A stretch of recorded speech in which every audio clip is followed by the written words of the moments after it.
Tune in to nostalgia. Tune in to now. Golden Radio Hour.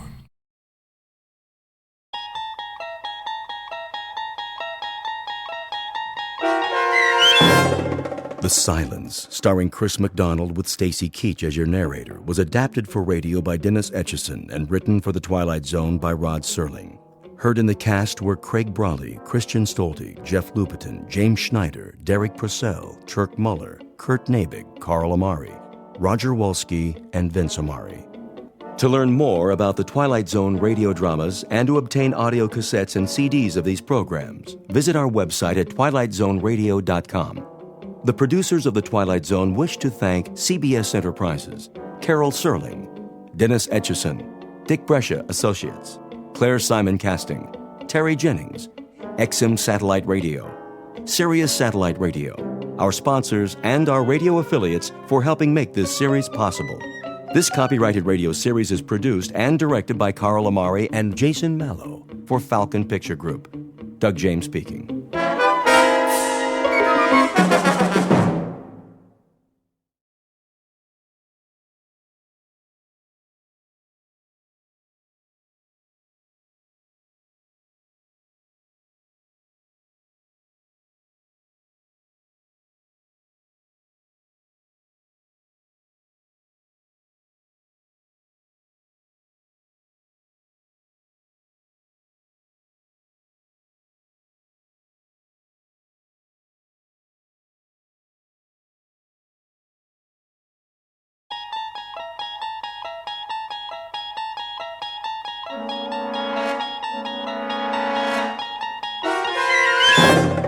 You're traveling through another dimension. A dimension not only of sight and sound, but of mind. A journey into a wondrous land whose boundaries are those of imagination. Your next stop, the Twilight Zone.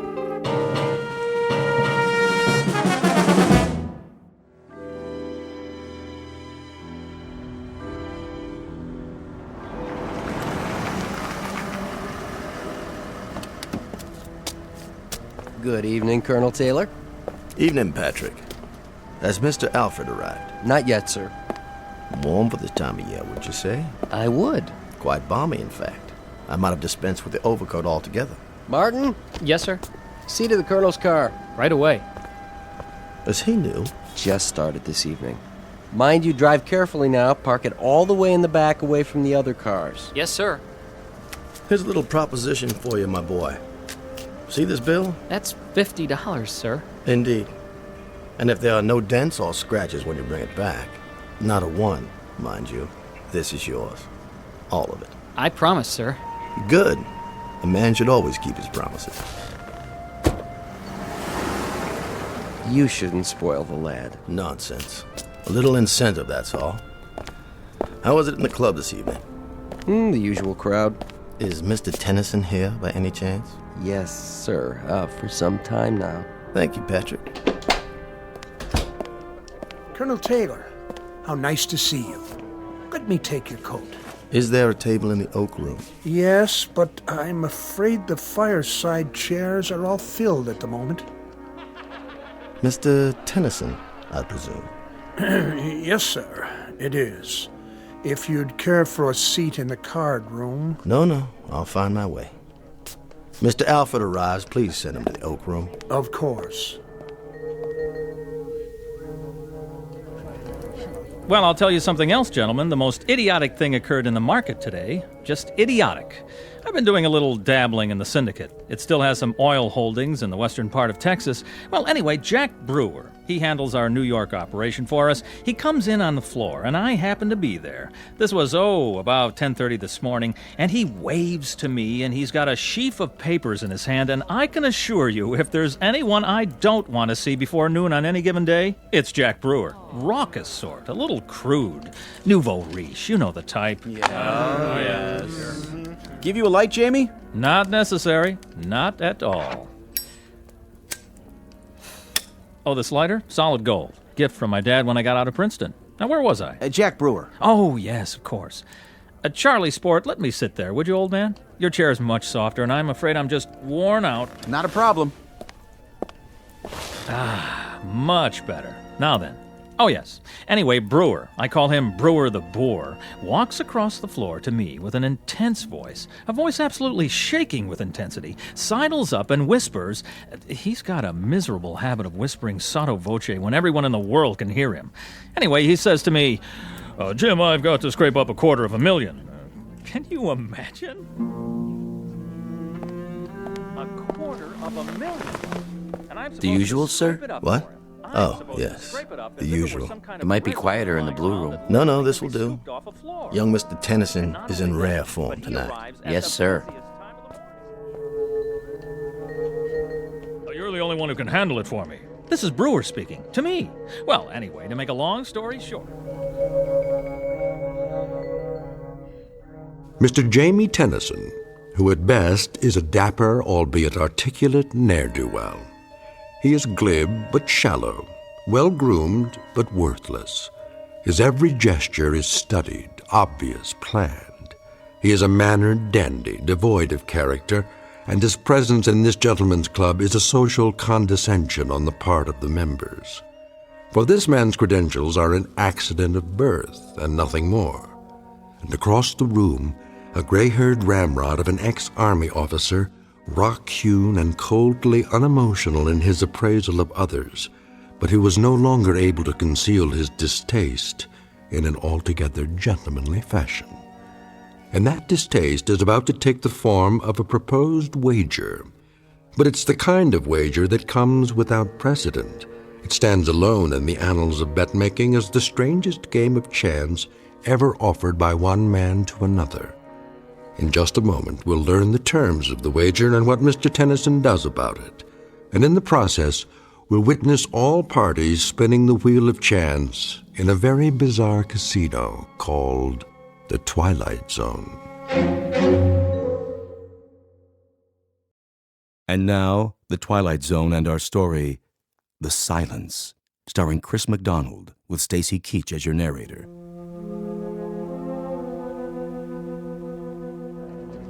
$250,000, mind you. And I'm supposed to scrape it up for him. I'm supposed to scrape it up as if it were some kind of residue lying around that literally can be scooped off a floor. There you are, Alfred. I just got your letter. Sit down, please.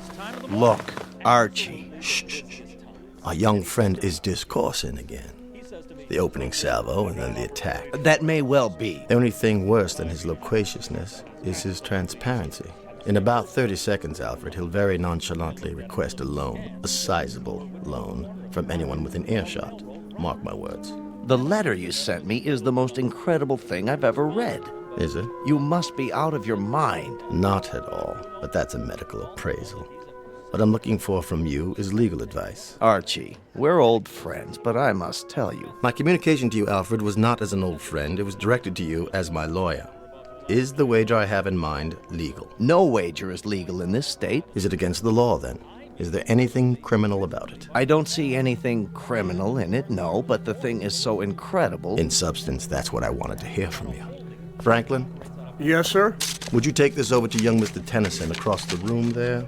Tell him it's from me and ask him to read it immediately. Why, all right, sir. Well, as I'm sure you know, gentlemen, I'm familiar with the plastics business inside and out. Inside and out. And Brewer has obviously stumbled upon a golden goose. But the man is just too incredibly stupid to know what to do with it.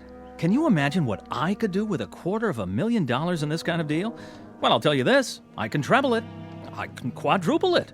With an initial investment of $250,000, I can take this plastics thing and I can... Excuse me, Mr. Tennyson. A note for you, sir. From Colonel Taylor. Just put it down there, Franklin. Now then. Excuse me, sir. The Colonel's instructions are that you read it immediately. I beg your pardon? The Colonel, you say? Across the room, sir? Yes, the Colonel. He's waiting, sir. Oh, all right. Let's see what he has to say. What's the matter, Tennyson? He looks like he's seen a ghost. Why, this is just absolute nonsense. What about it, Tennyson? See here. Yes? Is this some sort of joke? I mean, really, Colonel. If it's a joke, then I suggest you're employing a sense of humor that's quite beyond me. It's not a joke, Tennyson. You know me reasonably well. Humor is perhaps the least developed aspect of my character. You're in earnest, then? Oh, quite in earnest. What's it all about? Come on, Tennyson, let us in on it. Yes, please. The suspense is killing us. Would you mind terribly, Tennyson, if I acquainted the gentleman with my proposition? That's quite your business, Colonel. Quite your business. But I do believe you will make yourself highly suspect. I'll take the risk. I propose a wager with Mr. Tennyson here. A wager that takes the following form. I bet Mr. Tennyson $1 million that he will be unable to remain silent for 1 year. What? Surely you're not serious. He's joking. The wager carries with it the following conditions.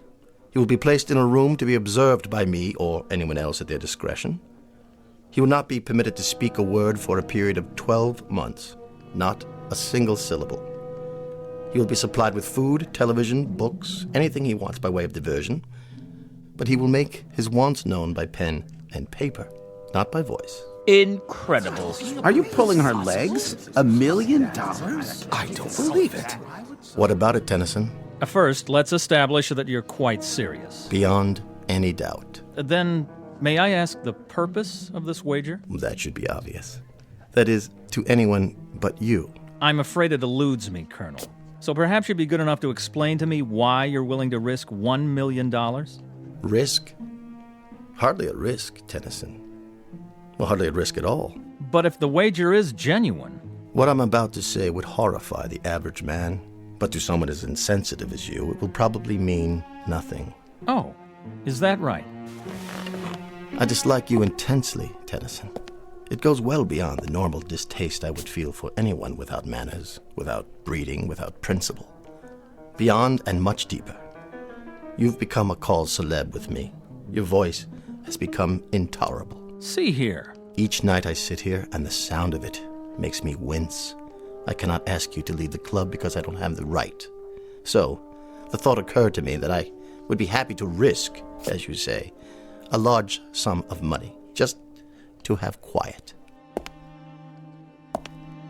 You see, Tennyson, you couldn't possibly remain silent for a year. It's not in your nature. You're a shallow, compulsively talkative, empty-headed ne'er-do-well, and to remain silent would destroy you. Your kind has to seek out an audience. So what I assume will happen, what I more than assume, I fully expect, is that you will very likely be able to withstand the pressures for 3 or 4 weeks, perhaps a couple of months, and then you'll have to succumb. Again, that's your nature. So you won't cost me anything, but what I'll derive from it is a month or 2 of delightful and very precious silence. What about it, Tennyson? Appeal to your sporting blood? Oddly enough, it does. It does appeal to my sporting blood. And that, of course, is patently ridiculous. There's nothing sporting about you, Tennyson. But I happen to know you're rendering your nightly financial folderol because you're in desperate straits. You've run out of your inheritance, and your debts are insurmountable. In short, you're a desperate man, and you do just about anything for money, except, of course, to remain silent for 1 year. Colonel, if this were Europe and the company were a bit more sophisticated, I should be forced to invite you outside for the things you've just said. Would you now? Yes, but the ground rules here are somewhat different. As it stands, I can either ignore you or call your bluff. I'm going to do the latter. I accept your wager. Careful, Tennyson. Surely not. Watch what you're agreeing to. Just a few more questions. Where am I to be incarcerated? In the solarium upstairs. It's no longer being used. With the permission of the Board of Governors, I'll have some work done on it. It will be a glass-enclosed living room with a private bedroom and bath that will remain unobserved. Around the room will be placed microphones, which you're to leave untouched. Your every movement will be recorded, and of course, as it follows, so will your voice. In the event you decide to give up, you will permit me or anyone else to observe you at any time. When will this start? I've been planning this for quite a while, and I've made all the necessary inquiries. The room can be constructed by tomorrow night. Oh, Archie, for the love of... You will enter any time after 10 p.m., and at 10 o'clock on June the 3rd of next year, you can leave the room. I'll have a certified check in the amount of $1 million waiting for you, assuming the impossible happens and you have remained silent for the full 12 months. Well, Tennyson, your questions answered? They are. I'll be back tomorrow night. Oh, and I would like the check placed on deposit in my name with a photostat of it available to be witnessed by every man in the club. Excellent. That's thoughtful and businesslike, Tennyson. You surprise me. That would be the normal procedure in a pawn shop or a fish market, but not in this club and not with me. My credit happens to be as well known as my honor, Mr. Tennyson, as any member in this room can attest. There will be no check placed on deposit. You will have to be satisfied with my word. Very well, then. So this will be a contest between my courage and your credit. And a year from now, 1 year from tomorrow's date, both can be proved beyond the shadow of a doubt. Precisely. Get my coat, Franklin. By all means, sir. Immediately. Until tomorrow, then, Colonel. And may the better man win, most definitively.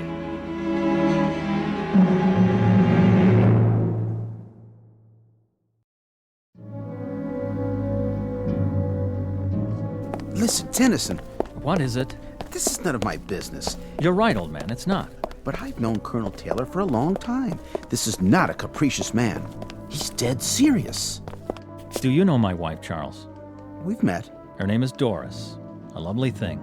Frail, beautiful, fragile, like a cameo brooch. Oh, yes, she certainly is that, and more. But I'm afraid her tastes run to unfragile things. Sizable baubles with sizable price tags. She shops at Tiffany's like most women enter a supermarket. And my miserable misfortune is that I happen to love her very much. And so at this particular moment, I do happen to be in desperate need of money. Now, that may sound melodramatic. Not at all, Jamie. But it happens to be true. And my wife's faithfulness is in direct proportion to the size of the allowance I give her. I didn't mean to make light of it. Please believe me. So, that's why I'll be back tomorrow night. How bizarre. Don't you think so, old sport? How incredibly bizarre to remain indoors, shut up, silent, in a room for 12 entire months, in exchange for a $1 million life preserver, thrown to me by none other than Colonel Archie Taylor. I'll say goodnight now. There are arrangements that must be made.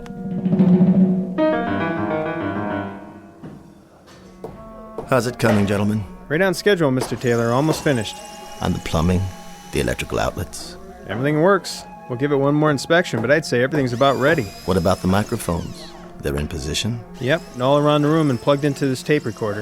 If he says one word, we'll know about it. You turn it on like this. Test 1, 2, test 1, 2. In that case, give the crew my thanks and my check for the agreed-upon amount. Thanks, Mr. Taylor. Will do. Anytime now, Mr. Tennyson. Anytime.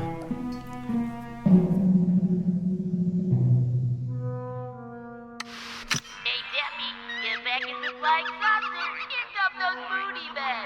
Hey, no problem. Trouble rolls off my back. Tonight on Classics Revisited, we bring you the BBC's dramatization of that timeless masterpiece, Peter Ibbotson. Masters of Darkness and our terrifying story, Down There. Money got you down? Pick up the phone and dial now for the lowest interest rates.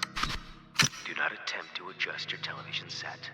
We control the transmission. Tonight you will travel from the height of man's dreams to the absolute limit. What's the matter, Mr. Tennyson? Nothing on television to your liking? Perhaps you should try reading a book. It might be a new experience for you. Or does your taste run to ghost stories, science fiction, that sort of thing? If you prefer, I could stock your bookshelf with trash like that, bestsellers, even erotica, something to keep a man's thoughts on other things. Excuse me a moment. Hello, Franklin. Mr. Tennyson's supper? Yes, sir. Eating well, is he? Appetite good? Well, not very much up to a week ago, sir. But he's eating very well now. Oh, nice. I'd like him to remain as healthy as possible. My conscience simply couldn't stand it if this experience damaged him in any way. Quite the contrary, sir. He seems in excellent spirits. And it's 9 weeks now. 9 weeks that he's been in there. 9 weeks. Really quite incredible. I gave him 4 to stick it out, 6 at the outside, but 9 weeks. A little more gristle there than I'd given him credit for. Yes, sir. Look at that, Tennyson. Dinner for one. Everything cooked to perfection, I take it. Comfortable, sir? More wine, perhaps. What's the matter, Tennyson? Cat got your tongue? Or don't you believe in speaking to the help? Will there be anything else, Mr. Tennyson? I'll be back when you're finished, sir.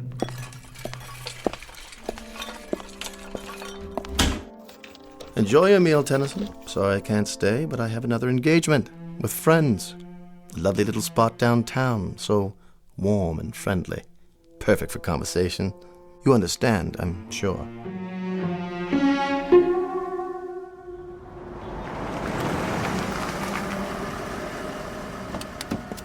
Good afternoon, Colonel. Patrick. I'll take care of your car, sir. I know you will, boy. Mr. Alfred inside, is he? Yes, sir. Have a nice lunch, sir.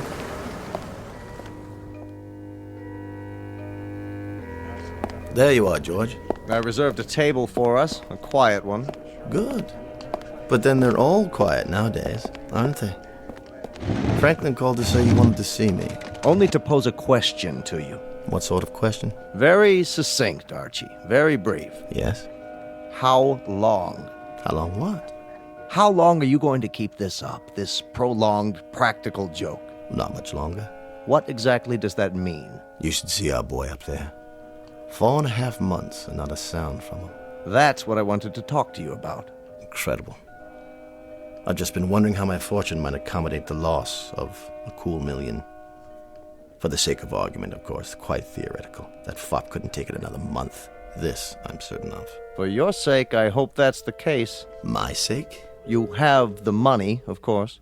I find that insulting. I'm sorry if it is, but I think he's going to beat you, Arch. Especially from you, George. I'd say you owe me an apology. How are your holdings? What are you talking about? It's no longer theoretical. You might want to double-check your holdings now in preparation. My holdings? They're solid, dependable, 100-year-old firms. Why should I rearrange anything? You're insane. Merely careful. Look here. There isn't one chance in a million he'll last out the year. Not one in a million. I've watched him every day. He's beside himself. He's becoming bored to the point of irrationality. A week longer, 2 weeks, 3 at the most, he'll be crawling up the walls, screaming for us to let him out. I hope so. I sincerely hope so, but I think that boy up there will remain silent for the entire year. And I think you're going to owe him that cool million. Nonsense. I just hope you've got it. That's all. I'm not going to sit here and listen to this abuse. It's not in the least personal, only something I feel you need to hear from someone you'll listen to. The voice of reason, a word to the wise, that sort of thing. Then from now on, I'll thank you to disperse your wisdom elsewhere. Oh, for the love of... Consider yourself discharged. What? As of this hour and this day, you are no longer my attorney. But Archie... Goodbye, George. Goodbye to you, old boy, and good luck. Because by the look of things, I'd say you're going to need it.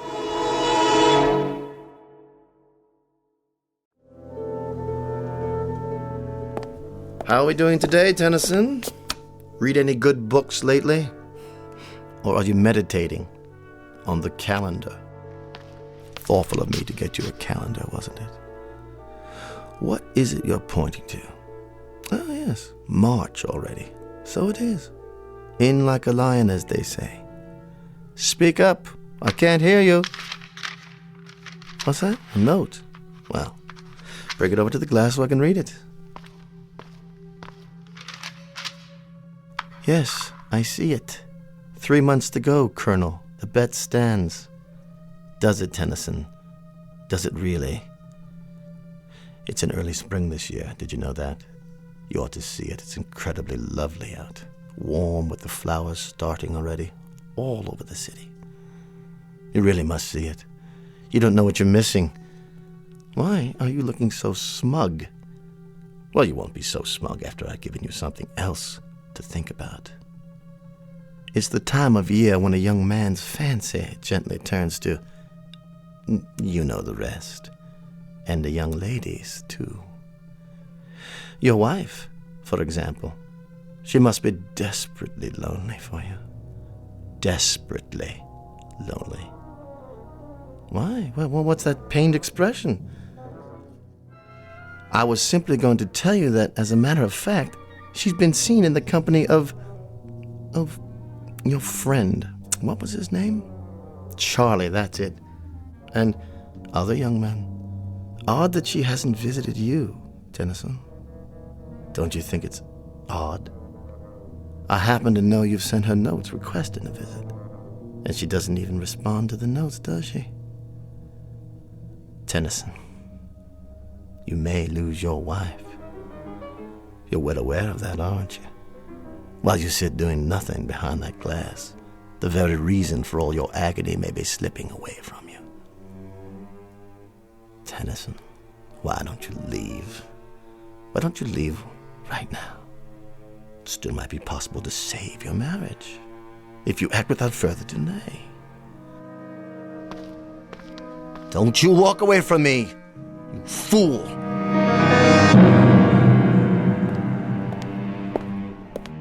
Tennyson, I know you can hear me. I saw your wife again. She's with that polo player fellow now. You know the one. The tall, attractive, blonde youngster. It's incredibly beautiful out today, Tennyson. Oh, it's incredibly beautiful. Birds and flowers and color. Absolutely lovely. And by the way, I saw your wife. She was getting into a little European sports car. Some young man was driving it. And here's Franklin with yet another meal. You must be quite bored with the club's menu by now, aren't you, Tennyson? Oh, Franklin? Yes, sir? Chilly up here, isn't it? I hadn't noticed, sir. Perhaps. The thermostat, does it control the temperature in Mr. Tennyson's room as well? I believe it does, sir. Then I'll just turn it up for a while. I don't want you getting chilly, Mr. Tennyson. Certainly not. I want to warm it up for you.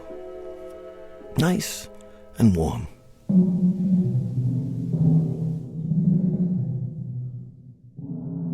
It's April Fool's Day, Tennyson.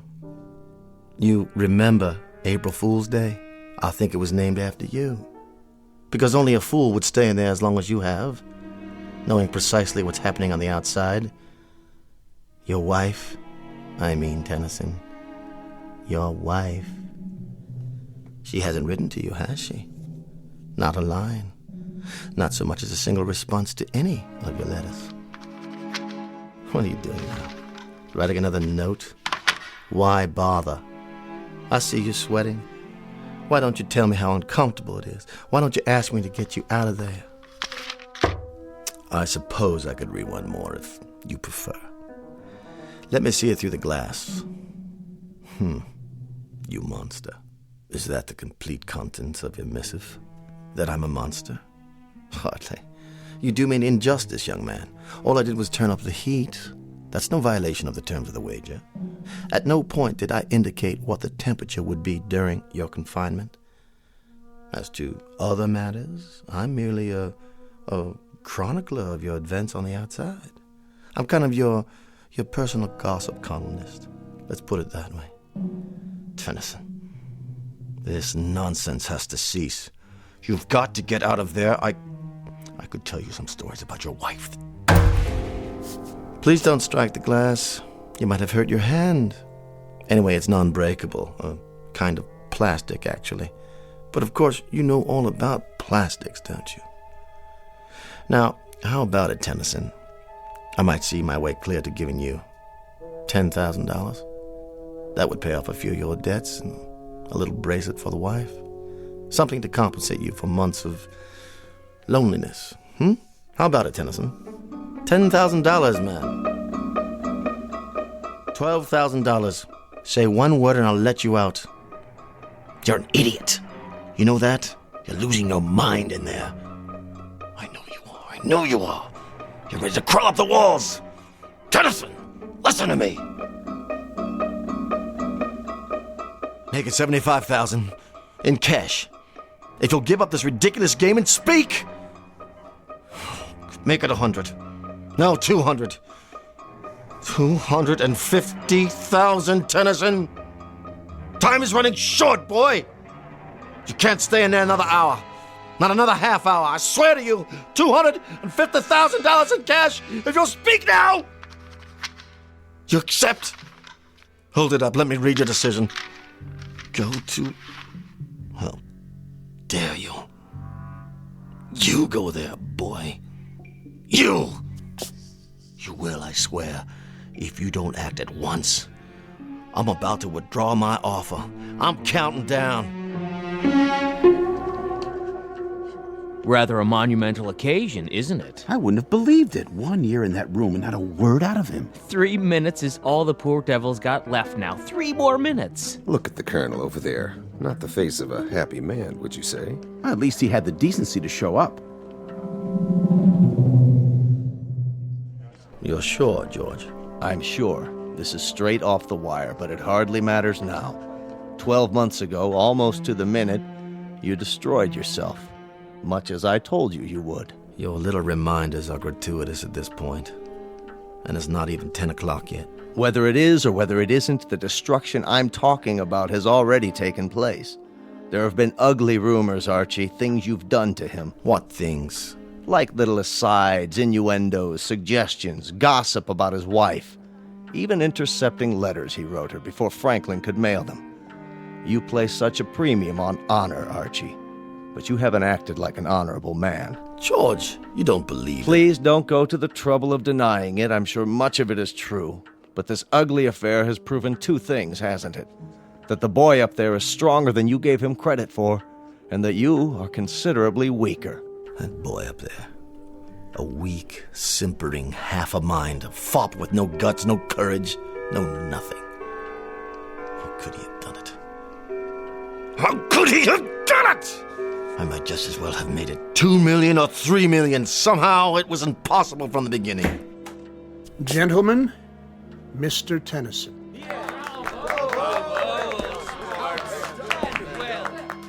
He's so pale, thin as a rail. But he's done it. You hold out your hand to me, Mr. Tennyson. Not to shake it, I presume, but to receive payment. Well, sir, you have me at a disadvantage, a rather compromising situation.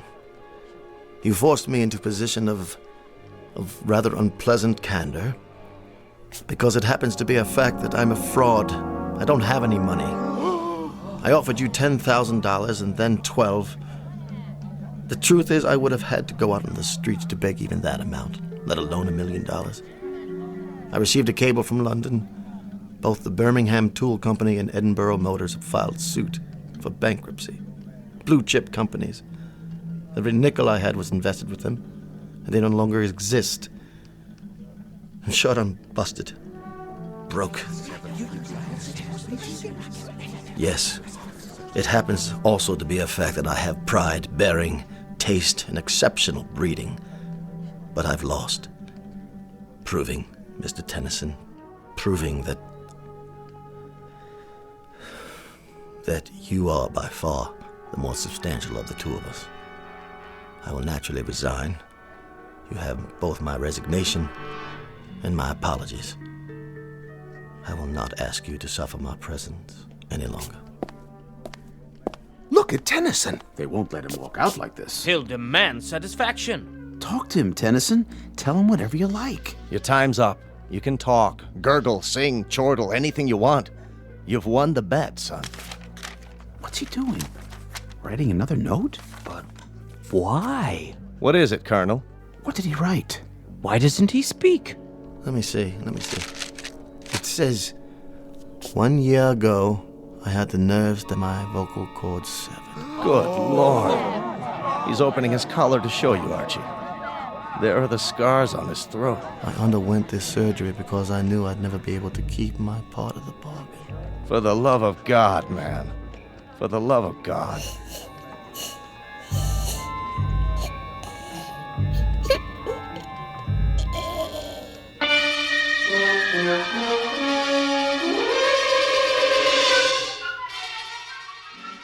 A bizarre and unlikely bet with 2 losers. Mr. Jamie Tennyson, who will go through life as a silent shell, the price to be paid for his weakness. And Colonel Archibald Taylor, who will spend the rest of his days in naked humiliation. The cost to him for all of this is the most precious possession he owned, his pride. And the point of it all? Simply that two men discovered, somewhat belatedly, that gambling can be a most unproductive pursuit.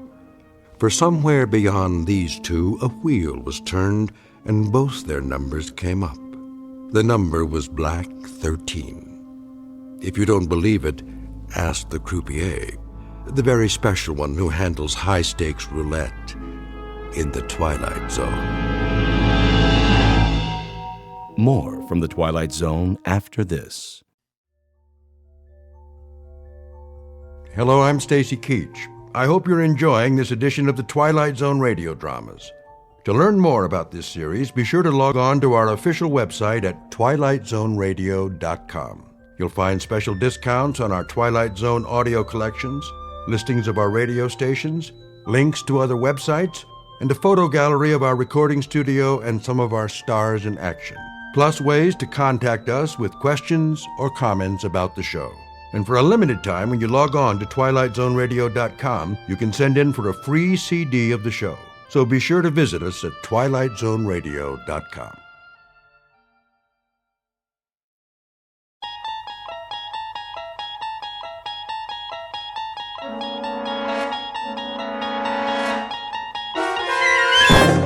You're traveling through another dimension. A dimension not only of sight and sound, but of mind. A journey into a wondrous land whose boundaries are those of imagination. Your next stop, the Twilight Zone.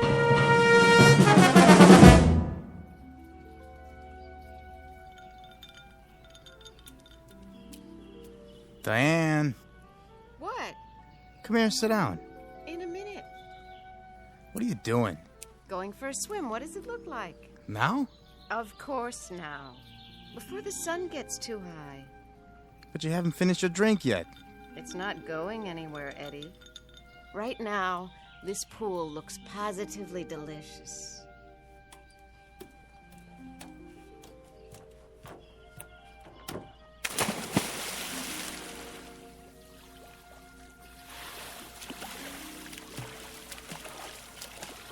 Nice form.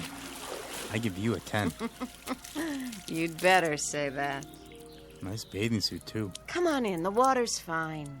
I don't want to get wet. Why? I gave you some trunks. They're a little on the large side. Don't you think? They might come off. Promises, promises.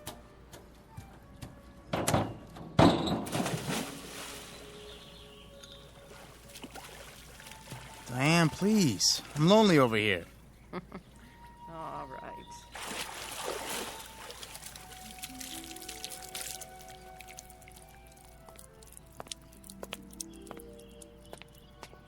I brought you a towel, Mrs. Templeton. Thank you, Marty. Can I get you anything else? Not just now.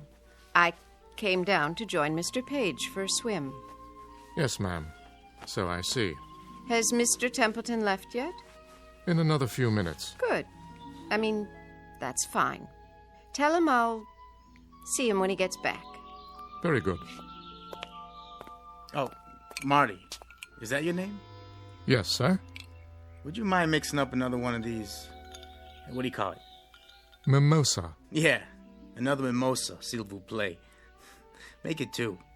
One for the lady. Certainly, sir.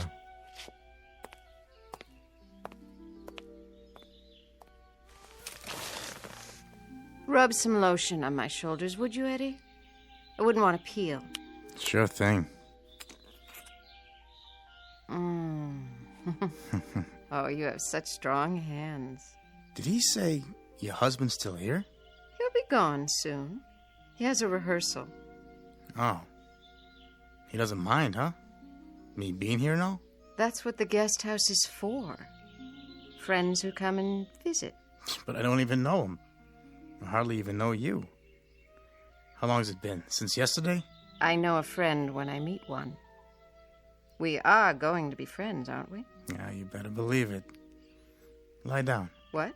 So I can do your legs. Not yet, Eddie. There'll be plenty of time. They're really red. You don't want to burn, do you? Oh, you silly boy. Swim a few laps for now. Work it off. Not on your life. These trunks are a size large. Maybe that's why I loaned them to you. Stand up. Oh, no. Come on, stand up. I'm not going to push you in. Promise? Promise. There. Now, turn this way. That's it. Hazel. Hazel who? Your eyes. I wanted to see what color they are in the sun. And yours are green. So I've been told.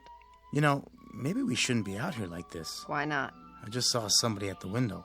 What do you care? We're not doing anything, are we? No, but if that's your husband, I feel kind of funny. Why? Because you're all wet?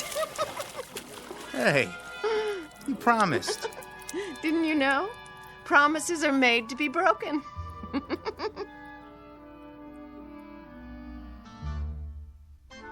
The young woman is Diane Templeton, the wife of Booth Templeton. In a moment, you'll meet Mr. Templeton himself, the subject of our story, who, up to this point, has remained offstage. During a long career, he has had the lead in more than 30 Broadway plays. Today, he's a bit late in getting to the theater because, as you will see, he's not feeling up to par. In theatrical terms, his heart's not in the role. Yesterday and its memories are his script of choice, and that being the case, yesterday is exactly what he'll get. Within the hour, his years and troubles will threaten to descend on him like a final curtain. To avoid being crushed, Mr. Booth Templeton must escape from the theater and this world, only to make his debut on another stage in another world, one we call the Twilight Zone. And now, The Twilight Zone and our story, The Trouble with Templeton, starring Michael York, with Stacy Keach as your narrator. Ah, yes, fun in the sun. Good morning, Mr. Templeton. Oh, hello, Marty. Ready to pick out a necktie? I suppose. Let's see. How about the blue stripes? I was thinking this one. Very smart. Laura gave it to me, it must have been 30 years ago now. Did she? Excellent taste. Well, she certainly had that. Help you with a knot? No. I can still manage to tie a Windsor, even with these hands. I had your jacket pressed. Thank you. Say, Marty? Yes, sir? Our new guest at poolside. His name is what? Page, I believe, sir. Mr. Edward Page. Page. Has he been here before? No, sir. He's new. Aren't they always? Oh, and don't forget your pills. Are they new, too? The same ones. Every 3 hours.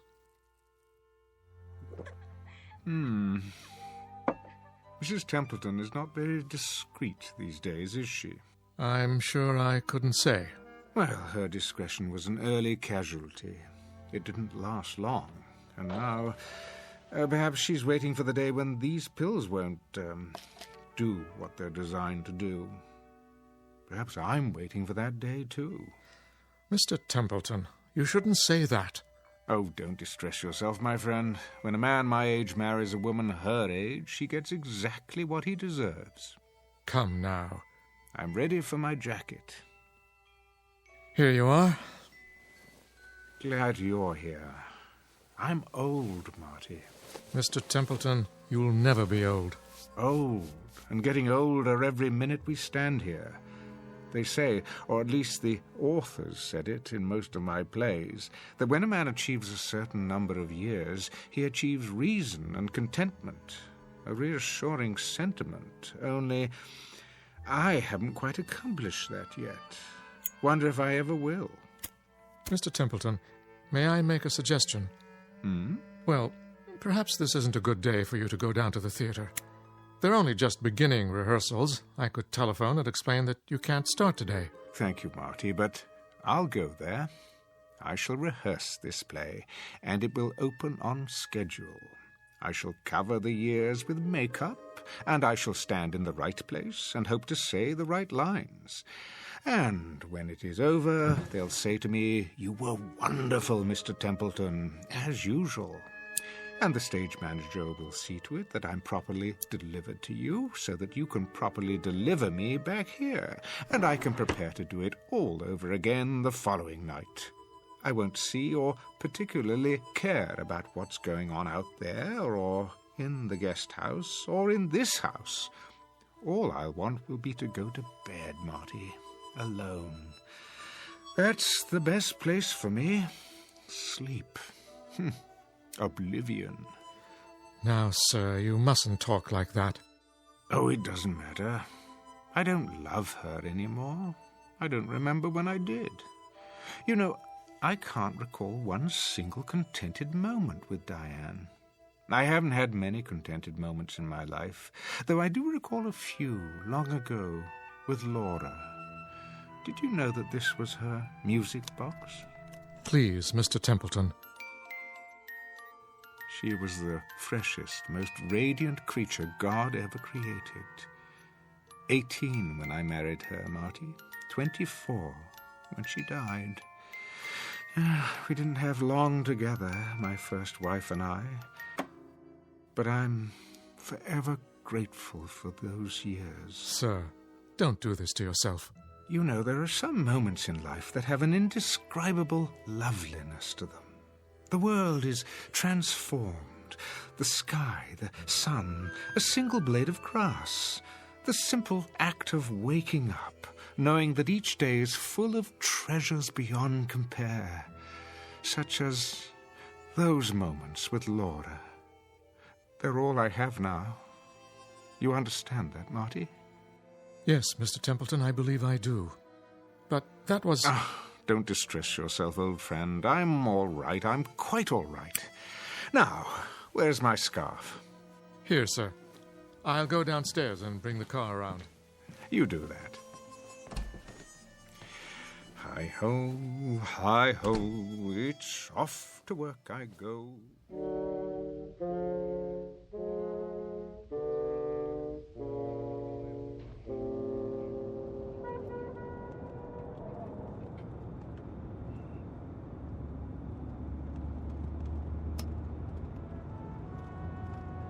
The Savoy, isn't it, sir? Indeed.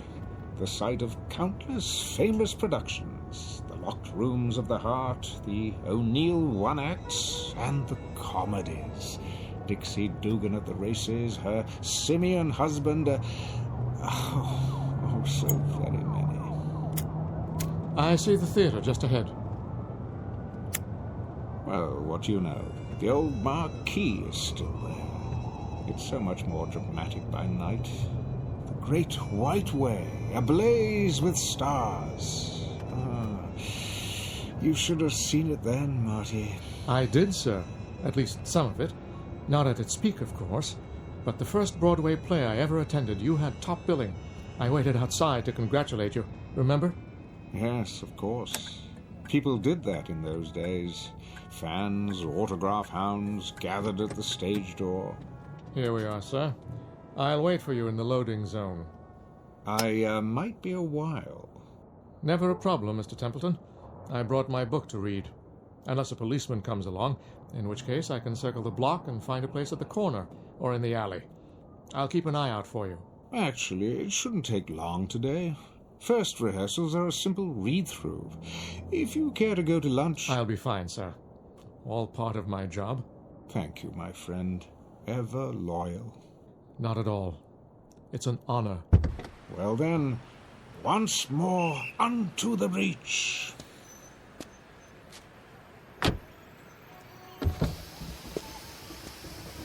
Oh, and sir... Yes? Do break a leg, so to speak. Very kind of you. I will. I will.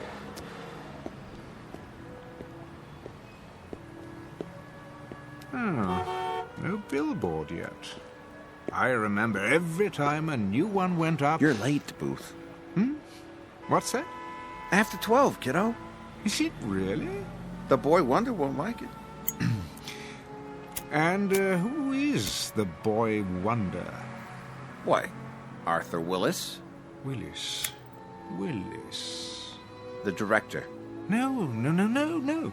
You must be mistaken.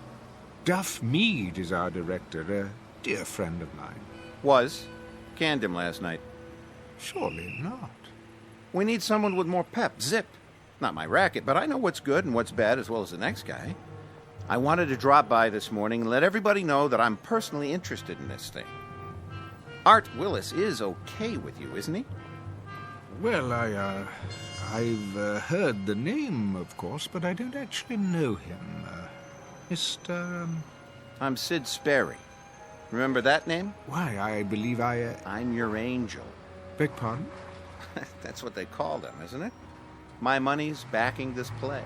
Oh, yes, Mr. Sperry. I'm rather forgetful about names. Always have been.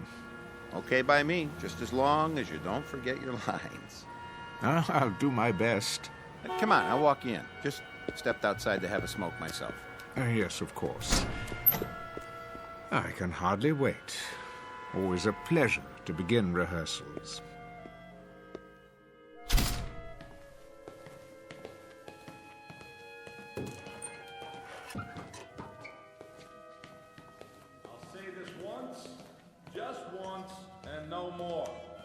I'll say it now and expect each and every one of you to understand it. Wonder Boy, I take it. Shh, the man's a genius. Michael Franz is producing The Angry Lovers. Mr. Combs has written it.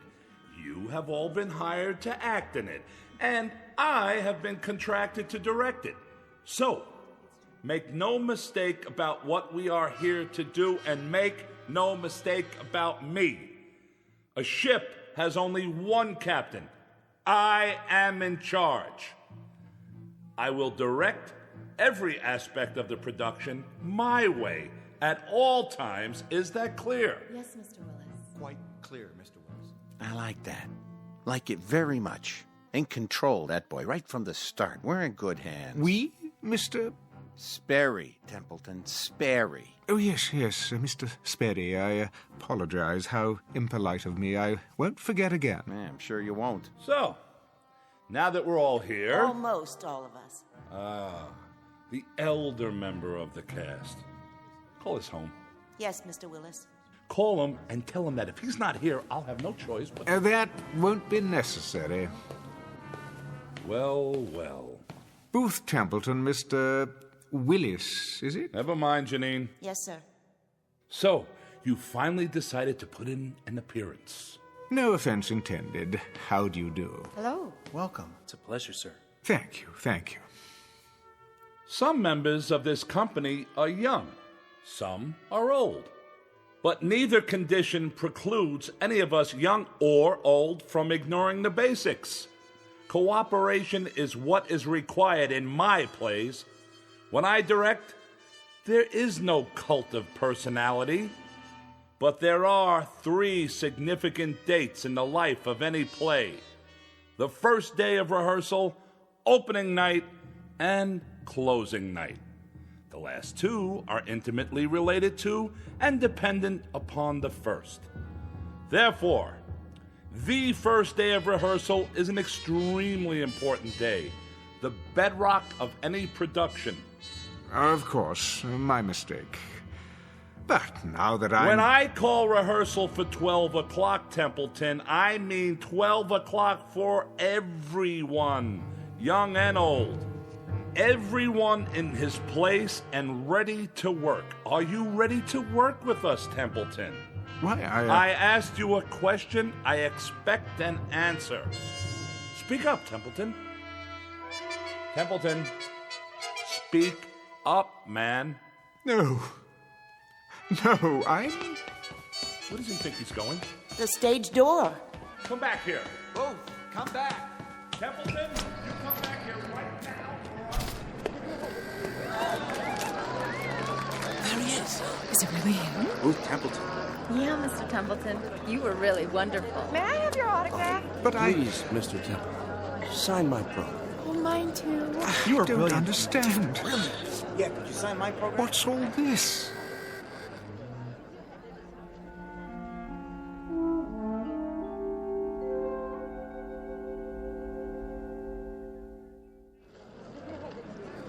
seen every play you've been in, Mr. Templeton. I've never missed a performance. You're my favorite actor. I think you're the best, Mr. Templeton. Why, thank you. When are you going to Hollywood to be in talking pictures? Talking picture? Have you met Greta Garbo? You'd be great together. Just one autograph, please. Sign mine. That profile, so handsome. Please, I'm very tired. If you'd let me through. This way. What? Around the corner.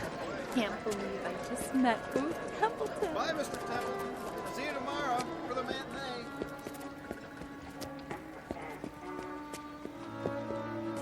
They won't follow you.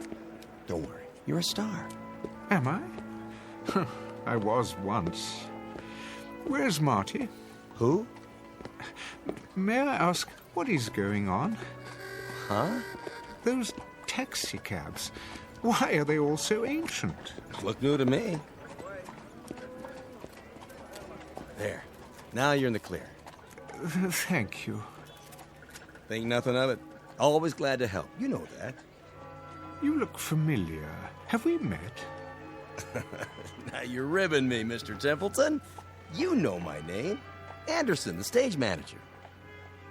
Anderson. Yes, yes. Wait a minute, what's this? What's what? This billboard. How long has it been here? Oh, a few days, I guess. Since they started previews. What's the matter? Don't you like it? I do. But it's a collector's item. Will be, I guess, if you sign it. Hold on. Why is it on the side of the building? Savoy Theatre, Booth Templeton in The Great Seed, 1927's biggest hit. Yep. I never read reviews so good. You're going to get an award for this one. 1927? That's 35 years ago. Written and directed by Barney Pfluger. Barney? He sure is good, huh, Mr. Templeton? Another winner for both of you. What year is this? There you go again. Pulling my leg. Most assuredly not. I have to know. All right. It's 1927. What else could it be? But that's not possible. Oh, I almost forgot. I got a message to deliver. A message? Yeah, your wife called. My wife? Yeah, on the backstage phone. I guess she's seen the play lots of times, huh? What's her name? You mean to tell me you got more than one wife? Her name, man. Why, it's Laura. Same as always. Isn't it? That's not very funny. No? Sounded like her. But Laura's dead. Well, if she is, she's the best-looking ghost I ever saw. No offense. Where's Laura? Where is she? But she said for you to meet her at your regular place. Where is that? For the love of God, man. Relax. It ain't far. That club, the private one. What? You know, Freddie Iachina's down the street. When? She's there now.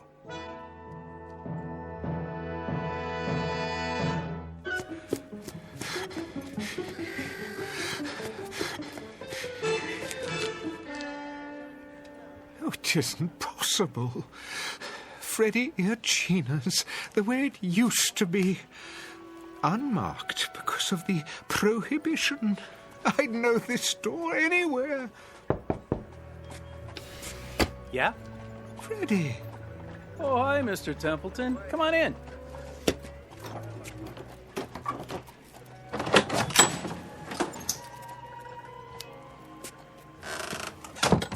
Freddie, it is you. What'd you expect? But I'd swear this is your old speakeasy. Can't be too careful these days. Always expecting a raid or something.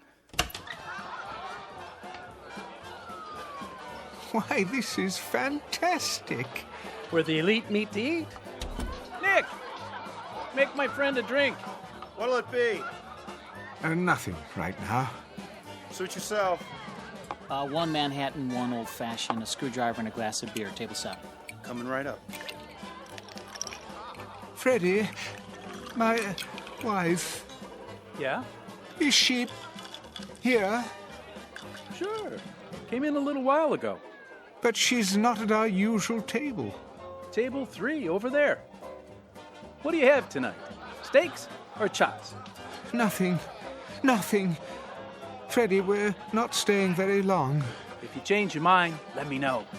I will.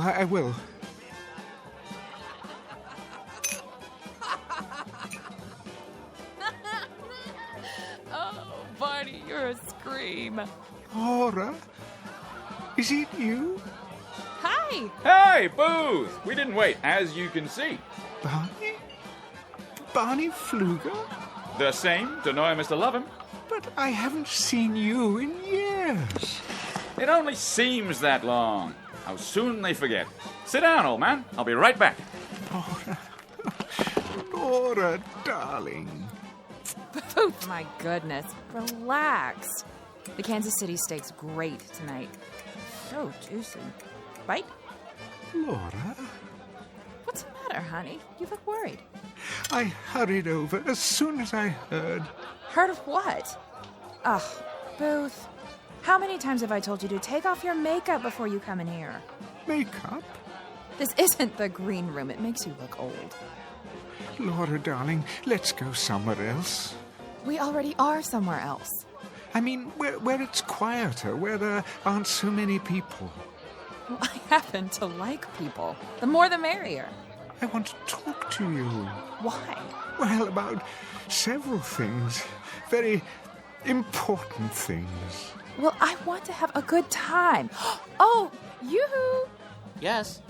Could you get me another one of these, please? And make it the good stuff, not that watered-down hooch. Coming right up, Mrs. Templeton. But I have to talk to you. So go ahead. I'm all ears. Oh, Laura, darling, where do I begin? I don't know why I'm here or for how long. All I know is I'm here. Do tell. And I want to make good use of the time. I want to have you alone to myself. Oh, Booth, don't be dull. I'm back. Miss me? Not particularly. You gonna eat, old chap? What? If you are, better get your order in now. The new band's swell. Laura, Barney. So are the steaks. The chops are a bit chewy, though. He's right, honey. Now listen to me, you two. I have something important to say. So do I. Barney, do you have those pages with you? Pages? The script you were working on. Let me see it. I don't think that's a good idea. I need something to fan myself with. It's so hot tonight. Oh! Yeah, it certainly is. Be my guest. Your drink. Thanks, Toots. Laura, we need to talk now before anything else happens.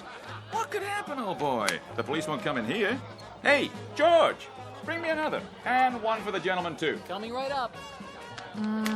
I'd be glad to get into a cold tub. Laura, please, put that down. Give it here. Look at you, Booth. You're ridiculous. Will you tell me one thing?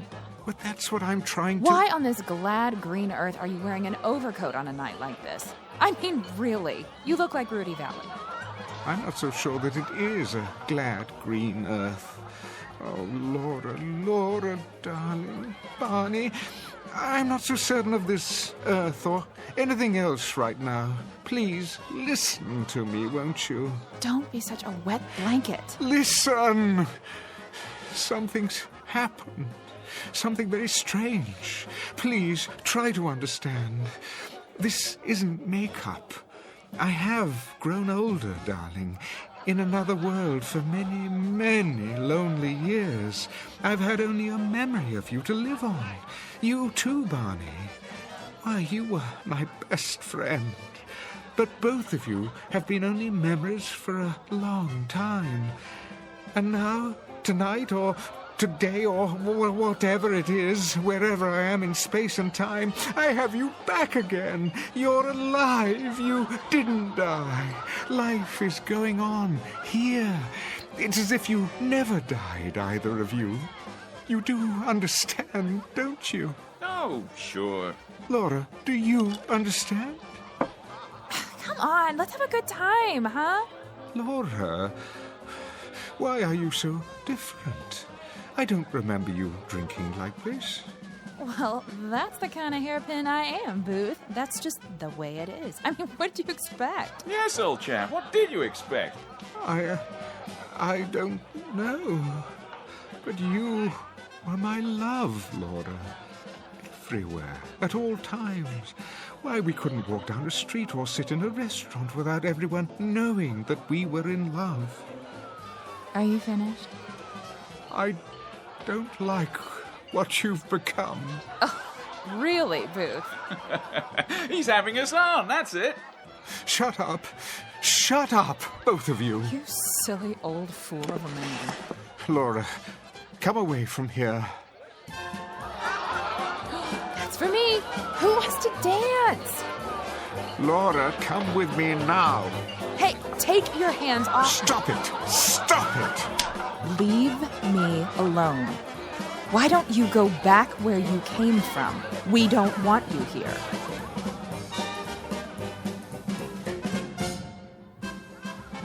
Laura, you slapped me. Oh, leave me alone. See here, Booth. Let's not have a scene. Isn't anyone going to dance with me? How about you, Barney? Oh, no. I can't do the Charleston. You know that. Come on, you old stick in the mud. Let's cut a rug. Look at that girl dance. I say, Laura, you're a real flapper. Stop. Stop, I tell you. Something wrong here? Yes. It's all wrong. She won't listen. Take it easy, Mr. Templeton. Have a good time. That's the problem. Time. Who knows how long this will last? It's a gift. Every moment of it, every second. I can't let her squander it. Have a round on the house. No, you don't understand. I'd say you're the one who doesn't understand, old boy. This place is for the young. If you can't get with it, perhaps you should go somewhere else.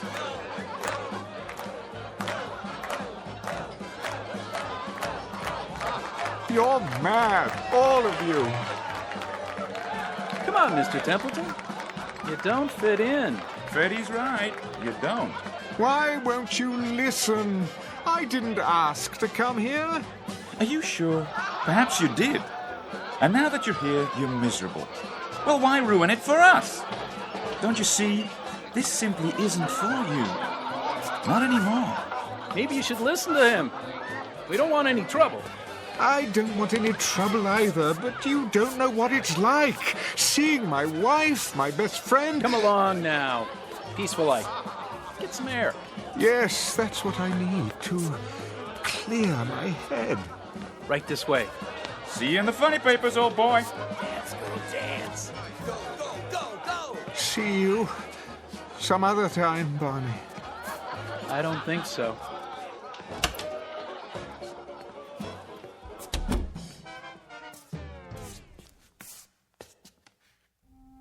Oh, Barney. What have we done? What we had to do. I miss him. Me too. Do you think he knows? If not right away, then later. He'll figure it out. But when, Barney? It's for his own good. You love him, don't you? I do. Then try to remember that. Hold on to it. For his sake.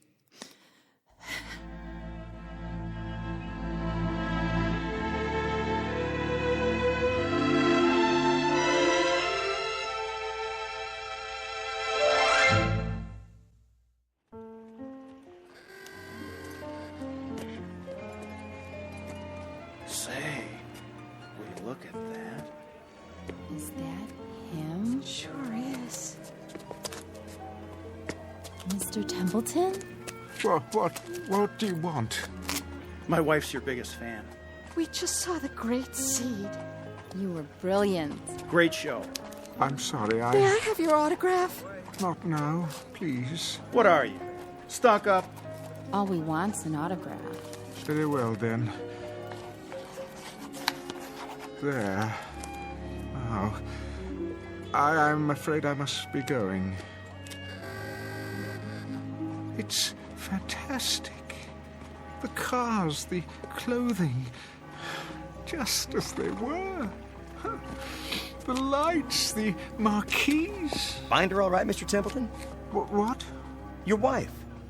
Oh, yes. Yes, Harvey. I suppose I should thank you. Where you headed now? I honestly don't know. Need a cab? Yes. No. I mean, my driver. Where has he gone? Your driver? His name is Marty. He said he'd wait for me in front. But that was hours ago. It was still daylight. I don't follow. Never mind. It's not possible for him to be there and here as well. I always hail you a cab. Most nights, at least. When you're not going over to Freddy's. Harvey, may I ask a favor of you? You bet. Just listen to me for a moment. Don't say anything. I want to confirm something. Shoot. Well, you see, I seem to be having a problem with my memory. It happens to the best of us. I'm serious. I honestly don't know what I'm doing here. The last thing I remember, I was in the theater, the Savoy. This is the Savoy, isn't it? Better be, or I'm working the wrong place. I was here this afternoon to begin rehearsals. For what? This one just opened. Going to run for months, if you ask me. A director named Willis, the boy wonder of Broadway. Never heard of him. The play was called The Angry Lovers. Yeah? What were they angry about? It doesn't matter. Well, that's where I beg to differ. My wife and me, we never go to bed mad. Do that and you drive yourself crazy. Whatever happened, that's that. The past is the past. Future lies ahead. You know what I mean?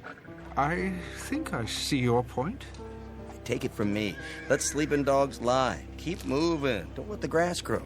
Am I right or am I right? Quite right, I should say. Well, if you don't need me, I better go back inside. You sure you're okay? No, but I suppose that's okay too. It'll have to be. And take off your overcoat. What? It's too hot tonight. You'll get heat prostration. Oh, thank you, Harvey. I'll do that. Don't mention it. See you tomorrow, Mr. Templeton.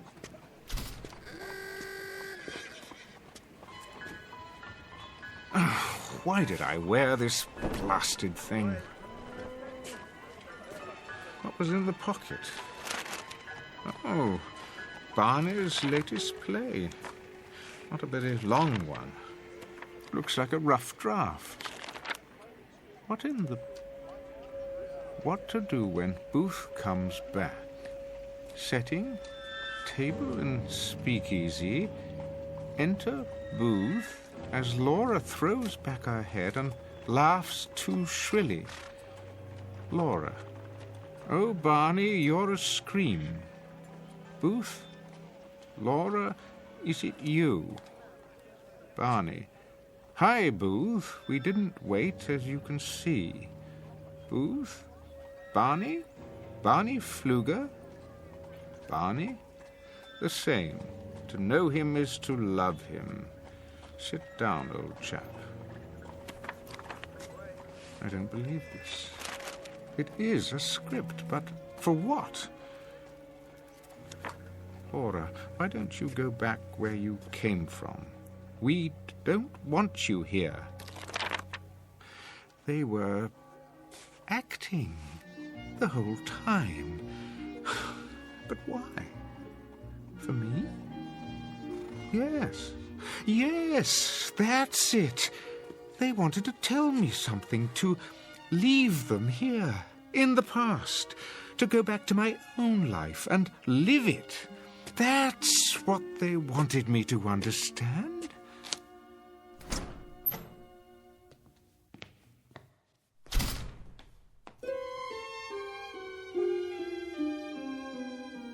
I say let him go. He can be replaced. I don't know, Sid. He's a major star. He was. He's still a draw. If we make the announcement now, it will sound like the production's in trouble. There he is now. Let me handle this. Templeton. Mr.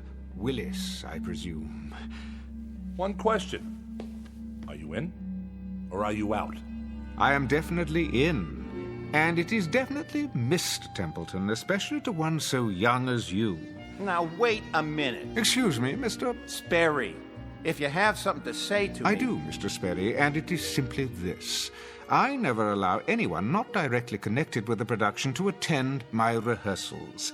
That is a matter best left to the artist you hire to do their job, which, as I understand it, is to give you a hit play. Say... And your job is to remain out of sight and not interfere. In fact, I insist upon it. Just who do you think you are? I don't think, I know. The name is Booth Templeton. Yeah, well, I don't care if... Sidney, run along. But... I said I'll handle it. Yeah, right, all right. But see that you do. Now then, shall we start rehearsal? I'd like that, Mr. Templeton. I guess I came on too strong before. I don't blame you for taking a break. Think nothing of it, young man. What's past is past. I like your attitude. I've just had a remarkable experience. For a moment, I almost forgot who I am, and when. I couldn't possibly expect you to comprehend. Perhaps I'll tell you about it someday. I look forward to it. Booth Templeton. Is that you? I don't believe I... Harvey? Yes, sir. Good to see you, sir. Harvey Anderson, you're still stage manager at the Savoy after all these years? Wouldn't miss it for the world. Like I always say, the future lies ahead. Everyone, break time's over. Do you know, Mr. Willis, you were right. The first day of rehearsal is the most important date in the life of a play. And this will be our first day to begin anew. How do you do, Mr. Templeton? My pleasure. An honor to be working with you, sir. The honor is mine. I admire you so much. Me too, sir. No, not at all, not at all. Now, let's roll up our sleeves and get to work, shall we? We have a play to put on.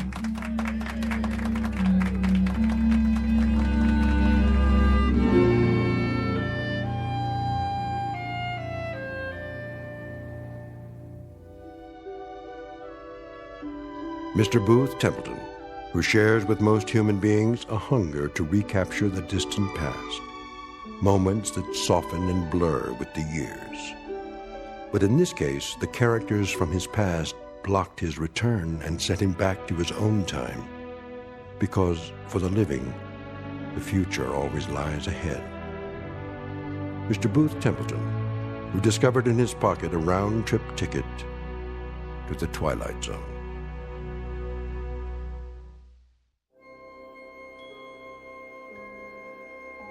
Hi, this is Carl Amari, producer of the Twilight Zone radio dramas. I'd like to take a moment to tell you about our official website at twilightzoneradio.com, where you'll get the latest news and information on these Twilight Zone radio dramas. Plus, at twilightzoneradio.com, you can digitally download 3 free episodes or any of our episodes for only $1.95 each. In this age of ever-changing technology, we've decided to make these episodes instantly available to you by making the Twilight Zone radio dramas a digital download-only series. This means that this series will no longer be offered on CD. The CD collections at our website are now being offered while supplies last at buy one, get one free. So be sure to get your favorites before they're sold out. Be sure to visit us often, and I'll see you in the zone.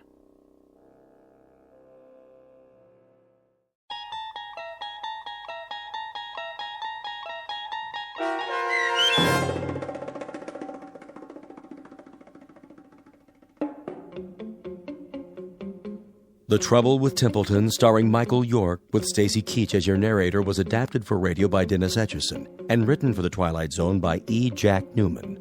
Heard in the cast were Mike Starr, Rebecca Spence, Nick Sandys, Frenette Lebo, Rick Arthur, David Darlow, Doug James, Tom McElroy, Roy Anderson, Tom Lally, Carl Amari, Linda Ryder, Terry Lopez, and Vince Amari.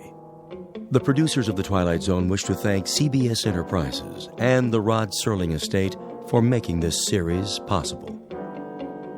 This copyrighted radio series is produced and directed by Carl Amari for Falcon Picture Group. Sound design and custom Foley effects for The Twilight Zone by Cerny American creatives Bob Benson, Craig Lee, Michael Slaybach, and Matt Sorrow. To learn more about the Twilight Zone radio dramas and to contact us, visit our official website at twilightzoneradio.com. Doug James speaking.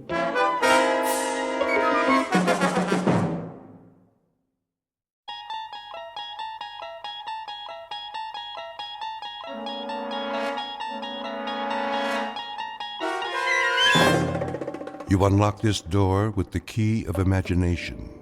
Beyond it is another dimension, a dimension of sound, a dimension of sight, a dimension of mind. You're moving into a land of both shadow and substance, of things and ideas. You've just crossed over into the Twilight Zone.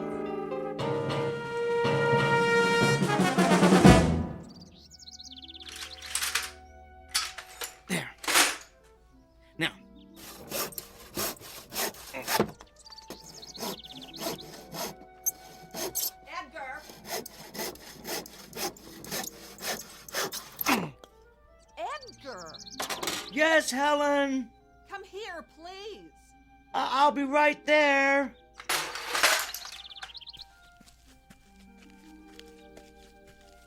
Well, come on, hurry up. Yes, dear. Come in the house. I've got a bone to pick with you. What's wrong, Helen? Look at what I did to my hand. Ooh, what happened? I was cleaning the basement and I cut it on that stupid metal contraption you brought home yesterday. Oh, no. The accelerator bracket. Are you all right? Do you need me to clean it with hydrogen peroxide? Or should we go to the ER? No. I finally got the bleeding to stop by myself. I thought I was going to hemorrhage to death. Oh, thank goodness. What? I mean, it's good you were able to stop the bleeding. What is that stupid bracket doing down there anyway? Well, I needed to complete my experiments. Your experiments? That's all I ever hear about. I can't believe I gave up a successful modeling career to marry such a geek. Oh, this ridiculous hobby of yours is getting out of hand, Edgar. Well, it's more than a hobby, dear. Yes, you're right. It's an obsession. You're constantly down there tinkering with that pile of junk you built. How about spending some time fixing the problems we have in the house?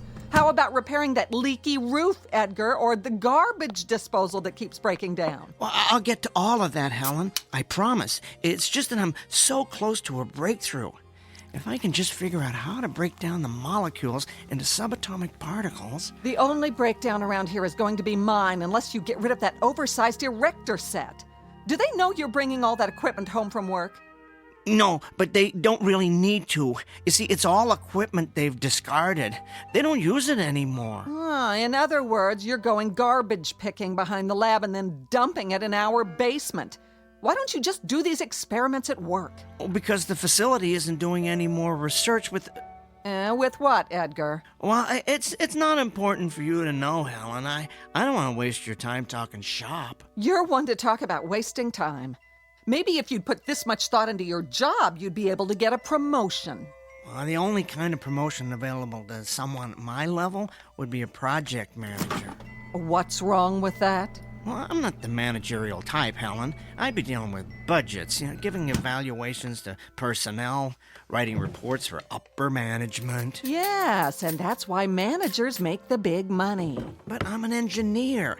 I'm good at working with equipment, not people. I like calculating formulas, not salaries. I'd be terrible in a managerial position, Helen. I'd be wasting my time. You don't seem to mind wasting your time outside while my life's fluid is gushing out of me. Where were you anyway? Across the street, meeting the new neighbors. They finally moved in? What's their name? Let me see if I remember how to pronounce it. Bhagavatula. Yeah, that's it. Bhagavatula. Oh, great. What is that, Korean? No, Helen. They're from India. India? Doesn't that real estate agent know how to sell to people like us? They're quite nice, really. He's a vice president at one of the banks downtown, and she's a professor at the university. Such a lovely woman. A real exotic beauty. Not as lovely as you, of course. Oh, and they have a 13-year-old boy. He'll be at the junior high in the fall. Of course he will, because their kind always follows the same pattern. They move into our neighborhoods, take our jobs, and infiltrate our schools. Now, Helen, I hope you're not going to be hostile towards our new neighbors like you are towards that lovely Sanchez family 2 doors down. You can actually learn a lot from them. Mr. Belgavatul was telling me about some of the fascinating customs in their country. Can you imagine coming from such a rich cultural heritage? The only thing I can imagine is the stench of curry casserole that's going to be wafting across the street. I'll tell you something, Edgar. I am sick of the way this neighborhood is changing. And I'm even sicker of not being able to do anything about it because your salary isn't high enough for us to move someplace nice. Someplace with people like us. We're trapped. We've got Gandhi and his family moving it across the street, Pancho Villa and his gang living 2 doors down, and God knows who else ready to move in at any minute. And you're oblivious to all of it, Edgar. You're like an ostrich with its head in the sand, tinkering away in the basement while this neighborhood is going downhill. Well, I'm sick of it, and I can't take any more. Things better change soon, Edgar. Do you hear me? Things better change soon. Yes, Helen.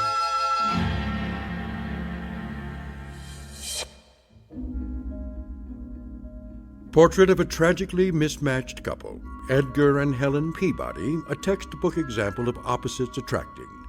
He was attracted to her breathtaking beauty, while she was attracted to the fortune that would result from marrying a brilliant up-and-coming young scientist.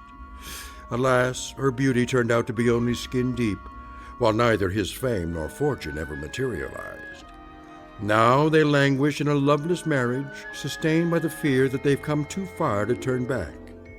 But a third party will soon come into the middle of this unlikely union, a guest who will cause the simmering undercurrent of discontent in this household to reach the boiling point.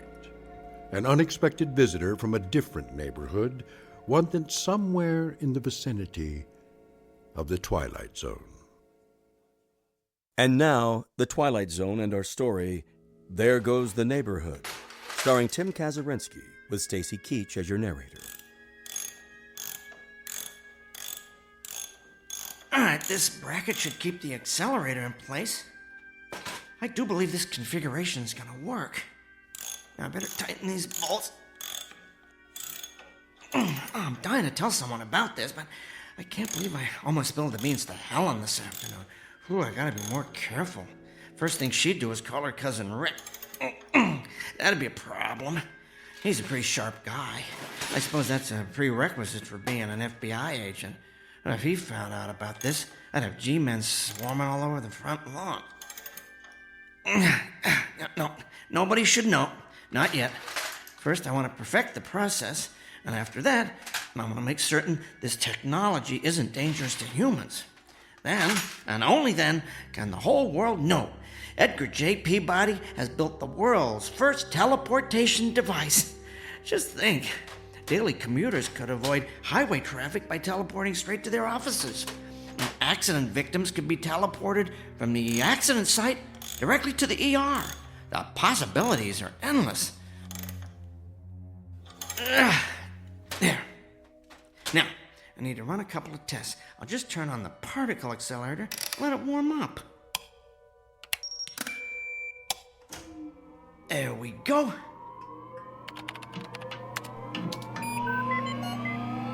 Reminds me of that old super heterodyne radio receiver Dad had when I was a kid. Always had to let that baby warm up.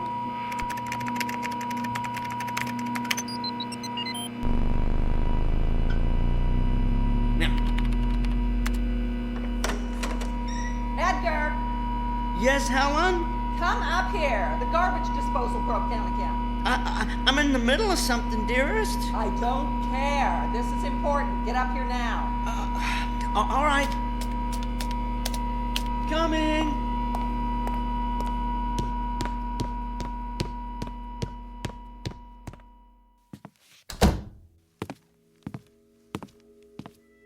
Well, it's about time. I've never seen such a slowpoke. What's wrong with the garbage disposal? Same as always. Made a funny grinding noise, then stopped. Did you throw any silverware down there? Of course not. What do you think I am, an idiot? Oh, no, dear. I'm just trying to isolate the problem. Well, you're the one who wants to be an engineer for the rest of his life, so stop isolating and start engineering a way to repair this thing. I'm going to go down and throw some clothes in the washer. You let me know when the disposal's fixed. All right. Now let's see what the problem is here.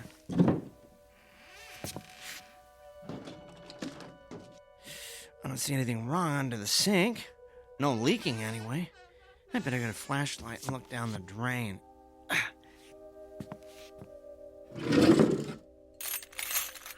Now, where'd I put that thing? Used to have a flashlight in here. What on earth? Oh, Edgar! Downstairs! Huge! Kill it! What is it? Another spider? No! Bigger! Harry! Kill it! Oh, if it's Harry, it probably is a spider. Oh, where did you see it? Stairs! By the stairs! I'll roll up this newspaper and use it to vanquish the beast for my beauty. Hurry!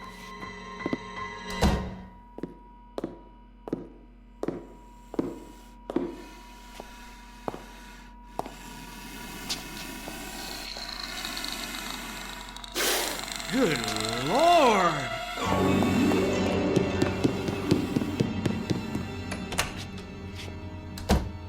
Oh, did you see it? I saw it! How big would you say it is? 3 feet high, maybe? About 4 feet long? Oh, what do you think? I think I need a bigger newspaper. No, you dolt! What do you think it is? I don't know. Where did it come from? I don't know. Oh, it moves so fast. I know. It looks like it has about 30 legs. Little ones that let it glide along like a millipede. A really big millipede. Oh, you have to kill it. Maybe we should call animal control. That's not an animal. It's a monster. Well, all the more reason to call in a professional. Oh, Edgar, be a man for once. Go down and kill it. With what? I don't know. You're the man of the house. Find a weapon. Gather up the thimbleful of testosterone you've got and go kill that thing in our basement. All right. I'll take this broom. Whatever. Just get down there. Here goes. I'm going to close this door behind you. Well, why? So it doesn't try and get up here. Actually, that's a good idea. We don't want it running around the living room. It might try and get out the front door. Yeah, plus, I just shampooed the rug. Oh, great. With the door closed, I can't see a thing down here. I hear it. I think it went over by the furnace. Probably likes the warmth. It's so dark. I'm gonna have to turn on the light.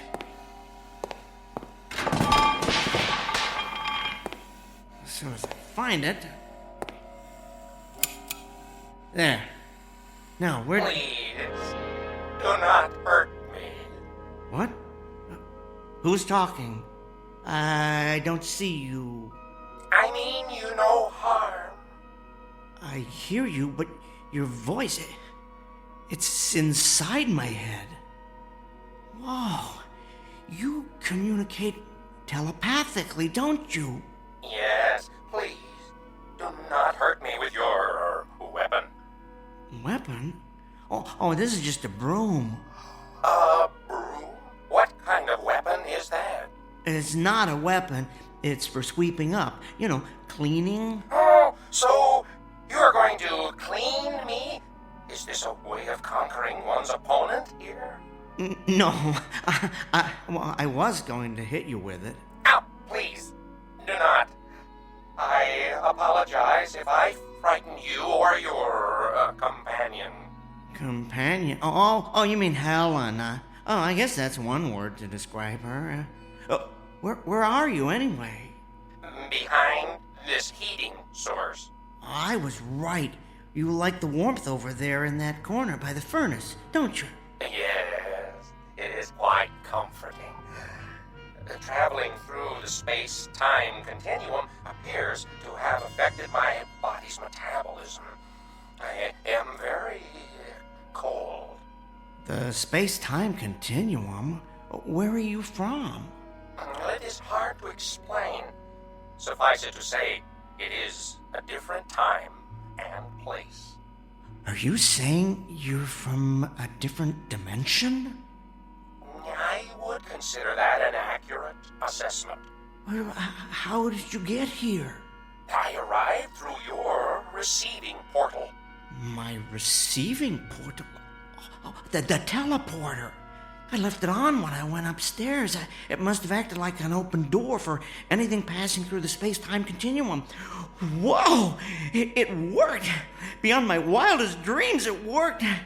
I knew those adjustments I made would do the trick, although I didn't think it would teleport beings from other dimensions.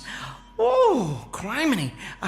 I guess I should turn it off, huh? Before this place looks like some kind of interdimensional Grand Central Station.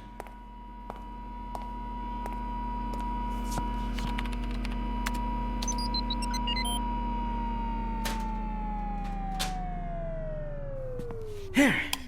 I guess I can consider my latest modifications a triumph. I have successfully teleported a being from another dimension to a basement in Hackensack, New Jersey.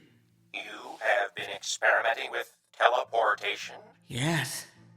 I have as well. So, teleportation isn't a standard mode of transportation where you come from? No.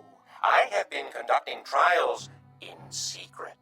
Oh, I know the feeling. I was an engineer on a teleportation project at my company a few months ago. Out of the blue, the government ordered us to cease and desist, but they never explained why. I've heard it's because they're experimenting with the technology themselves for a secret military weapons project, but I think it could be used to improve our way of life. That's why I've been continuing my experiments by myself down here. Where I come from, it is feared that teleportation would make escape too easy. Escape from what? From a race that recently overthrew our government. They call themselves the Masters. They now hunt down and exterminate members of any race unlike their own. Well, that's awful. So I take it that where you come from, everyone doesn't look like you? No, the Masters do not look like my race at all. They are quite ugly. Well, sounds like it's a good thing you escaped. I am not convinced that I am in a better situation here. What do you mean? My appearance seems to have alarmed you and your companion. You were coming down here to kill me. Well, you have to understand, you look different from anything we've ever seen before.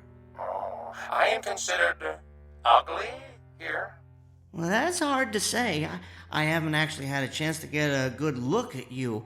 Why don't you come out from behind the furnace, the heating source?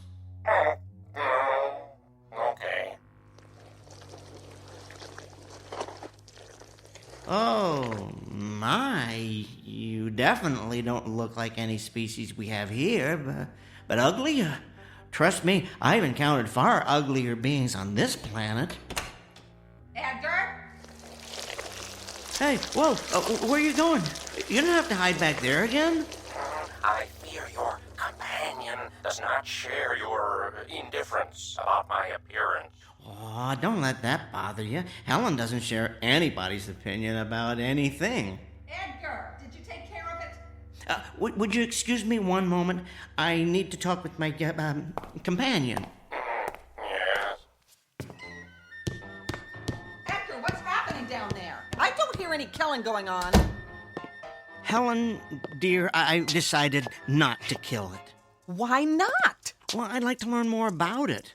Well, fine. Kill it and slice it open. Then you can look around in its guts and learn all you want. Well, I'm not talking about its anatomy. I want to keep it alive, observe its behavior. I don't know, ask it some questions. Ask it questions? Helen, sit down for a moment. Edgar, what's going on? Just listen to me.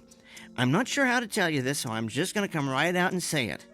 That creature in the basement, it's from another dimension. It arrived here through the space-time continuum from a place where it has suffered unbearable persecution. Well, I would like to learn more about it, find out where it came from, whether it's from some alternate universe on Earth, or perhaps some other planet in a distant galaxy, and maybe even find out if I can help it. Edgar, you have officially gone over the edge. I mean, I've always considered you eccentric, quirky even, but I never realized there is a hole in your marble bag. Helen, I'm telling the truth. Okay, let's assume for the sake of argument that you are. How did that thing get here? Well, you have to promise not to tell anybody this, but that contraption, as you like to call it, the one I've been building in the basement, it's a teleportation device. The creature was passing through the space-time continuum and employed it as a destination portal. Give it to me in English, Edgar, not your usual geek speak. Think of it like someone getting off a train at a specific station, except in this case, the train travels through different dimensions. Great. So we're harboring the commuter from another world. Where's the phone? Who are you calling? I'm calling someone to come and kill that creature. No, Helen. Yes! It's not enough that the neighborhood's been invaded by foreigners from other countries. You have to put out the welcome sign for a giant insect from a different dimension. I've reached the end of my rope, Edgar. It's time to put an end to all this.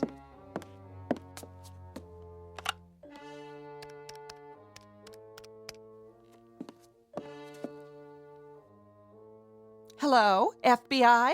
I'd like to talk to Agent Rick Fielding.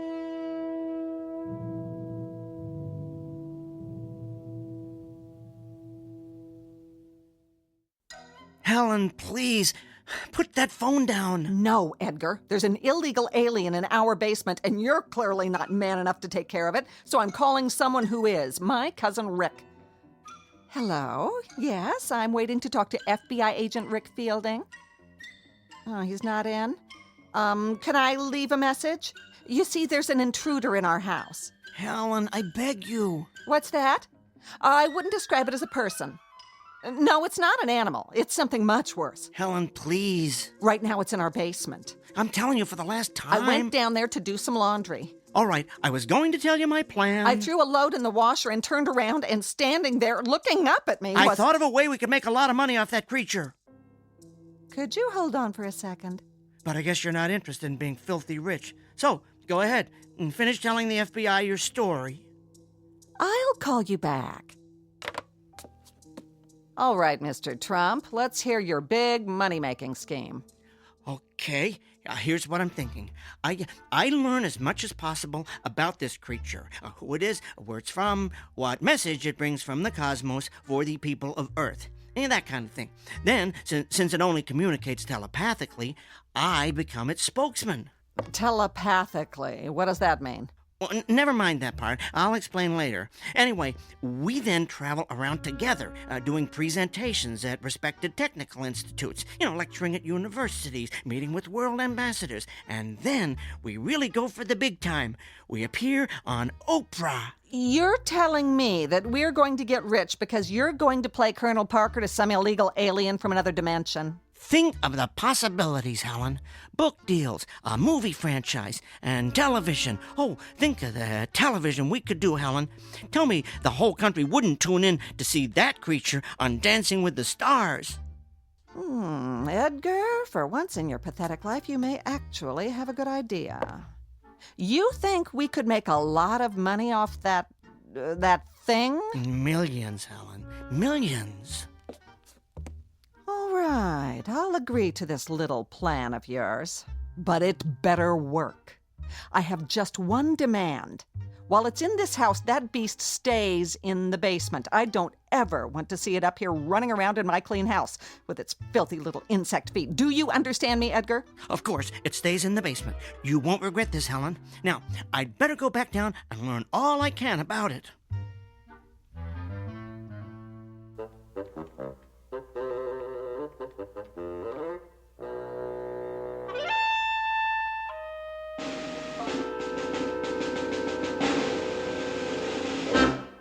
So then, I finished up by telling her we could make millions. And this convinced her to let me stay alive. Are you kidding? If money's involved, Helen's all over it. You are being protected by a great big dollar sign, my friend. I do not understand all your words, but I comprehend that your plan has saved my life. Thank you. Oh, you're welcome. I never thought to ask if you have a name. Name? Yes. What should I call you? Oh, I am identified by a specific sequence of sounds. Oh, would you like to hear them? Sure.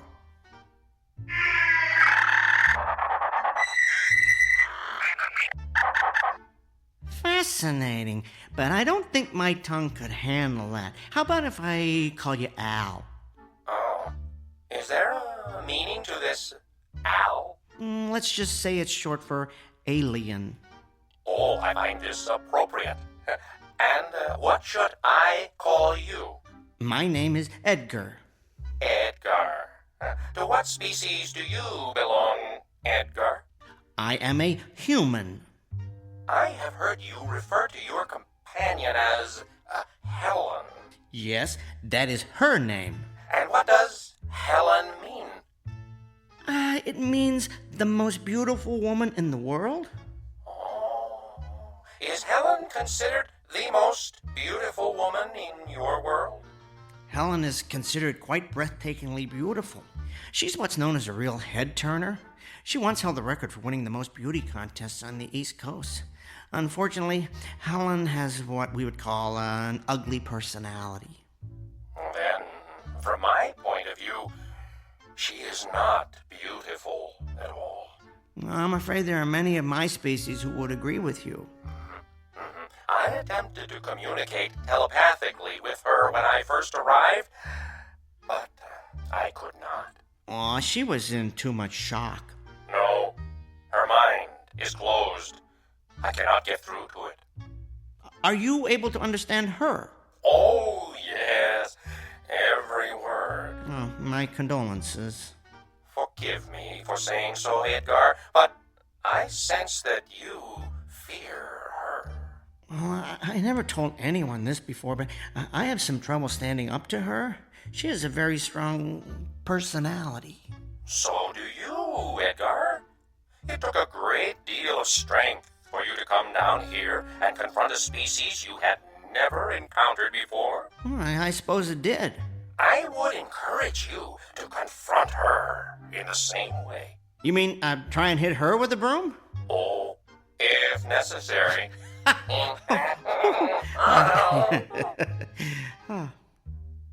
Listen, Al, I've been thinking, maybe we could share our knowledge of teleportation with each other. You know, sort of combine our brain power and see if we can perfect the process. That is an excellent idea, Edgar. Would you mind taking a look at my teleporter? Maybe you can suggest some improvements. Oh, I have already been examining it. You have come up with quite an impressive design. Oh, for a human. Well, thanks, Al.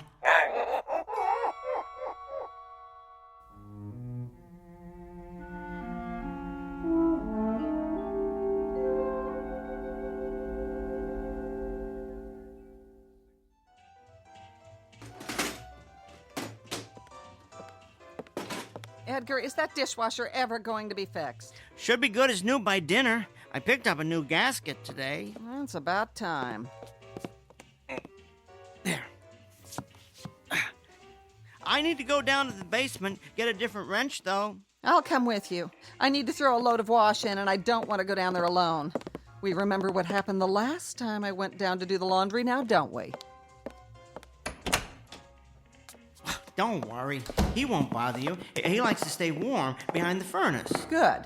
I don't intend to be a prisoner of the main floor just because you've decided to start taking in intergalactic strays. Interdimensional, dear. Whatever. All I know is I've had an uninvited house guest for 3 days that looks like it crawled out of a horror film.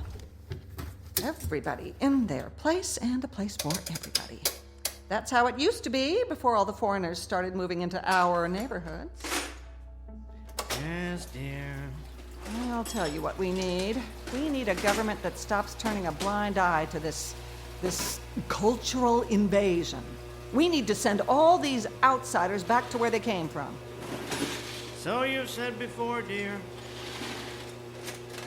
I found that wrench I need. I'm going back up. Now, don't take forever to fix it. Yes, dear.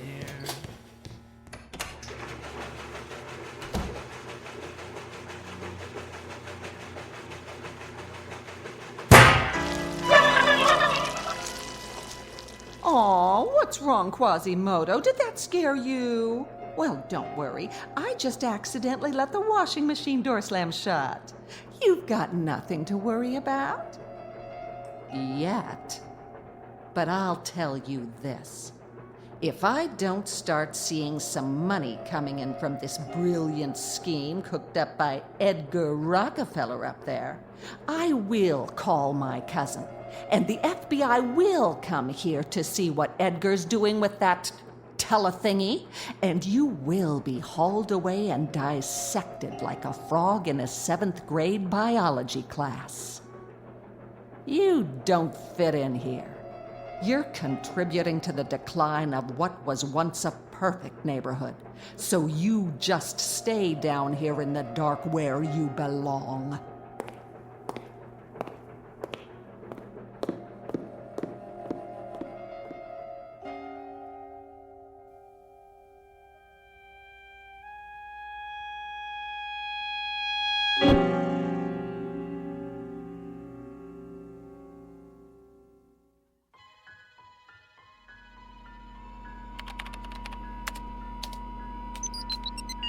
I've modified the subroutine that specifies where the person, or whatever, being teleported will arrive. Hopefully that'll put an end to any more random visits to unknown dimensions. If you entered the logic, as I said, it should work. I had been working quite extensively on it before I left my own dimension. So, Al, do you ever, miss where you come from? Yes. I do not miss the persecution, of course, but I do miss my home. Mostly, though, I feel... What, Al? I feel guilty about being here. Guilty? Why? I believe I am contributing to the decline of what was once a perfect neighborhood.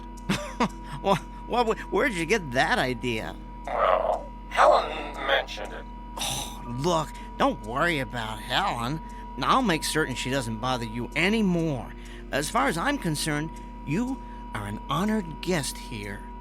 Oh, thank you, Edgar. That is very thoughtful. But that is not the only reason I feel guilty. You see, I have left my kind in a place where they endure abuse on a regular basis. It is not right that they suffer, and I do not. Perhaps I have made a mistake escaping from there. Well, you simply displayed a survival instinct, Al. That's something all living creatures do, no matter where they come from. I understand what you are saying, but I cannot help feeling that I have abandoned my species. I have been thinking that perhaps I should go back. Really? Yes. I would only have 2 regrets about leaving. One is that I would miss you, Edgar. Oh, thanks, Al. I miss you, too. What's your other regret? That I did not get to see more of where you live. I have so far only seen this, well, what do you call it? Hackensack basement. That's true, isn't it? Okay, Al, you and I are going on a little field trip to the main floor. You can get a look at my world through the living room window. No, but I thought Helen did not want me on the main floor. Helen's out getting her hair done. She'll never know. Come on, let's go upstairs. Oh, wait a second. Maybe you should wipe your feet first. All of them.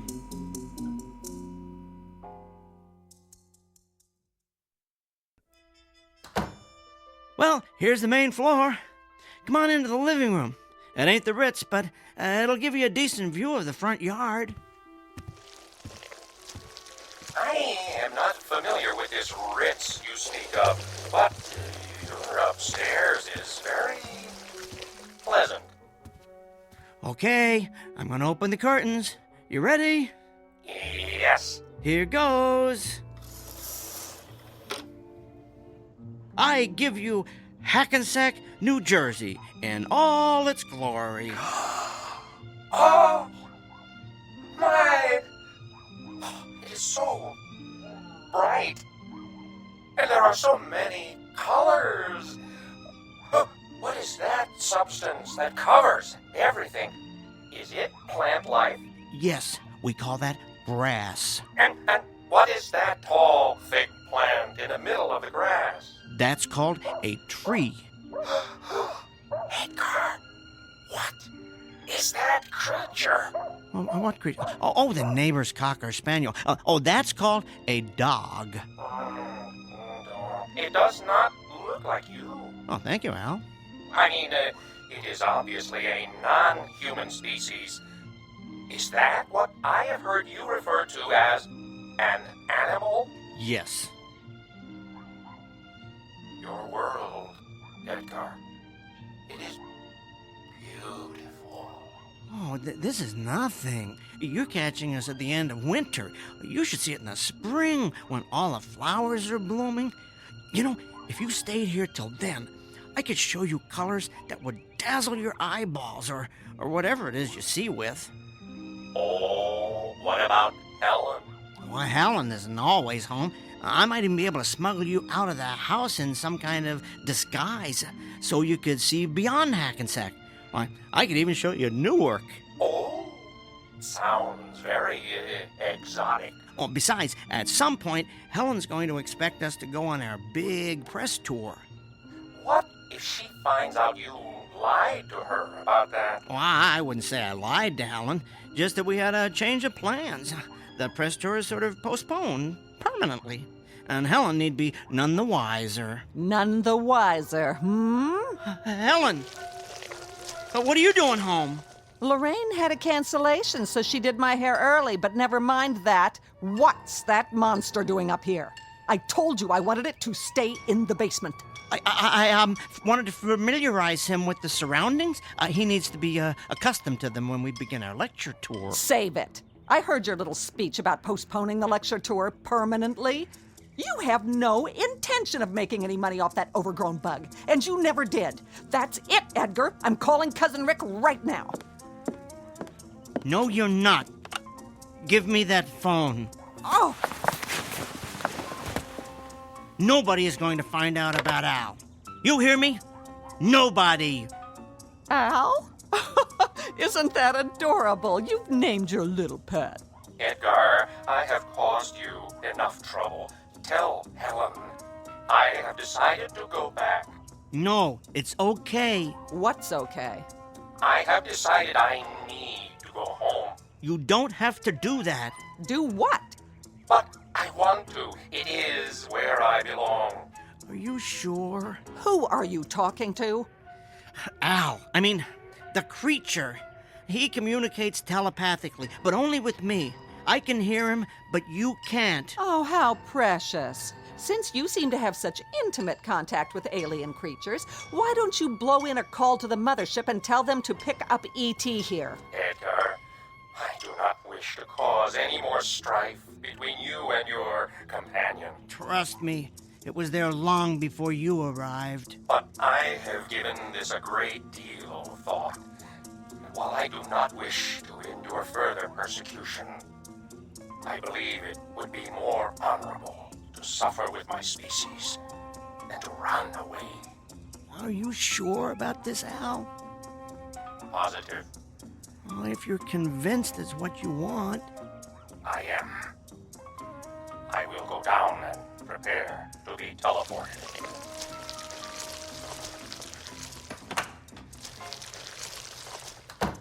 Edgar, will you tell me what on earth is going on? Yes, Helen, I'll tell you. Al has decided to return to his world. Yeah?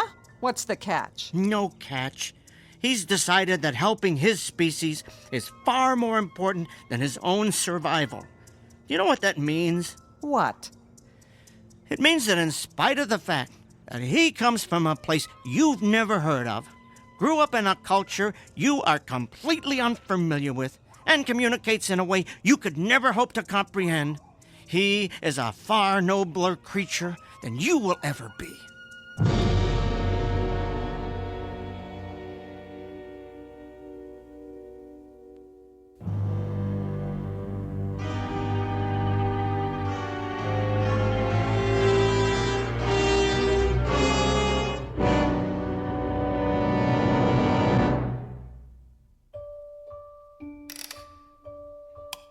Now, all right, that's the last of the calculations. I can't believe I let you fill our basement with all this junk. Helen, what are you doing down here? I want to be here to watch you throw the switch. That's not necessary. Apparently it is. I couldn't trust you to do something as simple as keep that overgrown insect in the basement, so I certainly don't trust you to send it back to Planet Cockroach. No, fine. Just stand right here so you're out of the way. There. Al, are you ready? Yes. All right, you stand over here. Good. That's perfect. Edgar. Yes? You have been a good friend to me. Thank you. Al, it has been a genuine privilege to know you. Come on, enough with the teary goodbyes. Just get it over with. All right, I'll run the activation sequence. Here goes. So long, Quasimodo.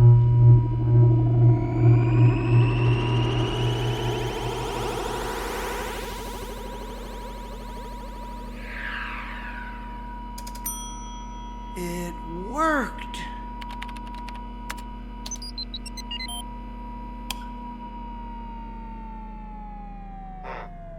Edgar, if it worked, why am I still here? Al, my multi-legged friend, I had a change of heart. I do not understand. What is this change of heart? In this particular context, it means I decided not to send you back. I took your advice and stood up to Helen. I sent her there instead of you. Why? Well, I started thinking about where you're from. How there's a race there called the Masters, the fact that they've declared themselves superior to all other races, the way they exterminate anyone who's different from them. And I came to the conclusion that Helen would be right at home there. I cannot argue with your logic. Come on, let's recalibrate the teleporter. We need to figure out how to transport an entire species of many-legged creatures to a more compassionate neighborhood.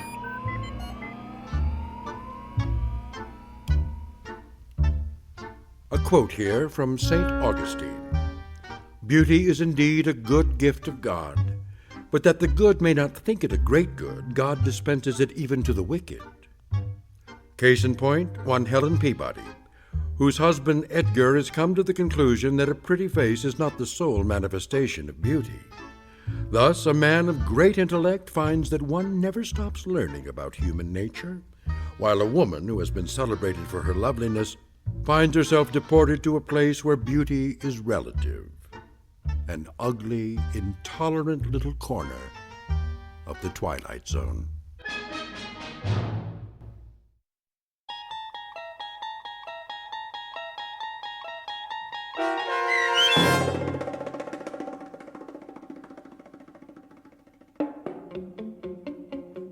There Goes the Neighborhood, starring Tim Kazurinsky with Stacy Keach as your narrator, was written for The Twilight Zone by Barry Rickert. Heard in the cast were Meg Thalken and Roger Mueller. The producers of The Twilight Zone wish to thank CBS Enterprises and the Rod Serling Estate for making this series possible. This copyrighted radio series is produced and directed by Carl Amari for Falcon Picture Group and Westwood One. Custom Foley effects, sound design, and mixing are done in the Cerny American Sound to Picture Theater by Cerny American creatives Bob Benson, Craig Lee, Todd Beyer, and Tim Cerny. To learn more about the Twilight Zone radio dramas and to contact us, visit our official website at twilightzoneradio.com. Doug James speaking.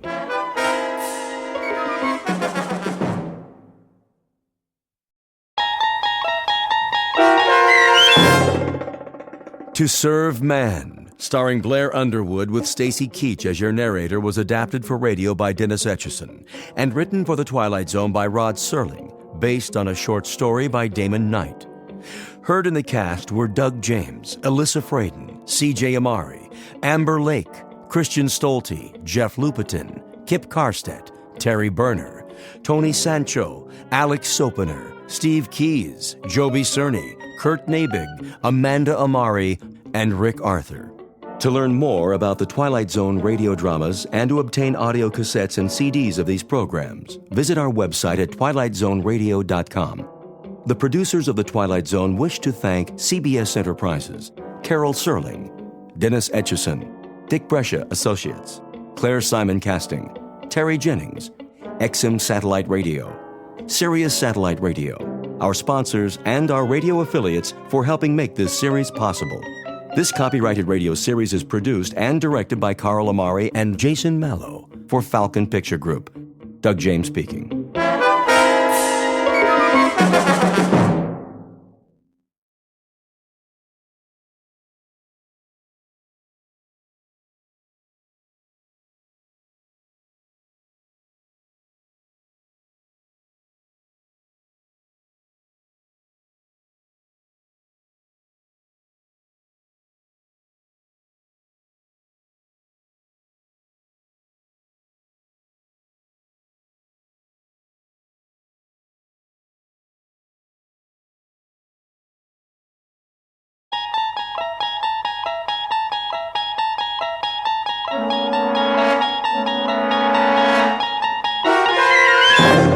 You're traveling through another dimension.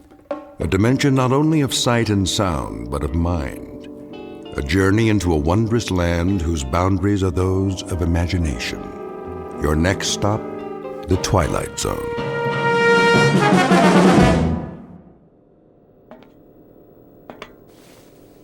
Mr. Chambers. Mr. Chambers. Now what? It is a mealtime. Repeat, mealtime. How exciting. Kindly state your preference, please. You really think I care? We have a full menu on board, suitable for human consumption. It has been designed to meet your dietary needs. I don't have an appetite. That does not compute, Mr. Chambers. I said I am not hungry, all right, ship? Very well. I'll let you know when.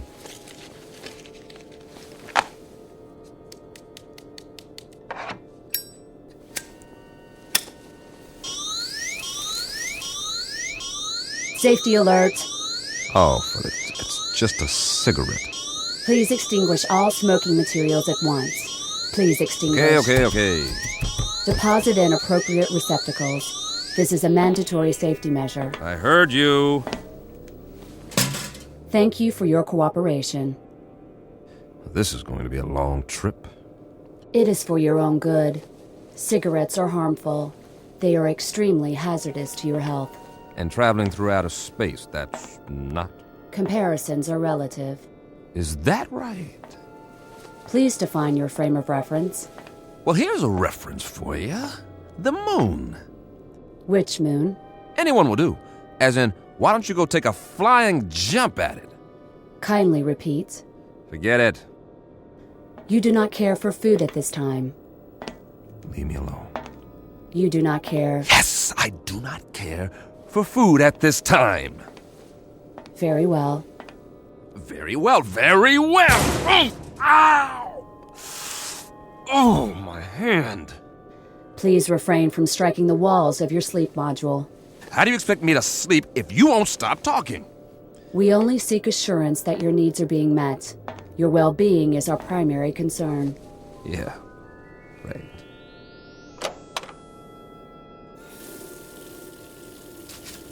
Please conserve water. A man's got a right to wash his face if he feels like it. Mr. Chambers, your trip requires the careful use of life-sustaining resources. Please conserve the water supply. I'll forget it. I'm going to lie down now. Try and catch some shut-eye. Nothing else to do. As you wish. Wait. Are you there, ship? Yes. What time is it? Your question is meaningless. Why? There is no time and space. Look, I only want to know... This is to say, there is no chronology that can be calibrated without a reference point. What time is it on Earth? Can you tell me that without an exercise in Euclidean geometry? Just tell me what the time is back home. What is the location of back home? New York City. In New York City, it would be 12 noon. 12 noon. Imagine that. I do not understand your request. Please rephrase. Leave me alone now.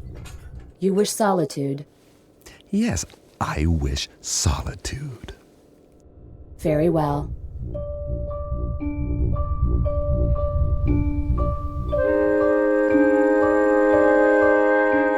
Respectfully submitted for your perusal, one Mike Chambers, linguist and cryptographer, formerly attached to the Pentagon. A highly educated individual who can break any code and decipher any language, at least on Earth. A man who shook hands, figuratively speaking, with a modern-day Christopher Columbus from another world. The height of this creature, a little over 9 feet, give or take a few millimeters. Weight, in the neighborhood of 350 pounds. Origin, unknown. Motives? Well now, therein lies the tale. And it's no ordinary one. You'd best hear the story from Mr. Chambers himself. Just remember, you're not on the Earth anymore. You're traveling at something close to light speed on a journey that will take you directly through the Twilight Zone.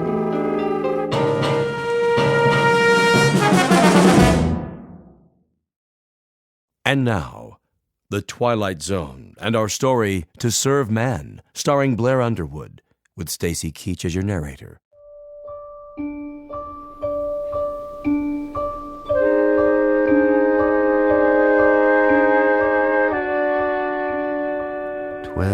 Noon. Somewhere, but not here. This is the way nightmares begin, or more to the point, the way they end. Very simple, direct, and unadorned, incredible. And yet, even while they're happening, we learn to live with them. We digest and assimilate new information as best we can, beginning with the smallest bits, the ones that are easy to process. So, if it's 12 o'clock noon back home, the only home you've ever known, that's what occupies your mind. You don't think about sidereal time or when it will be 12 o'clock the next day or the day after that. We live in the moment, but that's precisely what we should have been thinking of. All of us. Tomorrow and the day after tomorrow. We were preoccupied with the hands on a clock while we could have checked off the days on a calendar, one by one, and appreciated all that we had while there was still time.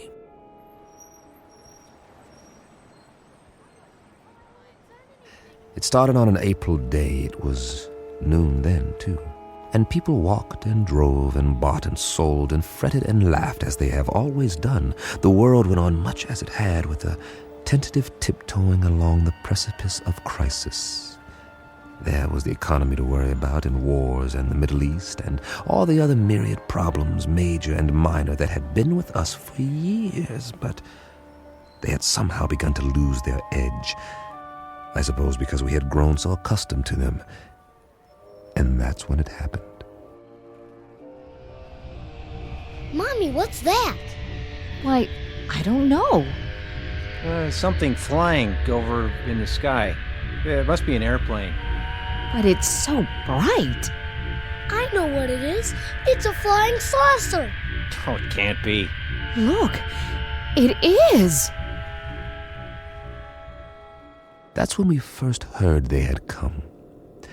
And that's when we should have prepared ourselves, but we didn't. Instead, we milled around like farm animals, worried only about our creature comforts, while the Secretary General of the United Nations made the first official announcement. I watched that broadcast, the same as you did, live from the lobby of the UN in New York City.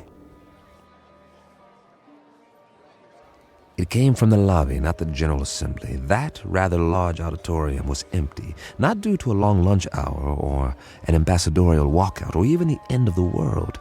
The representatives of all nations were at that moment watching their television sets and listening to their radios, much as were their peoples around the world. For, as it turned out, this would be a rather momentous afternoon. Ladies and gentlemen of the press, is this thing on? If you could move back, please, the Secretary General will answer all your questions. Move in. I'm trying. Get the shot. Where's the other mic? Take Evening News Remote. Take one. Get it now. This is live. Mr. Secretary, if we can have a shot of you. Look at the cameras, please. Please, ladies and gentlemen, may I have your attention? Quiet, please. No questions just yet. I have a prepared statement. I say I have a prepared statement. Would you give me your attention, please? I'll read it now, if I may. Ladies and gentlemen, I should like to recapitulate the events of the past 11 days. On the 14th of March, shortwave broadcasts were received in the principal capitals of the world. It was established that these transmissions did not originate on Earth. Rather, their origin was extraterrestrial. The first messages were merely announcements that there would soon be multiple landings at various points around the globe. We were assured that these landings would be peaceful and that there was no cause for alarm. Nevertheless, United Nations forces were put on alert. As you know, these broadcasts continued to grow in strength for several days. Is it true that they've landed? Please, no questions yet. At 11 this morning, Eastern Standard Time, the first landing took place in an area outside Newark, New Jersey. We have subsequent reports of additional landings in Russia, Norway, the southern coast of France, Rio de Janeiro, and several other locations. It is the position of the United Nations that it would be premature to assume hostile intent. Our recommendation is that the world's countries remain calm and make no show of force. All governments are being apprised of these events as they develop. The current situation at present is therefore... What do they look like? Yeah, what do they look like? Are they human? Or are they little green men? What do they want here anyway? As of this moment, we do not know who they are or the purpose of their arrival. We know only that several of their craft have touched down and that... Hold on, Mr. Secretary. Who's that? Looks like the guys from the Pentagon. What are they here for? Must be something big. Sir. Tell them that we have to do this. Are you sure? Quite sure. We've cleared it with the White House. All right. It seems that one of the craft has just landed a few blocks away. One of the representatives of the visitors is apparently on his way to this building. Now? All the wires are. Give me a direct feed, now. It appears that he has requested an audience with the General Assembly. That's correct. In a few moments, we'll reassemble in the... Good Lord.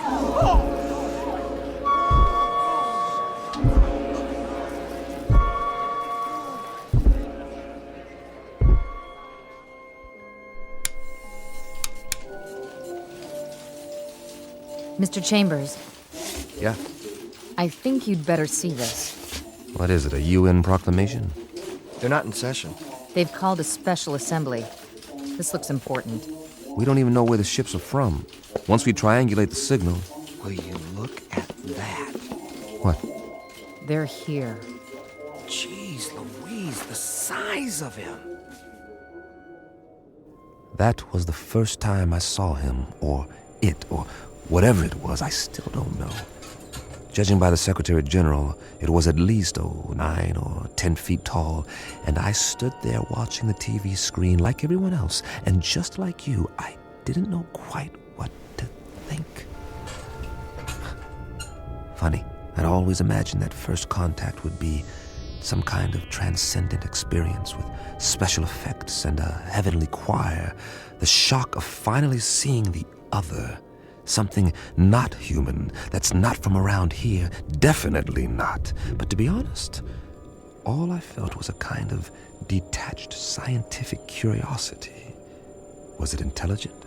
Well, it had to be to travel this far. Did it talk? I was soon to find out. We all were. Oh, weren't we?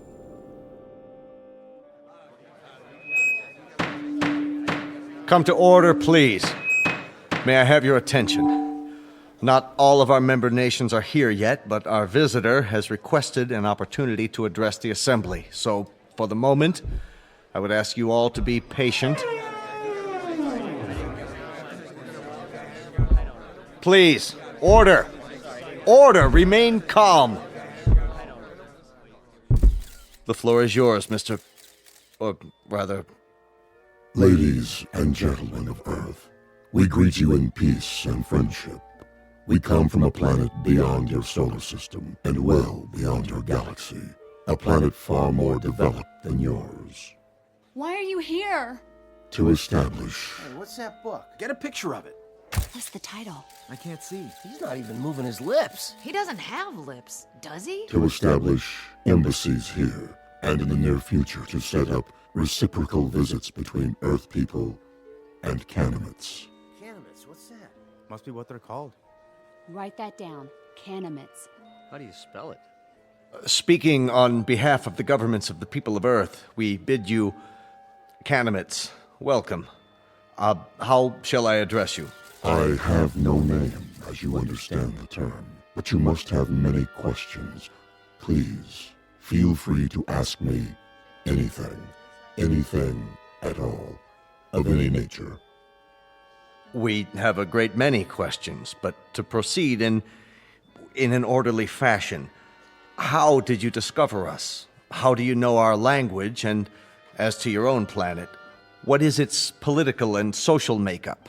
Of course, we most fervently wish to know why you have chosen us to... First of all, we must make the following admission.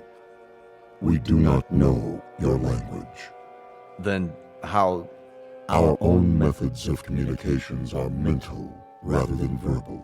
Hence, the voice you hear is artificially generated. Your words, or rather, your thoughts, are received and processed by an automatic translation device. My responses are in turn electronically altered to simulate vocal sounds in a language known to you. You cannot speak, then? Not in the literal sense. Astonishing. We understand you perfectly. As to your other queries, our planet is not visible to you. It lies far beyond what you call the known universe, but it is highly advanced technologically. Its political and social makeup are complex. I cannot describe it without first educating you in the basics of our society. That may be a lengthy process. Are you willing to be interrogated here at the United Nations in a special plenary session? All of our nation's representatives could attend. I'm sure they have many questions. I would be delighted. I believe that is the proper response. We thank you for your courtesy. Until then...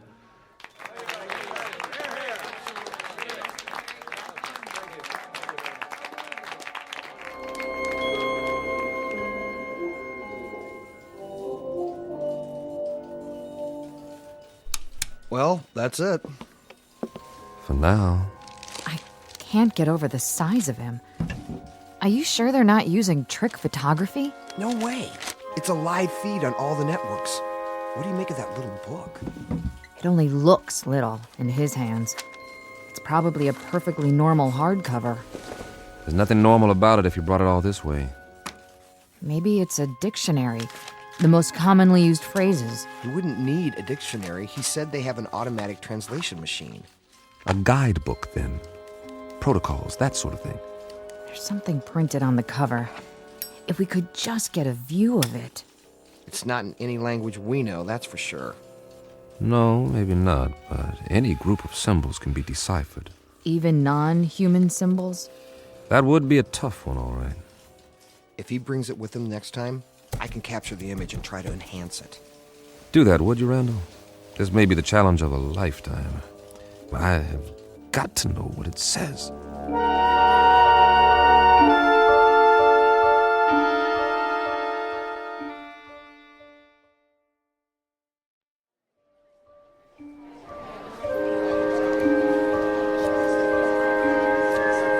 Come to order, please. Order. This meeting is now in session. Members of the General Assembly, our visitors, the Canamites, have graciously acceded to our request that their representative appear before us to answer further questions. The meeting is now called to order. We will proceed with the first inquiry. Senor Valdez of Argentina is recognized. Please use your microphone. You may remain seated. Why, may I ask, why exactly have you chosen our planet for this visit? It has come to our attention that Earth is plagued by many catastrophes, both natural and unnatural, all of which could be easily prevented. We are here to help you. Recognizing Dr. Denis Levesque, the representative from France. Your question, please. Monsieur Canamet, my government wishes me to ask you, what is the nature of your help? What form will it take? Indeed, if we should choose not to avail ourselves of this assistance you mentioned, your response would be? We will not force anything on you. You may accept only that which you choose. For example, on the morrow, tomorrow, that is, we will demonstrate an alternative power source, molecular in nature, which can supply a form of electricity to entire continents for the cost of a few dollars, or rubles, or pesos, or any other currency. You will find it extremely economical. Mr. Grigori, the Russian delegate, you have the floor. We would like to ask the Canamit directly, man to man, what are its true motives? Are we to assume that your purpose is totally altruistic? That you have an abiding interest in helping others? Are we further to assume that there is nothing beyond this boundless humanity of which you speak? There is nothing ulterior in our motives. You will discover this for yourselves soon enough, by testing the various devices we make available to you. What devices? I think the representative has answered your question. For example, we can show you a simple way to add nitrate to the soil and end famine on Earth. We can demonstrate the principles of a practical force field to cloak each nation with an invisible wall, impenetrable by bombs, missiles, or any other weapons. This will bring international peace for all time, if that is what you want. Of course it is what we want. Of course it is what we want. In return, we ask that you trust us. Only that you trust us.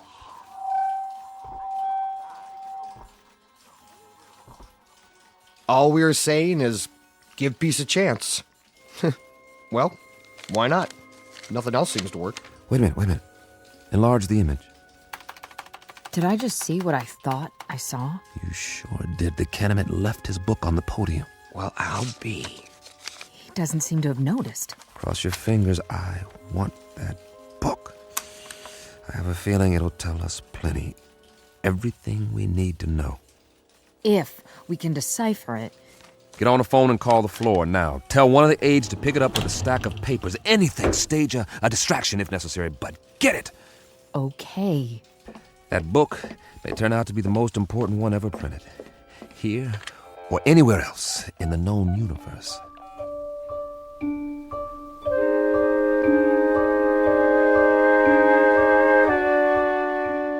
Now, cross-reference this code table with the first. Well, Chambers? I've almost got it, Colonel. What have you got? For starters, a migraine headache and a bad case of eye strain. We're wasting our time. He can't lick it. Not in 8 hours, I can't, Colonel. It took almost a year to crack the Japanese code in World War II, and they had an army of experts working on it. This is the language of people from outer space, probably 500 times as intelligent as we are and 1,000 times more complex. You need help? All donations gratefully accepted. But, Colonel, I showed this book to everyone on my staff, and I've had a dozen people working on it since late last night. And? You must have some idea. See for yourself. We've tried pretty much everything. Single transposition, double transposition, every method of cryptography there is.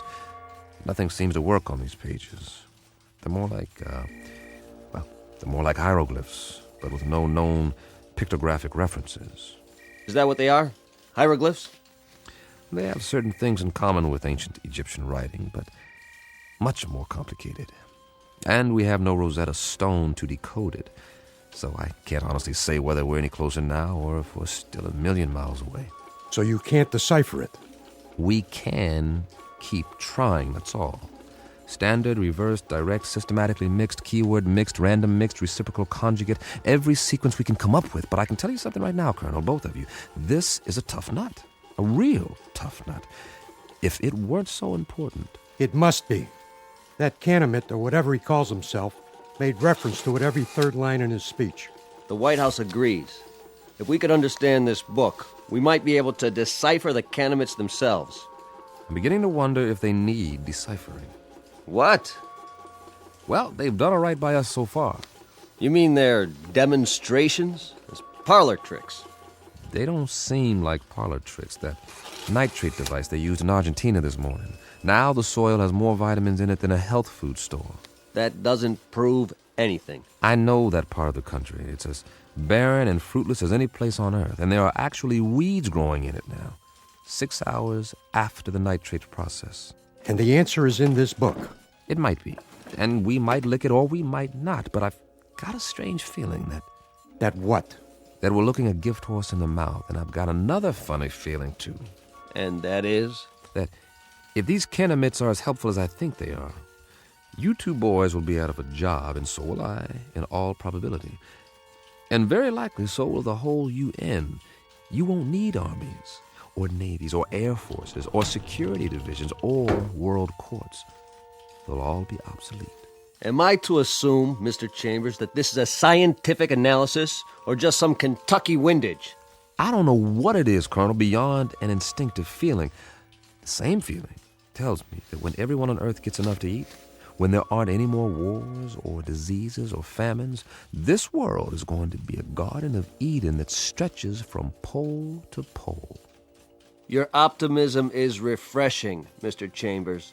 But for the time being, I'd consider it a personal favor, not to mention a direct order from the Chief of Staff, that you continue your efforts regardless of how your feelings change. Keep deciphering until you break this code or language or whatever it is, and tell us precisely what the bloody book says. I'll do my best. No promises, though, gentlemen. Now, if you'll let me get back to work. Jim, I think we've... What is it, Pat? We tried a new computer sequence. And? Look at this. We've got the title, anyway. You translated it. Are you sure? What does it say? This is an overlay. Place it over the cover of the book, like a template. Ah, brilliant. You're going to get a promotion out of this. You know that, don't you, Pat? No, it wasn't just me. Well, now, that makes the cheese a little more binding, doesn't it, Colonel? Let me see. It seems that our visitor's little textbook bears a very simple title right here on the cover. Well, what does it mean? What does it look like? I'd call that a fairly altruistic phrase, wouldn't you, Pat? I'd like to. It does seem unambiguous. It certainly does. It's a handbook. That's all. What does it say? Read the title for yourself. To serve man? This book is a set of instructions about how to do exactly what they've said. To help us, to help the world. How much clearer do you want it? They came here to serve man. That was the title of the book, no doubt about it. Pat and the rest of the staff had done it. They had come up with a template that deciphered the symbols on the cover, word for word. It was a place to start, and the most important one. At least we had confirmation of the Canaanites' intentions. Everything they had said was quite literally true. They were here for our sake. Of course, not all governments would be as easily persuaded, so at a closed session of the Security Council, our visitor was put to the test. The Pentagon provided credentials so I could attend, and I jumped at the chance. This was one meeting I couldn't afford to miss. If it went according to plan, the world would find out once and for all what, if anything, the Kenemites wanted for themselves, and whether the price, if there was one, was something the Earth could afford to pay, though I, for one, didn't expect any surprises. Would you? Never in a million years.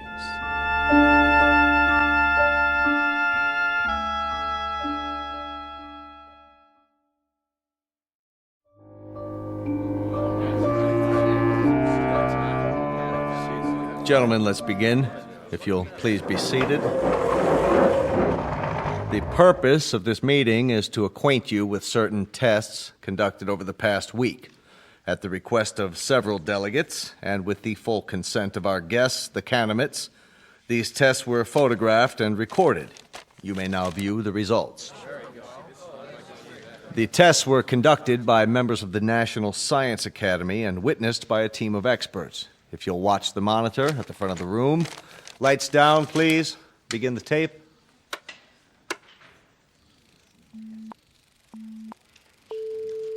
This machine is a polygraph, the standard instrument for measuring the proof or falsity of a statement. Since the physiology of the Kenemites is unknown to us, our first objective is to determine whether they react to these measurements as human beings do. We will now proceed with a dry run to establish a baseline reading. Are you ready? I am ready. I trust our small chair is not too uncomfortable? Not at all. The sensor attached to the torso registers the pulse rate. The second attachment shows electrical conductivity in the palm of the hand as perspiration increases. And the third connection shows the pattern and intensity of electrical waves emanating from the brain. With human subjects, these readings vary markedly, depending upon whether the subject is speaking the truth. I understand. Then let us begin.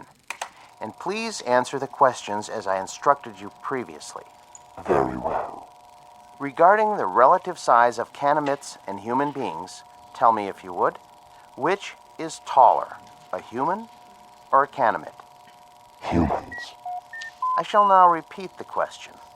Which is taller than the other, a human or a Kenemite? A Kenemite. Very good. Next question. How did you come to this planet? We walked. Once more, how did you come to this planet? In a spaceship. Excellent. My colleagues and I are satisfied that the mechanism is effective. Now, I shall ask our distinguished guest to reply to the question put forth by several UN delegates. Namely, what is the motive for the Kenemites in offering so many gifts to the people of Earth? On my planet, there is a saying. There are more riddles in a stone than in the philosopher's head. The motives of intelligent beings, though they may at times appear obscure, are simple compared to the complex workings of the natural universe. Therefore, I hope that the people of Earth will understand and believe when I tell you that our mission upon this planet is simply this: to bring to you the peace and plenty which we ourselves enjoy, and which we have brought to other races throughout the galaxies. When your world has no more hunger, no more war, no more needless suffering, that will be our reward. Thank you. Most profoundly. There you have it, gentlemen. Lights, please. I should like to pose a question. Yes, Grigori. Who is responsible for that circus? I assure you, Grigori, the tests were quite genuine. A circus, a second-rate farce. If they were genuine, Mr. Secretary, why has debate been stifled? There'll be time for discussion tomorrow, the next day, and throughout the week. No one is stifling debate. I would remind the delegate from Russia that everything the Kennemit has promised is not only worked, but worked beyond our expectations. The force field that was tested yesterday morning, nothing could get through. And suddenly we find ourselves in a brave new age, when none of us need fear a hydrogen bomb or a missile. We are on the threshold of peace, Monsieur Gregory. Peace as we have never known it. Niet. I say niet.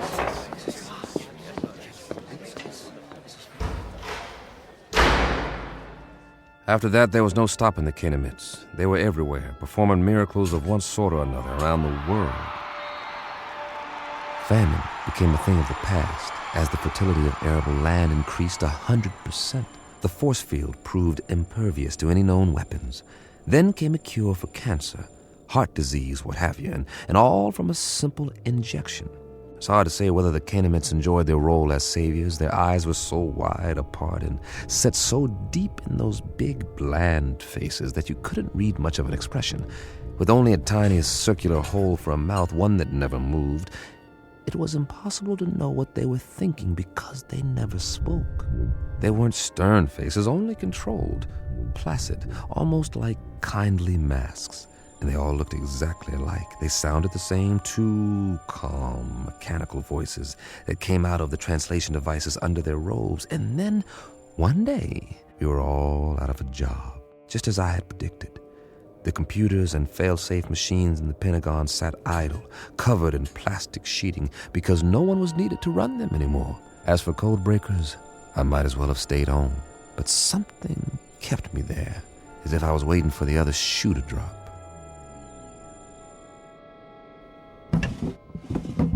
Mr. Chambers? Over here, Pat. I'm going home now, boss. Need me for anything? Like what? This isn't exactly a beehive of activity anymore. You can say that again. The new story of mankind. Nobody needs to decipher anything because, well, there aren't any more codes.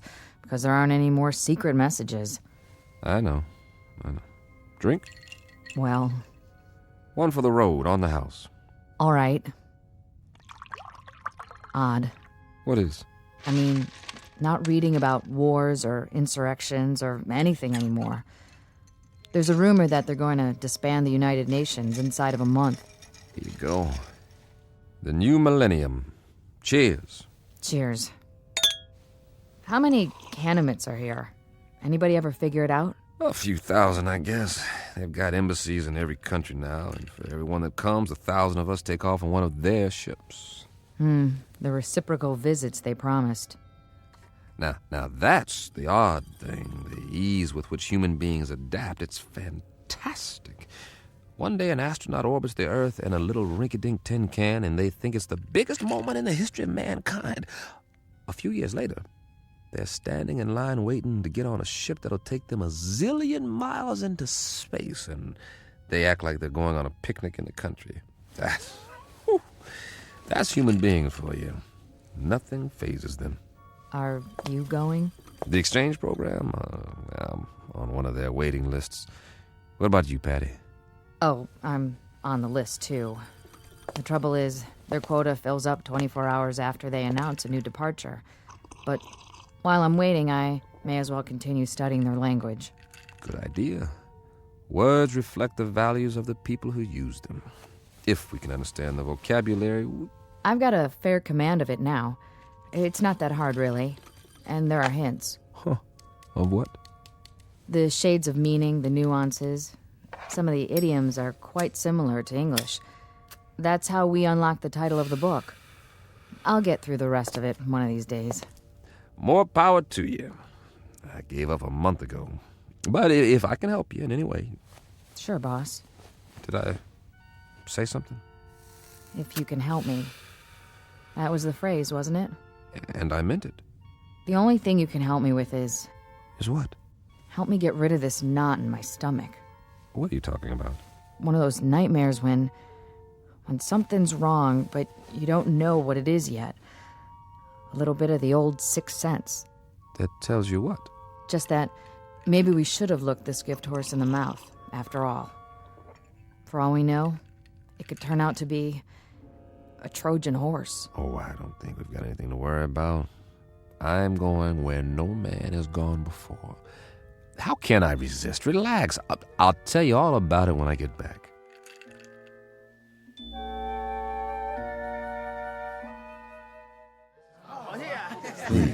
Get in line. One piece of luggage per person. This way to the loading platform. I'm so excited. I can hardly wait. What do you think it's going to be like? They say they got an average temperature of 76 degrees on their planet, and the sun never goes down. Wouldn't that be something? And their clothing, it's metallic cloth, just beautiful. Kind of like spun gold. My sister has a brochure. The day you land, they take you on a shopping tour, and you can have as much of it as you want for free. It's just one big holiday when you get there. They've even got a form of baseball with leagues and everything. Man, I don't think I'll ever come back. And the whole trip, it's millions of miles, mind you. The whole trip only takes a few days. May I help you with your bag? Why, yes, you may. Oh, they're so polite. Please, keep the line moving. Watch your step. Take my arm. Can we sit together? Yes, you may sit together once you're inside. We're moving. Almost on board. This is going to be a wonderful trip. Did you bring your camera? They're opening the door to the spaceship. I hope there's going to be other kids my age there. Boarding pass, please. Yes, right here. Mr. Chambers, proceed. Thank you. Mr. Chambers? Mr. Chambers! Pat, hi. Jim, please, You are just in time to say goodbye. don't get on. Are you kidding? I've been waiting for 6 weeks. You can refuse. There's still time. Well, don't say that too loud, or there'll be 1,000 people trampling over you to take my place. Get on board, please. Not yet. I'm begging you. What? Whoa, what's wrong with you, Pat? I finally deciphered the book. Hey, that's great. All of it. You're delaying departure. Please continue up the ramp. One moment. Well, Pat? Jim, the first page is just a collection of English phrases with their own translations. But the rest of the book, the rest of it. Will you move, mister? We're waiting to get on board. Step through the door, sir. Write me about it. I'll have plenty of time to read letters up there. Not as much time as you think. Jim. Now, Mr. Chambers, we must close the hatch. The rest of the book. It's not what you think. The title, To Serve Man, it's a cookbook. What? No, wait, what? Wait! No! A cookbook! A cookbook!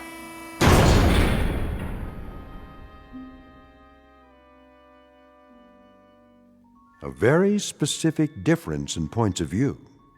To the wee ones, the little race of tourists known as humans, it's a marvelous adventure, a voyage to outer space, a chance to get away on the greatest vacation ever.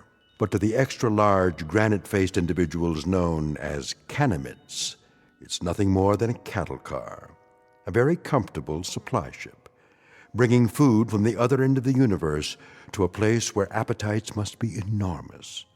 As I say, it's all in the point of view, a lesson in language and semantics from the Twilight Zone.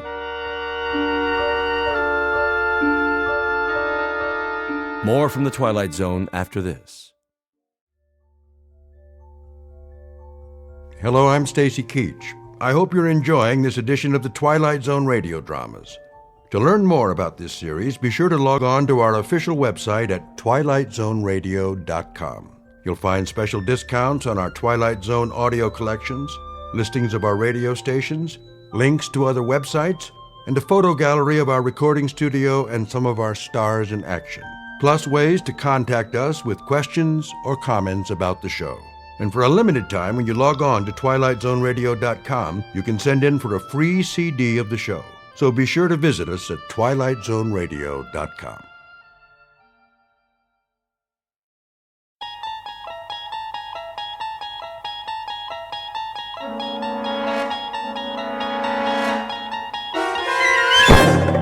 You're traveling through another dimension.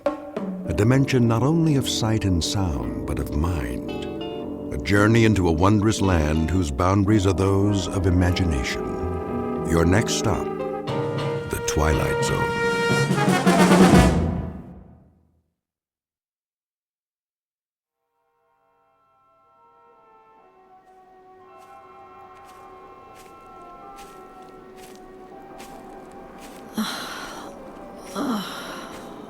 Я така змучена. Я голодна. Нема людей. Нікого іншого нема. Нема звірів. Нема птахів. Я не знаю, як довго я вже ходжу. Кілька день, я думаю. Тут запах смерти. Що це є? I can't see it through the vines. Oh, a town. I hope they have some canned food. They'd better. I haven't eaten in... I can't remember how long. Make sure your weapon's in working order. The first rule for a soldier. I wonder what they call this place. They're all alike. Bombed out. Every last one. Not worth fighting for. And the people, where are they now? Dead, turned to dust. They should have surrendered at the beginning. We gave them a chance, but they ignored us. The fools. If only they had listened, they'd still be walking down this street, going to their shops, their markets, their decadent restaurants, sleeping in their beds at night. But their stupid army won't give up. They fight on, wherever they are, whoever's left. Sooner or later, they'll have to surrender. The word will come through, and it will be over. Oh, please let it be over soon. But how will I know? Come out! Why don't you come out? And we'll finish it right here in the street! Just the two of us! Come on! Cowards! You're cowards! All of you! Cowards! You cowards! Cowards!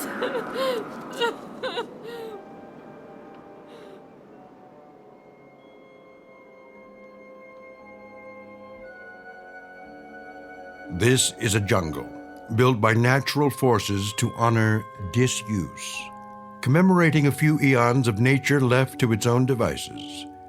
To all appearances, it is a backward step in evolution, a return to an earlier, more primitive state. But it's also another kind of jungle, the kind that grows out of the human race's war with itself. Hardly an important battle, this one. Not a Gettysburg or a Marne or a Iwo Jima. More like an insignificant corner in the crazy quilt of combat.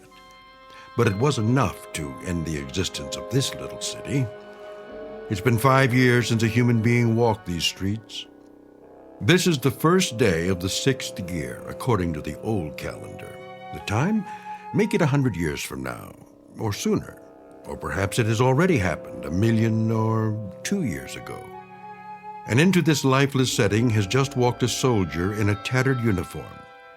She's doing what she was trained for, and with no order to the contrary, she's locked into searching and destroying or merely surviving. The language spoken is English, for our benefit, but the place is the Twilight Zone.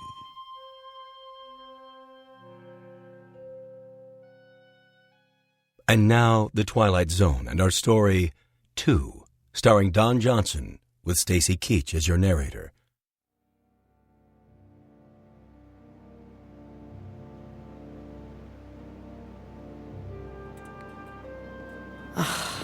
Just as I thought. Another ghost town.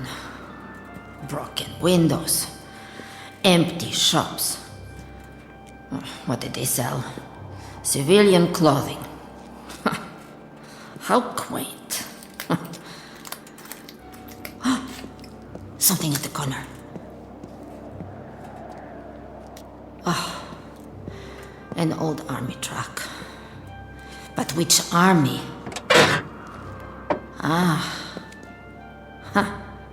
One of theirs. Well, it's not going anywhere now. What else have they got around here? Barbershop, newsstand.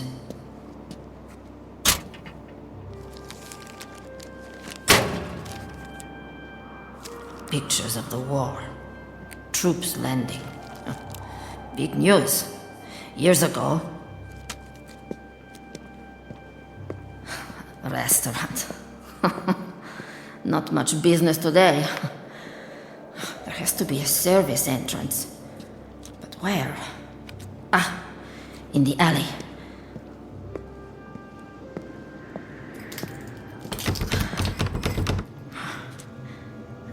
Huh.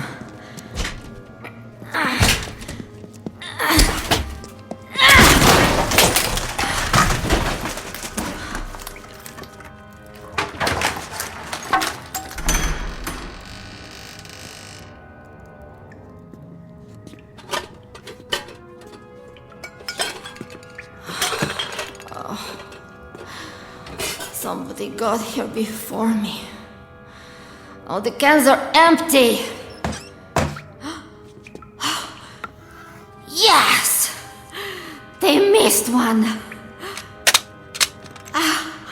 Canned chicken.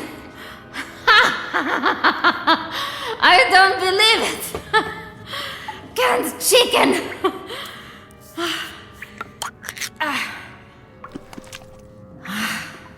Smells fine.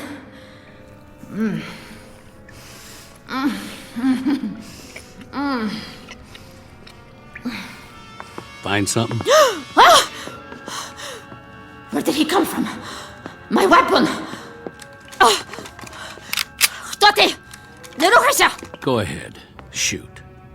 If that's what you want. Стій тихо, я маю револьвер! To tell the truth, I don't care. You got the guts to do it? I didn't think so. You don't want to fight any more than I do. Put the rifle down. I said give it to me. No! Ow! What did you do that for? What are you, crazy?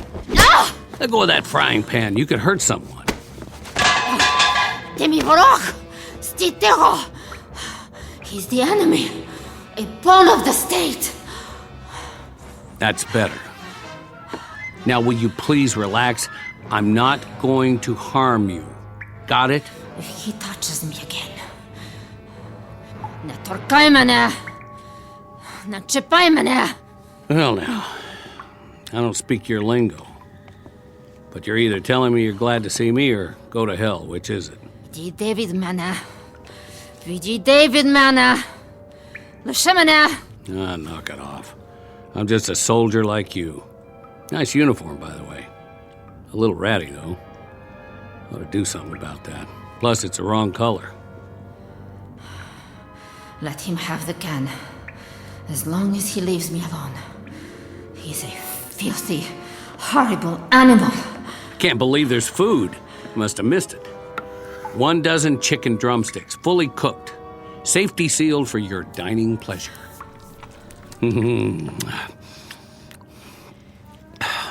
That's mighty tasty, if I do say so. I prefer the white meat myself. Oh well, beggars can't be choosers. He's going to eat all of it. Who does he think he is? Ти свиня! Ти повинен мені дати трохи. You're right. Better slow down. Eat too fast and I'll get stomach cramps. Ти холера. Я тебе заб'ю! Whoa, down. Settle down. Hey, I said cool it. Now stay down for a while. The rest will do you good. There's the menu for today. Well, pretty boring if you ask me. Could use a little something to wash it down. Bottles. Nope. The cupboard's bare. Canteen's nearly empty, too. Stuff dripping out of those pipes ain't fit to drink. Who knows where it came from? You got any water in your canteen? Hey, I'm talking to you. Come on, quit faking it. I didn't hit you that hard. Did I? Out like a light. Hardly anything to her. Skin and bones. Must not be eaten regular. Let's see what you're carrying in that belt. One last swallow. Okay, keep it. A few rounds of ammo. What's in the holster? 45 automatic? Not even a 38. Broken mirror, an old comb, and a couple of hairpins. Sorry, lady. I can't use them. Go on. Chow time. Hey, you better eat it before I do. Wake up, I said. For the love of...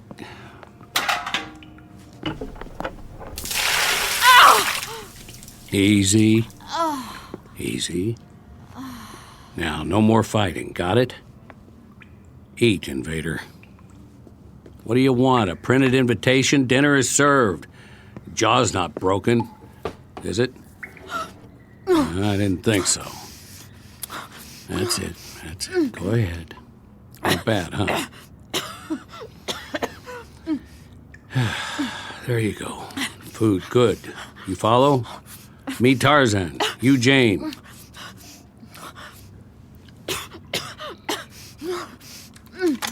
Oh, no. Leave the gun where it is. Mine's behind the door. No more shooting. Nix. Verboten. What language do you speak? Okay, be that way. Look, the only reason I can see for us to fight is that your uniform is a different color, and that's not good enough anymore. I say it just doesn't matter. You get me? What is he babbling about now? Yeah, I know. I talk too much. I'm just trying to make a little small talk is all. He'll pass the time. Come on outside with me. I want to show you something. Come on. It's okay, I promise. Where is he going?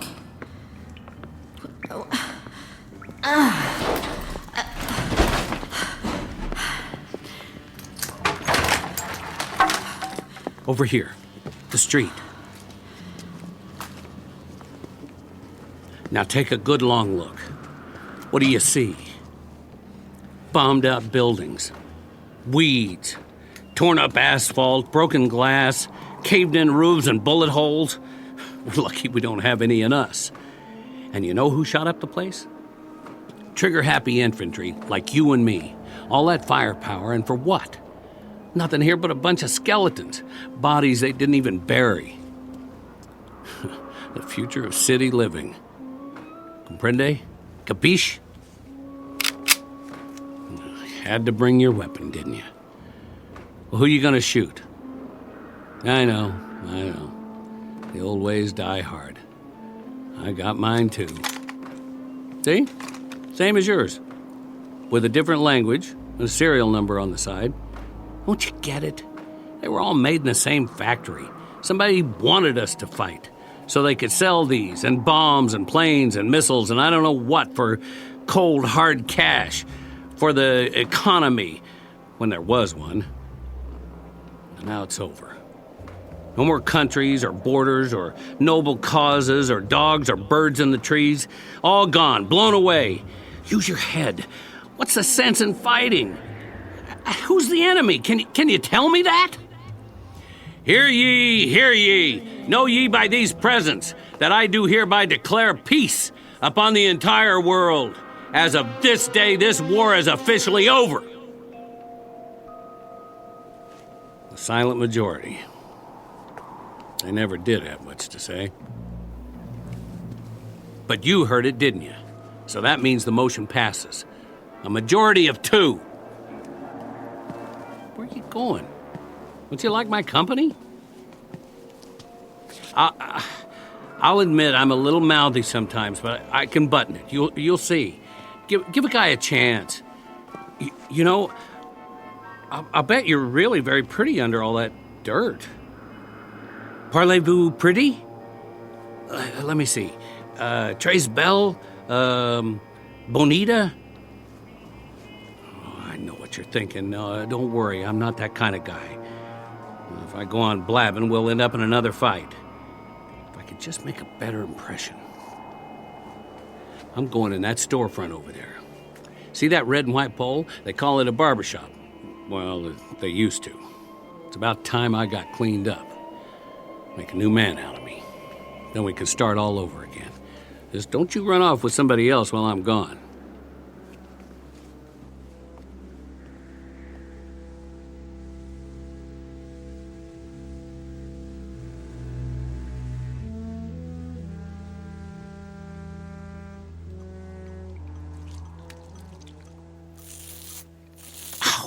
Boy, that's smarts. Hi there. We meet again.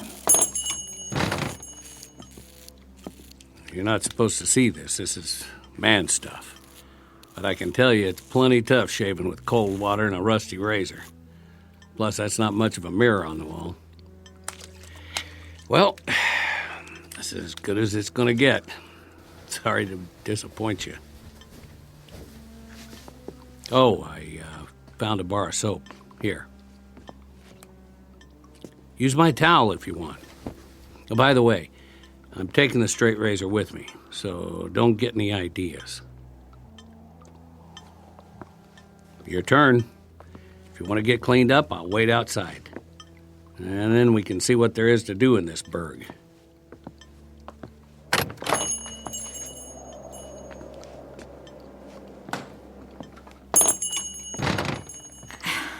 I don't understand a word he's saying. But I know one thing. The enemy always lies.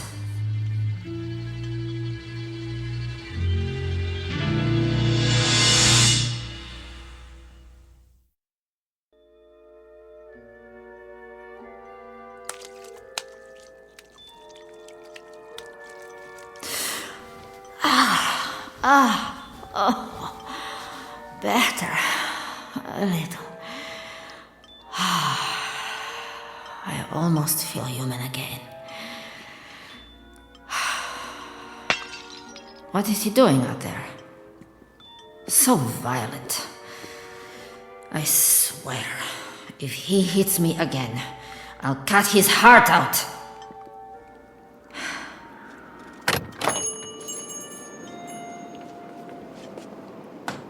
Look at what I got you. From that old shop down the street. The mannequins won't mind. Don't know if it's your size, but it might fit. You like? A dress? He got this for me. It's all yours. Prekrasna. You took the words right out of my mouth. Prekrasna. Now, don't take it the wrong way. It's not like I'm giving you a present or anything. I just thought if we're going to do the town, you might feel a little better. Try it on. I'll turn my back. No, it's a little large. Okay, if you're modest, pull it on right over your uniform. It might fit.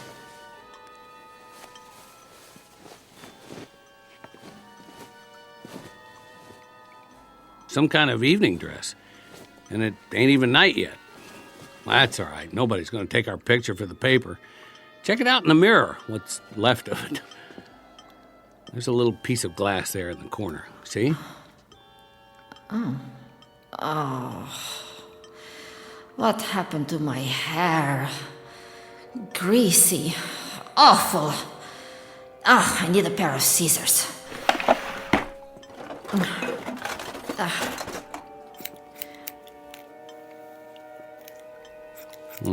This could take a while. Meet you at the corner.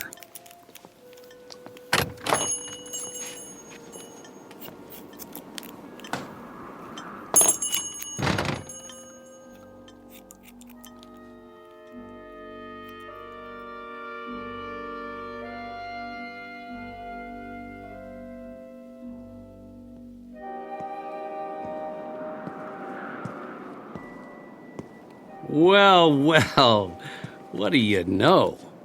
It's a female human. One more thing, though, if you don't mind my saying. You really ought to do something about those army boots. They just don't go with the outfit. Maybe we'll find a shoe store. I could use a pair of tennies myself. You don't have to walk back there. You're not a squaw. Oh, I get it. You want to keep an eye on me.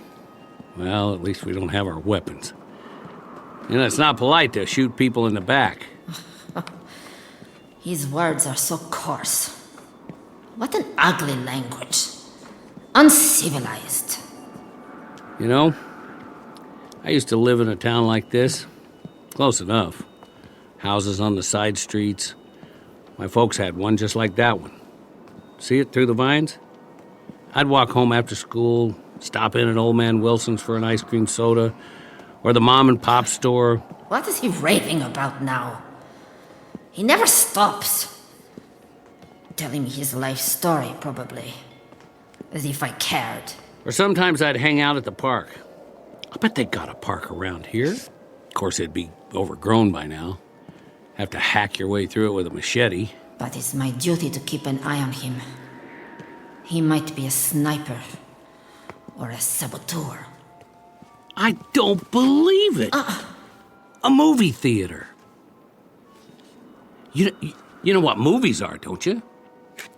They have them where you come from. Sure they do. Everybody loves movies. Well, come on. I'll buy you a ticket. What?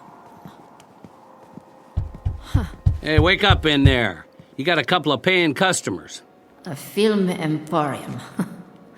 To entertain the masses with propaganda. Let's sneak in. Nobody's watching. Just have to move some trash away from the door. After you. Ugh. Ugh. What is that stench? Something very bad in here.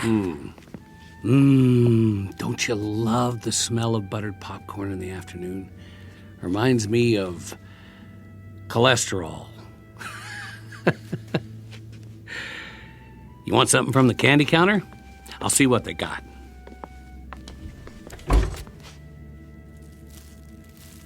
Sorry, all cleaned out. Just some sugar daddy wrappers. Milk duds are dried up. The army must have been here. What did he find? Hard candies. I like hard candies. Not even a junior mint. We better grab a seat. Wonder what's playing. There's a poster for coming attractions. My favorite general and furlough romance. Couple of winners, huh? Handsome guy. Look at the medals on his chest. And her. I didn't know they had uniforms with miniskirts. She sure got that animal look in her eye. Is it true? Do chicks go for guys in parade dress? That's what's wrong with me, huh?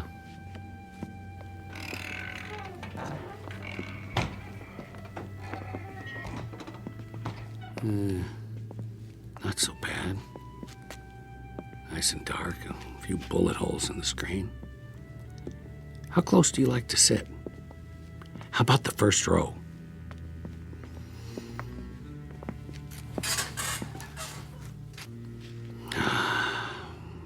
I spent plenty of Saturdays down front. All kinds of flicks. Used to be comedies, westerns, science fiction, and horror movies. I liked those. A mummy walking around, or an old house, maybe some vampires, or a killer with a knife. Always something like that, or zombies. They were the best. But you know something? Me, I don't care if I ever see another zombie again. It was all fun and games back then. Special effects, makeup. Not like the real thing. I don't know about you, but I'll take a comedy anytime. The old ones especially. You ever see Laurel and Hardy? Nah, you wouldn't. They were the kings. A skinny guy and a fat guy back in the 20th century. The fat one would get so mad. One time they had to carry this piano up the stairs. Must have been 100 of them. They kept dropping it. and it would slide back, and they'd have to get it and bring it up again, and then would they finally... The movie theater. I remember.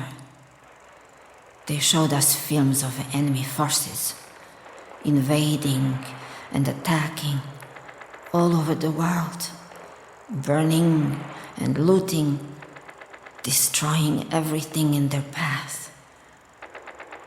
Like locusts, like a plague. And we were the only ones who could stop them. I took my training, like the others, to learn how to fight. The best trained soldiers on Earth. We would stop the aggressor and restore order in the world. But it went on and on. He would not give up. He would not give up. Like this one. He is the enemy. Those old comedies, they He were the absolute is top the in my enemy. book. There were even some guys called the Three Stooges. Man, oh man. Where is my weapon? Where are you going? Sit down, why Моя don't you... стрільба. Мушу дістати.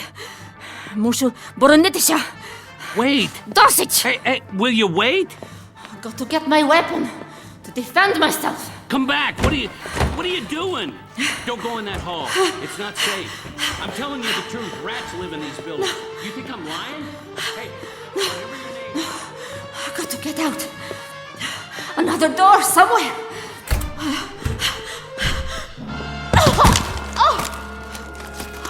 What did I trip on? Bones. I told you not to go. Lord, dead soldiers. They must have been trapped. Sick. Don't touch them. What's left of the bodies might be infected. Keep your hands off that gun. You'll get the sickness. Do you want to die like them? Do you? Стій тихо! Я тебе заб'ю! All right. Two can play that game. Now, you want to pull the trigger? We'll do it on 3. Maybe they're loaded, who knows? If they didn't run out of ammo before they died, I can't even tell what their uniforms look like anymore. Of course, even if these guns fire, the barrels are probably stopped up. That could be fatal. Chamber will blow up in your face, or mine, or both of us. Your call, soldier. On my count. 1, 2... I don't want to kill him. I don't want to kill anyone. You made your point. You're tough. Me? I don't want to play. Watch what I'm doing. I'm setting this gun down again, where it belongs. With the dead. You see? Nice and slow. Now I'm going to turn around and walk out of here. If you still want to shoot, shoot. Thanks for the movie date. It was fun while it lasted. Я слаба. Я слаба. Я не можу. I'm weak. I'm weak. I'm weak.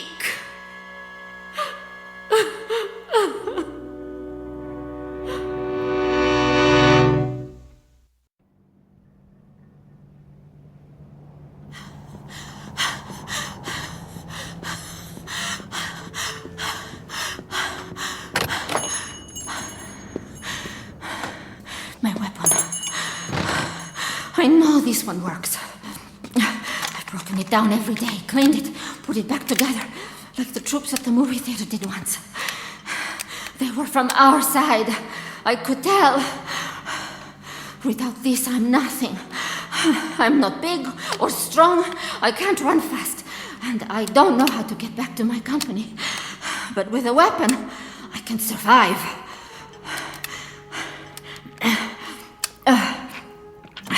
Not many rounds left. I have to make them last.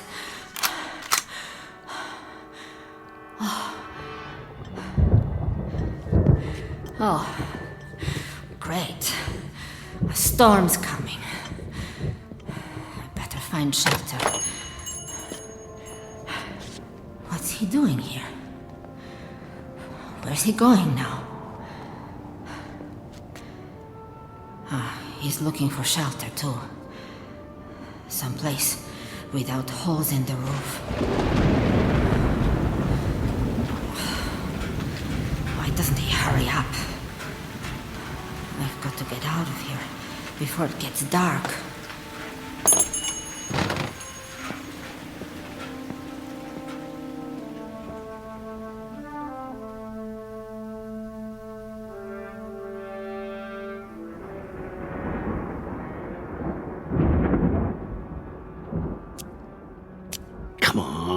Light. What's wrong with these matches? Not wet, just old. There. Now let's get a fire going. Good. Chimney's drawn. House isn't damaged at all. And they left tons of newspapers. Find some wood, it'll burn all night. Furniture should work.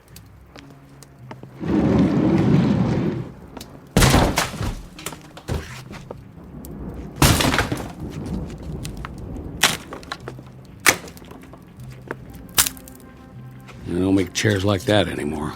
Solid hardwood. This ought to last. Where is she? Crazy soldier. Use your eyes. There's a whole house here they didn't hit. Big enough for both of us. What's the matter? Not good enough for you? Hey, can you hear me? Coming out of the rain. Got a fireplace and everything.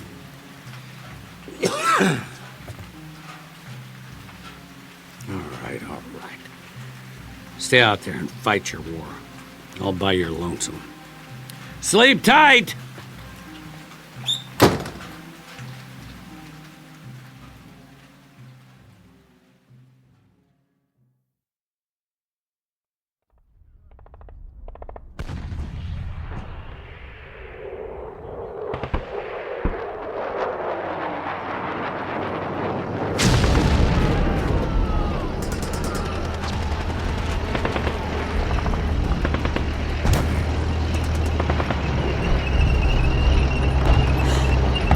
No! The tanks! The tanks are coming! No!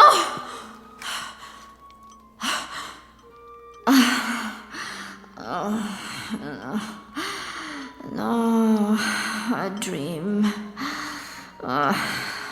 No, that's all. A dream. Always the same. Good morning, mannequins. Hope you slept well. I certainly didn't.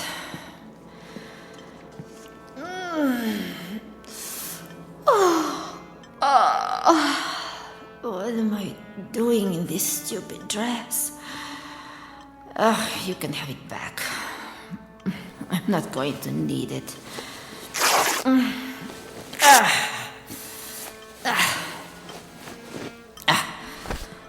To find something to eat. But where? There isn't any place left.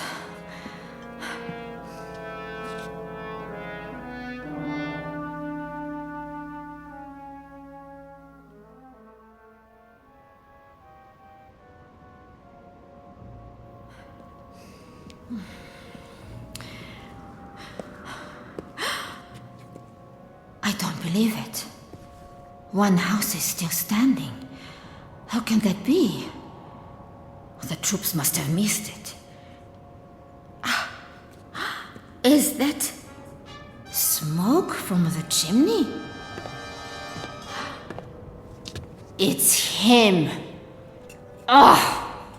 He's already claimed it. Food? What the... You? Good shooting. Go ahead, finish it. You got me in your sights. Do it. Do it now. Some kind of trick. Make your move. Because I'm not going to fight. See? I don't have a weapon. Left it at the movies. What, you don't believe me? Come on and search the place. Not even a pea shooter in here. What's he wearing? Where's his uniform? By the way, that thing you shot out of my hand was called a mason jar. You know what that is? Preserves. They have a whole slew of them. Put them away before the war. Take your pick. Probably keep us both alive. Food? Oh, yeah. You know that word, don't you? Well, what are you waiting for?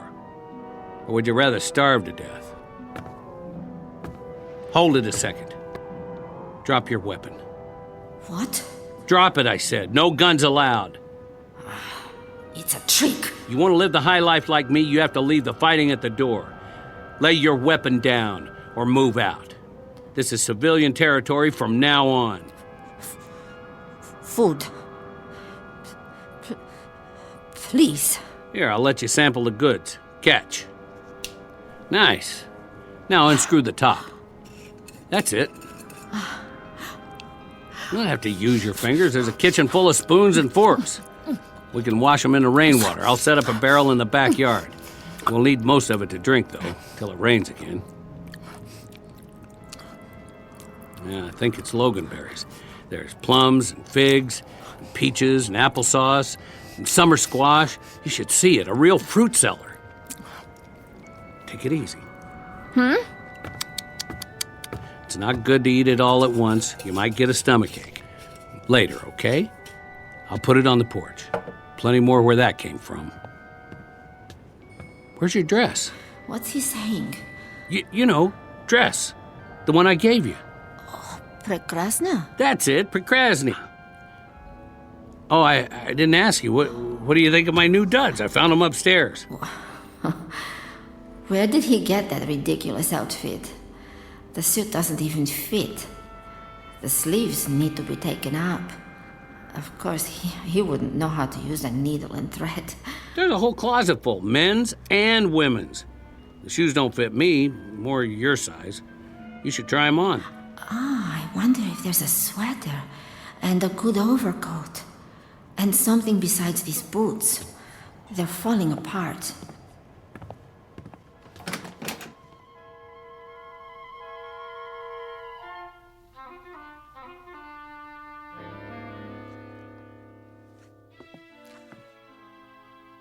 You all right in there? Poczekaj, ja nie gotowa. Take your time. Just wanted to be sure you're okay. You don't have to try on the whole closet, you know.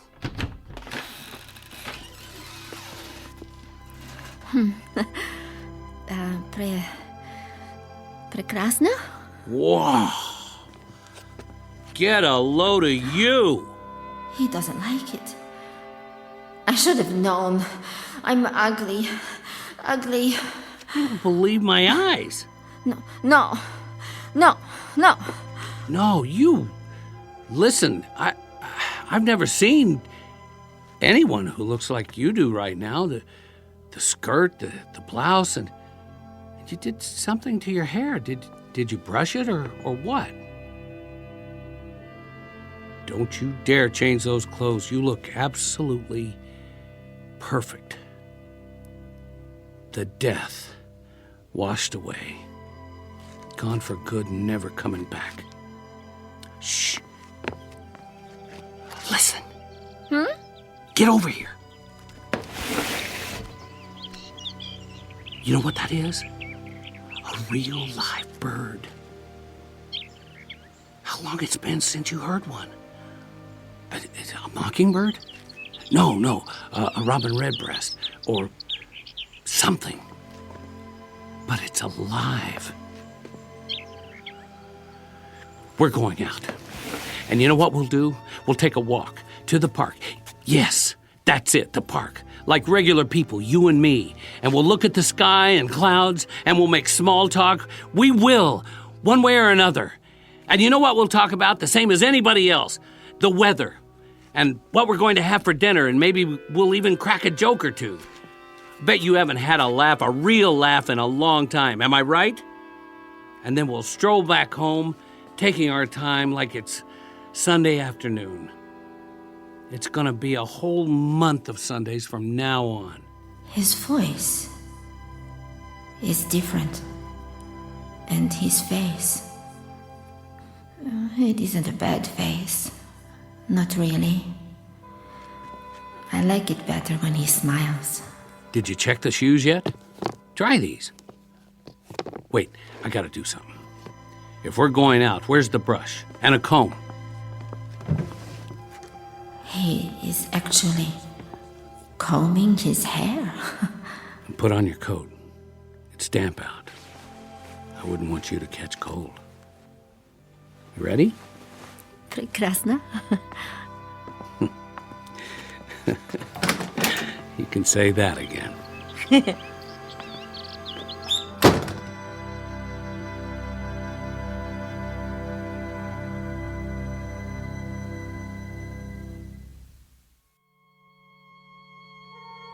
It's easy to talk about the big issues like fear and survival, war and peace, life and death. Instead, we've turned our attention to something both smaller and greater. Because in the end, it may be that politics don't add up to all that much. This has been a love story, stripped to its bare essentials, about two lonely people who, against all the odds, found each other in the Twilight Zone.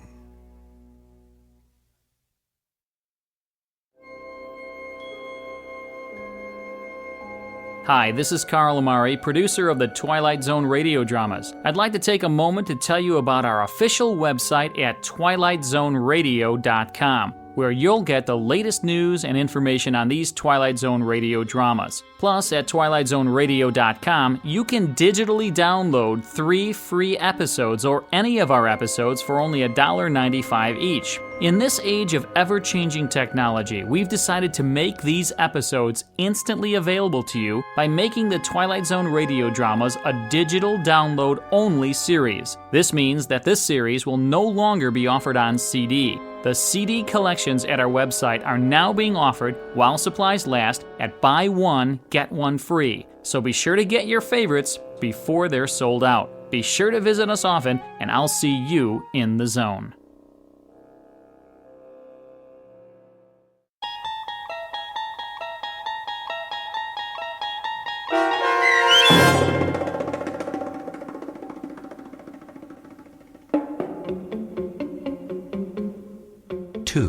Starring Don Johnson, with Stacy Keach as your narrator, was adapted for radio by Dennis Etchison and written for The Twilight Zone by Montgomery Pittman. Oksana Fedonushyn was featured as the woman. The producers of The Twilight Zone wish to thank CBS Enterprises and the Rod Serling Estate for making this series possible. This copyrighted radio series is produced and directed by Carl Amari for Falcon Picture Group and Westwood One. Sound design and custom Foley effects for The Twilight Zone by Cerny American Creatives Bob Benson, Craig Lee, Matt Sorrow, Tim Cerny, and Todd Beyer. To learn more about the Twilight Zone radio dramas and to contact us, visit our official website at twilightzoneradio.com. Doug James speaking.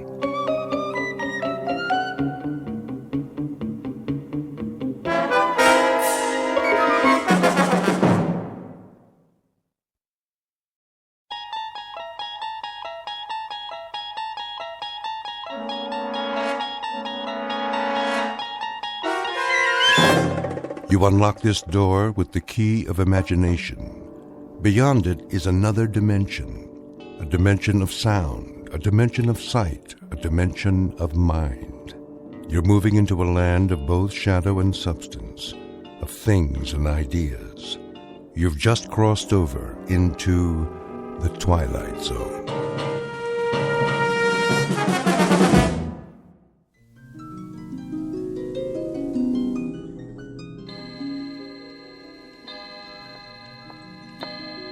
Uncle Simon? Uncle Simon? Do you want your hot chocolate upstairs? Uncle Simon, I have your tray. Can you hear me? I said, do you want your hot chocolate upstairs? Garbage head. I'm right here. You don't have to yell. I scared the life out of me. Oh, did I? Where were you? In the basement, of course. Where else would I be? You told me you were going to take your afternoon nap. And I shall, after I finish my work, as usual. Well, my wilted blossom, what's on your mind? Anything? Your hot chocolate's ready. So I gather. I'll take it in the study. That's fine, Uncle. But you know, you might try extending yourself sometime. Just sufficiently to let me know where you are. Well, I can narrow it down for you, Barbara, my love. If I'm not upstairs in my bedroom, I'm downstairs in my laboratory. In either case, you simply bring the hot chocolate to one place or the other. Clear? Utterly. And if I'm in neither place, that means I drop dead en route. And you can just bring me a bottle of formaldehyde and a rose. You have such a sense of humor, Uncle. You should have tried stand-up comedy. No, wait. They didn't have comedy clubs in your day, did they? Burlesque, then. You could have gone into burlesque. A regular George Burns. That's an idea. I dare say I should have been a bit more comfortable than you in such a setting. Do you even know how to dance, Barbara? Uncle Simon. Not necessarily as a headliner like, say, Gypsy Rose Lee. In the chorus, perhaps. That might be more your style. Ever let yourself loose, for a fast Charleston? Uncle Simon, I am very busy. No, I didn't think so. Most unlikely. You're the only woman I know who looks as if underneath her clothes she wears more clothes. You have all the grace and femininity of a high-button shoe. And you, Uncle Simon, what about... Yes? Never mind. Go on, my dear, speak it out. Let's see if you can compensate for the fact that you're a passionless vegetable by at least speaking your mind. If I'm a passionateless vegetable, it's because my gardener is an ancient relic made out of dry skin and ice water. Not bad. Not bad at all. If I prod you enough, you can scrabble up to the occasion, at least part way. What else is new with you, my angular turnip? You say you've made hot chocolate? That's a start, I suppose. To what other soul-stirring projects have you applied your talents today? I noticed you tried to open up the drapes in the bedrooms and the hall. And I noticed you closed them. What are you afraid of? Afraid, my dear? What do you think could happen to you if you ever got hit by fresh air and sunlight? Think you might shrivel up and blow away like a vampire? My, is that your fantasy? That I'm from Transylvania? Sorry to disappoint you. No such luck, I'm afraid. What would happen if we fumigated this old house and got rid of all the medicine smells and the chemical smells? You're referring, I take it, to these test tubes. An important part of my research, as you well know. Then why keep them in the study with the Wedgwood and the Dresden china? They must be here. They indicate changes in the moisture content of the air. What changes? The only changes here is that the air turns from stale to musty to plain old mildew. Pretty soon I won't be able to breathe it at all. Why, you poor suffocating spinster. I didn't realize how affected you were by the life of relative ease you enjoy. Entirely at my expense, I might add. You asked what I've done today? All right. Here's the answer. I cleaned up after you. First, last, and in between. I cleared away, or tried to clear, the debris you leave behind, and understand how anybody who's earned all these diplomas and awards can be so sloppy. This one, for example. Honorary degree for sound transmission. God only knows what that one was for. And what's this contraption on your desk? A room straightener, maybe? That's one thing you should have invented. Now tell me, where does this thing belong? Leave it exactly where it was, Barbara. would you have noticed the difference? Would you really? You've been told 1,000 times not to disturb anything. I could have put it away when I swept the cellar, except that, as usual, your laboratory was securely bolted. Someday I'd like to see what it is you putter around with down there. I bet you would. And someday you shall. Someday you'll be the mistress of this decaying and drafty barn, and then you can do anything you please. But for the moment, you'll keep your spindle-shanked carcass out of my laboratory, and that long, thin, probing proboscis of yours away from my business. Gladly. Now get me some fresh hot chocolate. Put it in the English cup today, and if it's not hot, I'll throw it on the floor, and you'll have even more to clean up.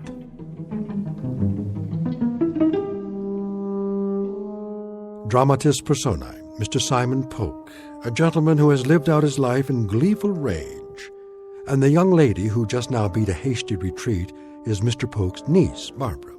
She lives each hour of her life as if perpetually late for a dentist's appointment. And there is yet a third member of the company, soon to be seen. He now resides downstairs in the laboratory, and he is, well, the kind of character you'd expect to find only in the Twilight Zone. And now, back to the Twilight Zone with Uncle Simon, starring Beverly Garland and Peter Mark Richmond, with Stacy Keach as your narrator. I'll make you some fresh chocolate. Barbara! Uncle. Question. Yes?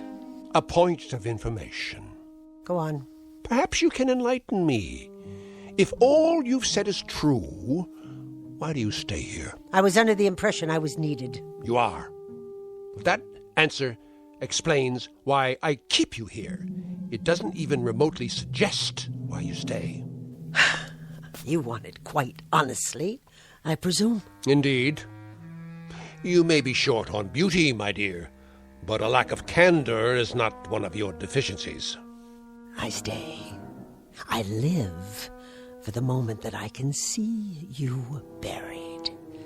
And on the day when I come back from your funeral, I'll open up a bottle of wine.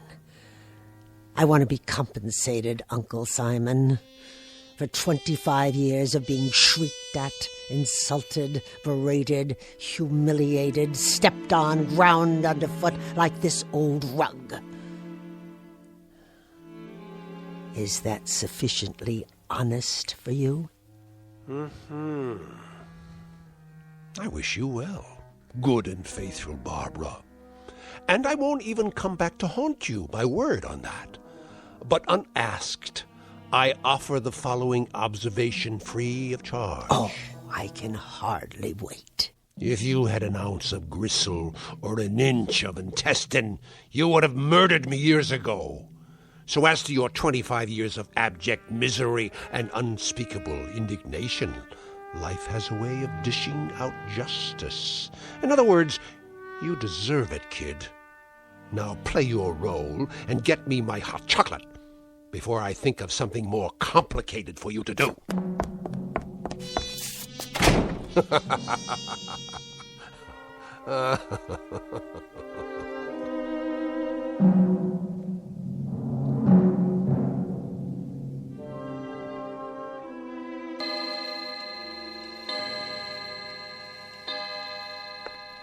Dear Uncle Simon, and where are you now, you old...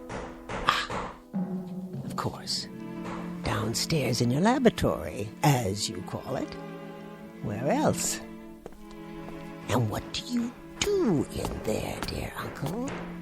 I mean, if I could see for myself, just a glimpse, just once, so I'll know...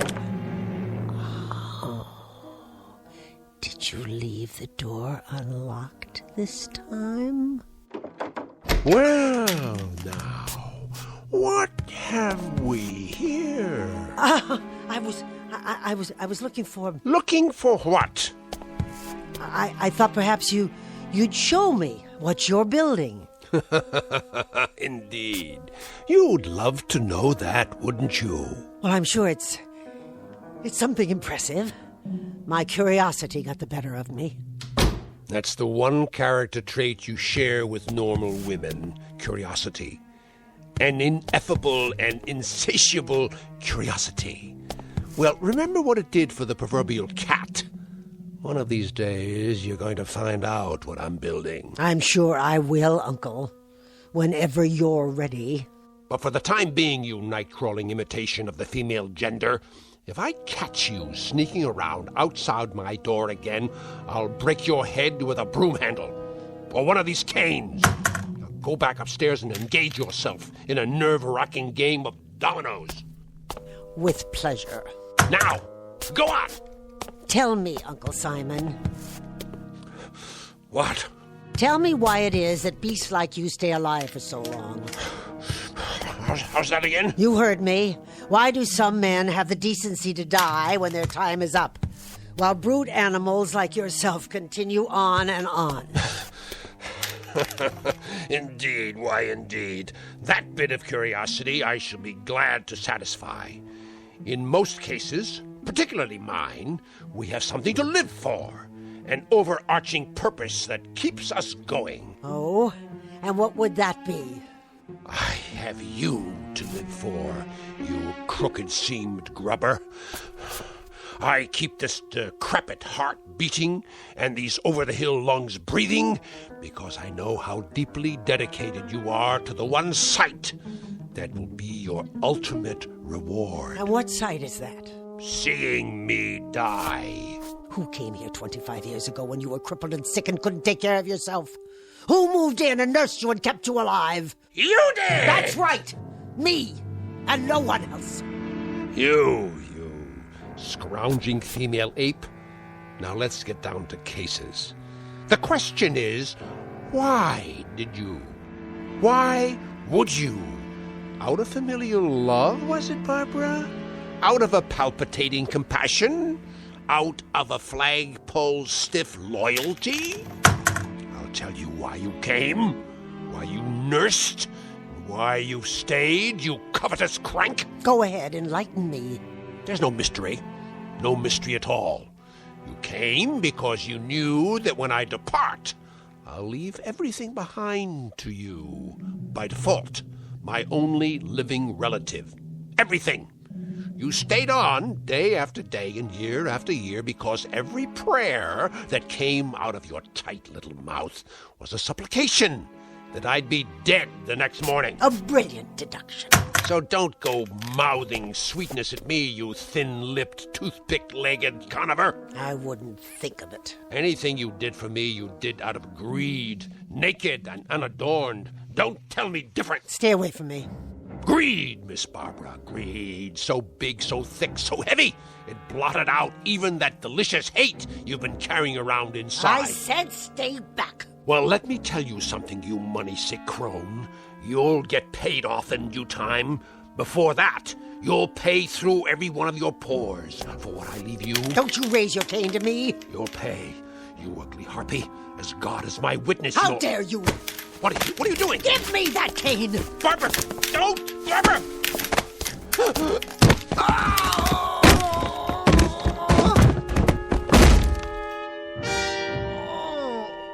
Uncle? Barbara! What? Barbara, help me. What, Uncle? Barbara, please! I didn't quite hear you. I think... Speak a little louder, would you, Uncle? Tell me, what is it you wanted? I think my back is broken. What's that? You want some hot chocolate? Would you like it in the Dresden cup or the Wedgwood? What is your pleasure this evening, Uncle? Barbara! You say you want me to close the drapes and shut the windows? Barbara. Barbara? You want Barbara? She's right here, love. She's standing right above you. Can't you see her? Please. Can't you hear her? You ancient albatross with the dirty, dirty mouth? Oh, but you're so pale. Let me pinch some color back into your cheeks. There now. That's better. How does that feel? Uncle Simon. Oh, Uncle Simon, don't die quite yet. If you can hold out, try. Try just for a second. I want to tell you something. I want to make an announcement. As of this second, I have quit suffering for you. I'm no longer sewing, Uncle Simon. As of right now, I'm going to reap.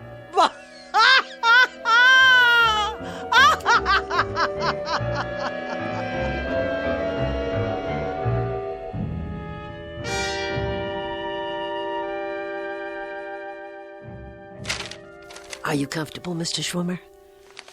What? Oh, yes. Thank you, Miss Polk. I'll just be another moment. I cleaned off my uncle's desk for you. Yes. You've kept the house in splendid condition, by the way. It looks different somehow. Oh, I've made a few changes. Marvelous taste you have, I must say. If you need pencils or pens, they're in the top drawer. No, the will is relatively simple.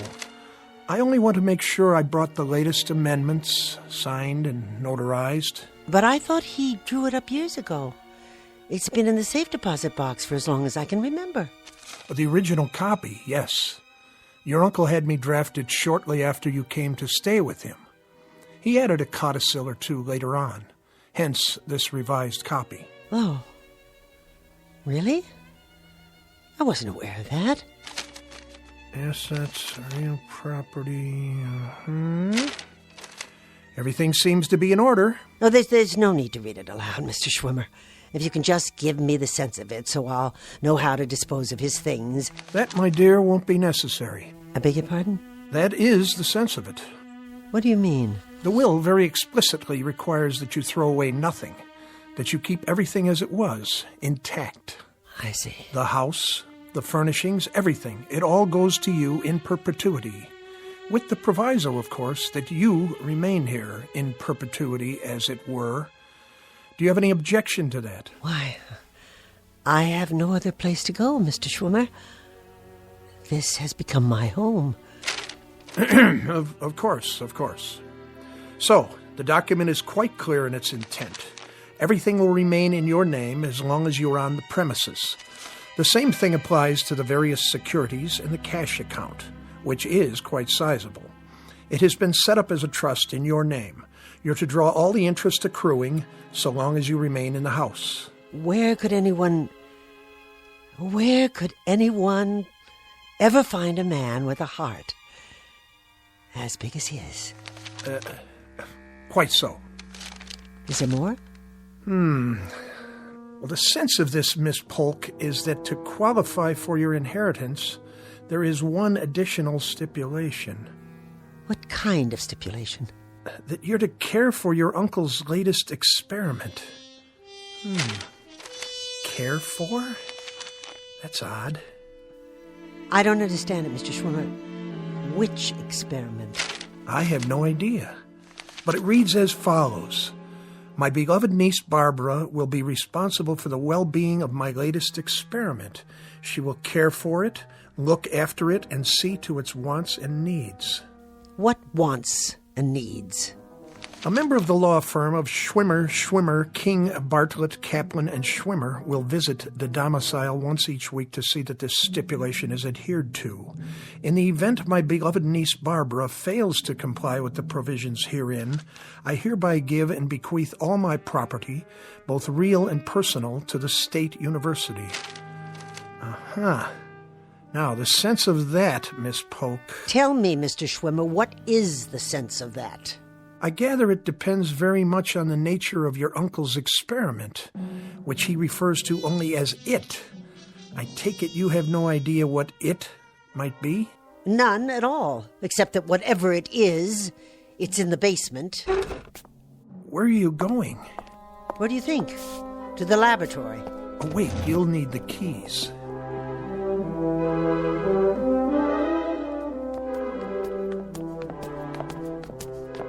He always kept it locked. Your uncle was a genius. I'm sure he didn't want his work to fall into the wrong hands. Not even mine? A matter of national security, perhaps. At last. His inner sanctum. Not particularly foreboding.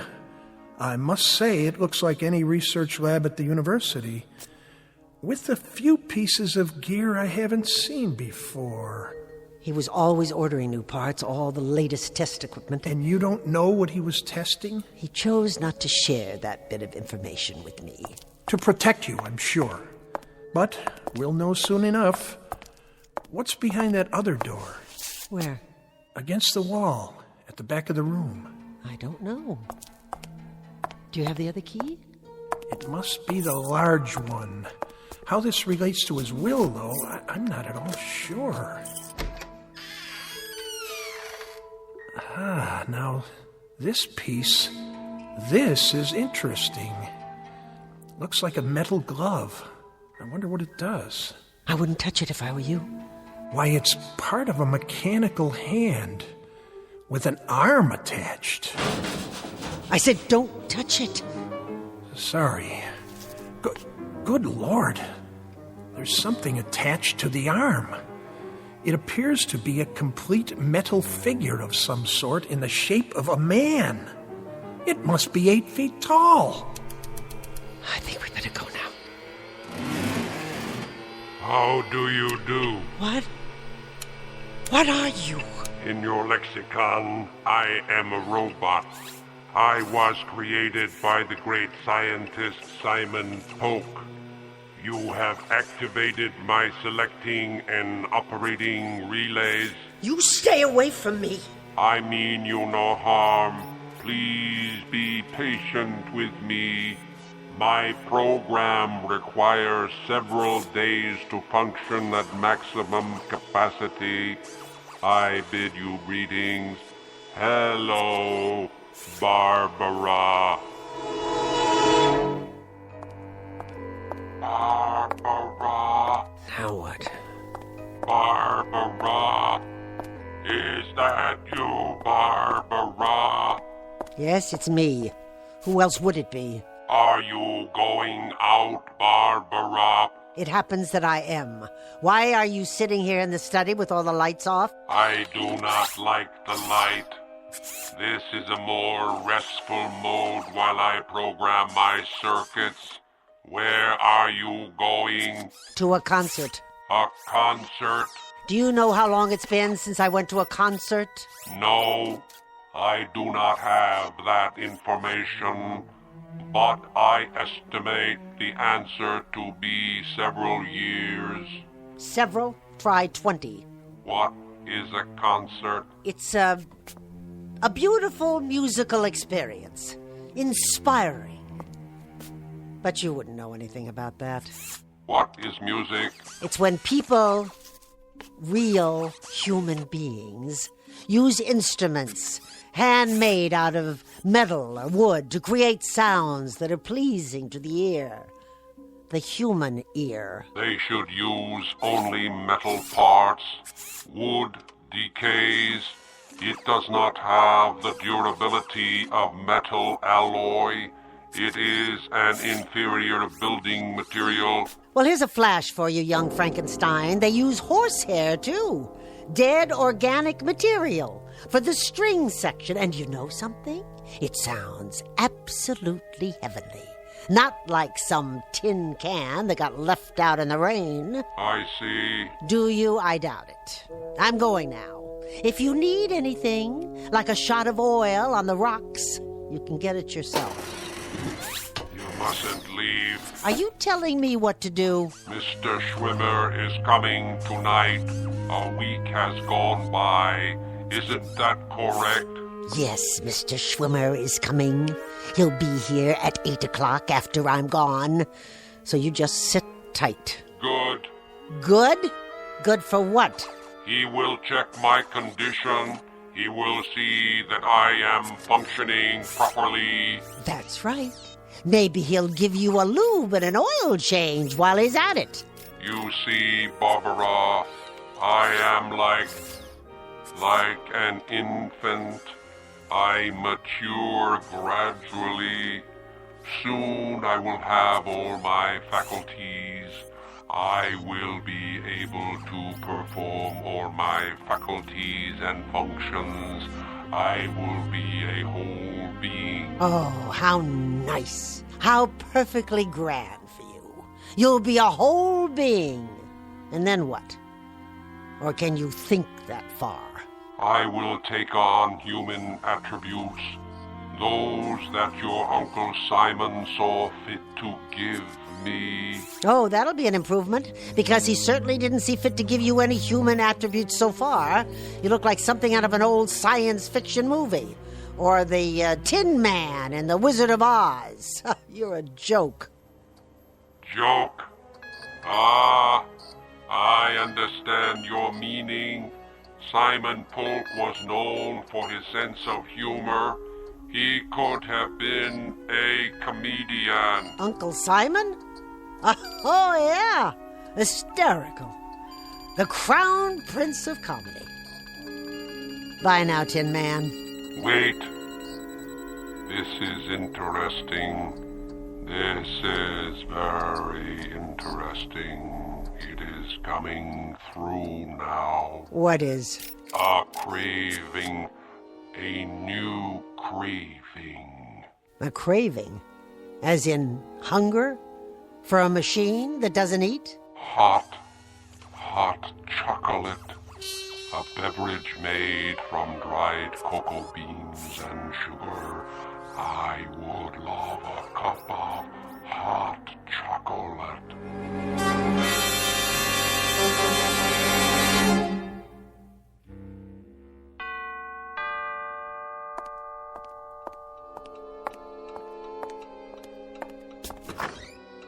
How do you do, Miss Polk? I hope I'm not late. Late? My, you look outstanding in that dress. And those earrings.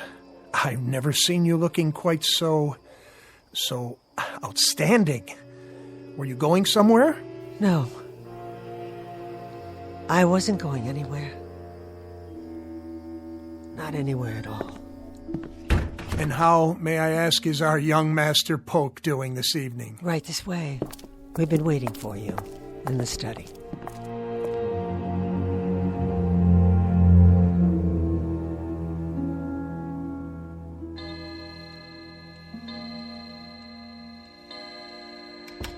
Frankenstein? Where are you?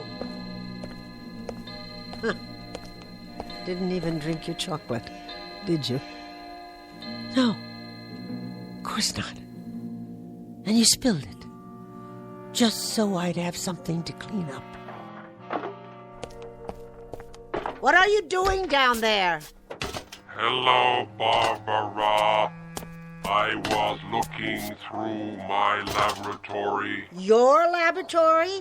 That is correct. You better be careful, Frankenstein, or I'll leave you outside to rust. Now go upstairs and sit in your chair and be quiet. As soon as I lock the door. Wait a minute. Those keys? You took them off the desk. Give them back to me. Oh, no. Oh, no, Barbara. I must keep the laboratory locked, and you mustn't come down. It's my room. It belongs to me. Won't you bring me some more hot chocolate? So that's how it is now. All right. All right. If that's what it takes. Barbara. What did you say? Barbara. After you bring me my hot chocolate, would you please close all the windows and pull the drapes. I don't like the light. I don't like the draft. The air inside has been carefully monitored for proper moisture content to prevent corrosion. That voice is not possible. What is the matter, Barbara? Tell me, please. What is the matter? What is the matter? What is the matter, you peanut-headed sample of nature's carelessness? You! Get away from me! Barbara, I'm falling!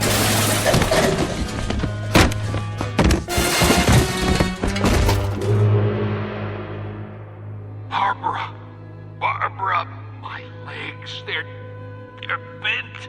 I can't get up. Barbara, help me.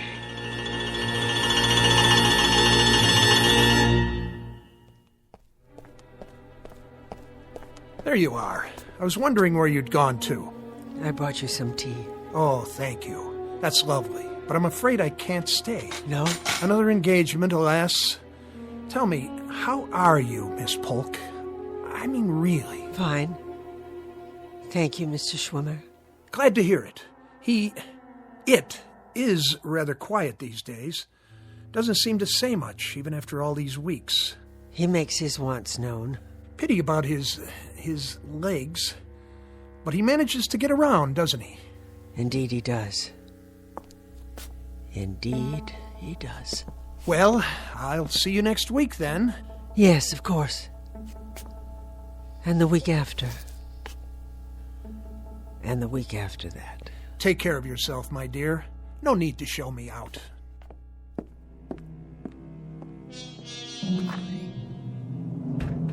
Barbara! Here! In the study! Barbara, my dear, if you can prevail upon that Raggedy Ann carcass of yours to exert yourself, I'd like a cup of hot chocolate. I would like it in a Wedgwood cup. And if it's not sufficiently hot, I'll pour it on the floor at your feet. Clear? All right. I'll make some. Speak up, you lint-headed clod. I didn't hear you. I'll make some hot chocolate. Do that, you torpid lotus eater. And be sure that it's hot. Did you hear me? Make sure it's hot. What does it take to make you move, you arthritic crab? I'll fix it for you now. You'll fix it for me now. What? I'll fix it for you now, Uncle. That's better. I'll be at my desk, working on my notes. Yes, Uncle.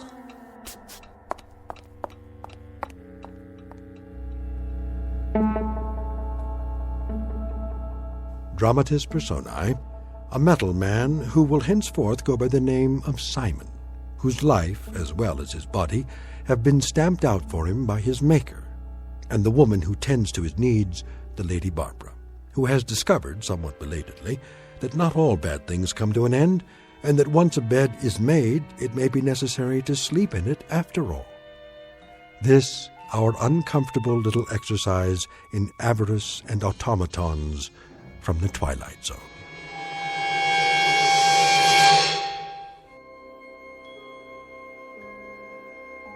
Hi, this is Carl Amari, producer of the Twilight Zone radio dramas. I'd like to take a moment to tell you about our official website at twilightzoneradio.com, where you'll get the latest news and information on these Twilight Zone radio dramas. Plus, at twilightzoneradio.com, you can digitally download 3 free episodes or any of our episodes for only $1.95 each. In this age of ever-changing technology, we've decided to make these episodes instantly available to you by making the Twilight Zone radio dramas a digital download-only series. This means that this series will no longer be offered on CD. The CD collections at our website are now being offered while supplies last at buy one, get one free. So be sure to get your favorites before they're sold out. Be sure to visit us often, and I'll see you in the zone.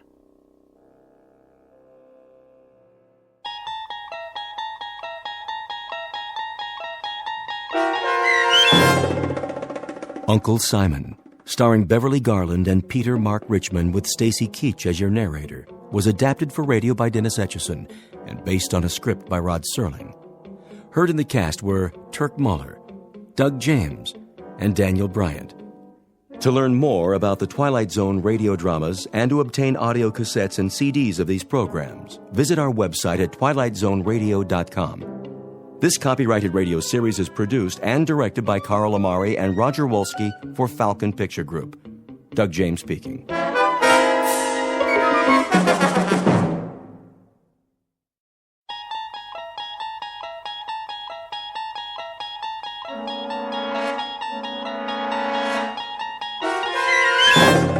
There is a fifth dimension beyond that which is known to man. It is a dimension as vast as space and as timeless as infinity. It is the middle ground between light and shadow, between science and superstition. It lies between the pit of man's fears and the summit of his knowledge. This is the dimension of imagination. It is an area we call the Twilight Zone.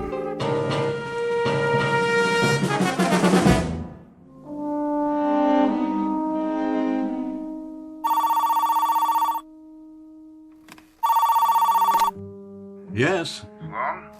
Yes, Mr. Hendricks? Sloan, I'm sorry to call you on a Sunday morning. Well, that's all right, sir. But this won't wait. What won't? The Monmouth account. They're flying in ahead of schedule. The meeting's moved up to Tuesday. I've got them penciled in for 2 o'clock Wednesday. I know. But apparently they have other business in Manhattan. The word on the street is that they're talking to another agency. So we'd better get our ducks in a row, fast. I see. How's the presentation? Well, I was going to work it up in the morning, run it by you, order the storyboard. There's no time now. We're in a crunch. We need a run-through right away. But if I redo the pitch, the old boards won't work. I'll put the art department on call. They can work all night Monday if need be. Just make sure you have a script by Monday afternoon, no later. If that's what it takes, Mr. Hendricks. I knew you'd come through. But I was hoping that, well, that is, I'd planned to spend the rest of the weekend catching up on some other things. What other things? Well, there's the Bartleby account. The Bartleby account can wait. We need a different angle for the fall TV spots. I was going to clear the decks today, think it through in, a new light. We have to go on the back burner for now. Our main focus for the next 72 hours is Monmouth. Sorry to dump this on you with such short notice, Sloan. I understand, sir. Yes, I'll just have to burn the midnight oils again. I'm counting on you, Martin. I know you are, sir. See you in the morning. In the morning. 24 hours.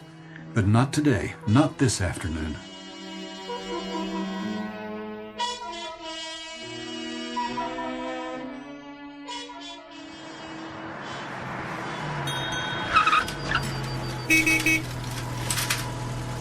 Hey, take it easy.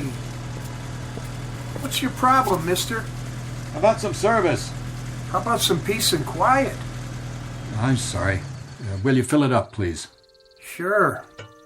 I drove out from the city. No kidding. Guess I'm not used to this. Country road, no traffic, open space. All this peace and quiet. Yep. The things I've missed for such a long, long time.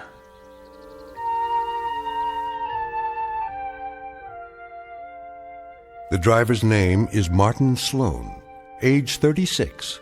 Occupation, Vice President Ad Agency in charge of media.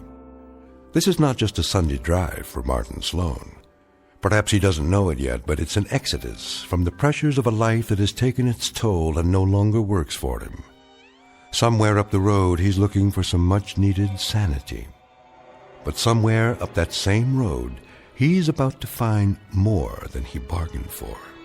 He may not have noticed, but he's just taken an unscheduled side trip into the Twilight Zone.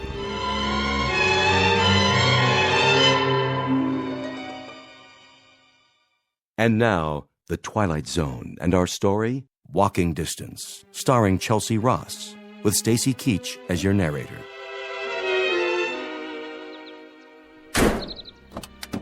That's a sweet little sports car you got there. I suppose. One of the rewards. Could you take care of it for me? Take care of it how? Oh, I was thinking a lube and an oil change. Oil's fine. I checked under the hood. Looks good to me. You can do it, can't you? Oil change and a lube job? Sure. If you have the time. Today? No business on Sunday. I don't mind waiting. Well, this car don't really need it, I'd say, but... Please. Take about an hour. I'm in no hurry. Okay, if that's what you want. Not much to do around here in the meantime, though. That's all right. I'm off the clock.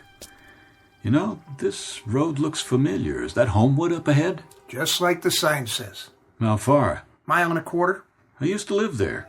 It's where I grew up, as a matter of fact. I haven't been back in, it must be 20 years. That's so. More like 25. And then this morning, I got in the car and drove. Guess I reached a point where, I had to get out of the city, as far away as possible. You know the feeling? Can't say I do. One more meeting, phone call, presentation, another problem to solve. If I'd stayed home today, I probably would have jumped out of a window. Oh, don't want to do that. Sometimes you feel like you don't have much choice, so you get behind the wheel and head for Homewood, I guess. Walking distance, is it? Maybe a mile and a half. That's walking distance.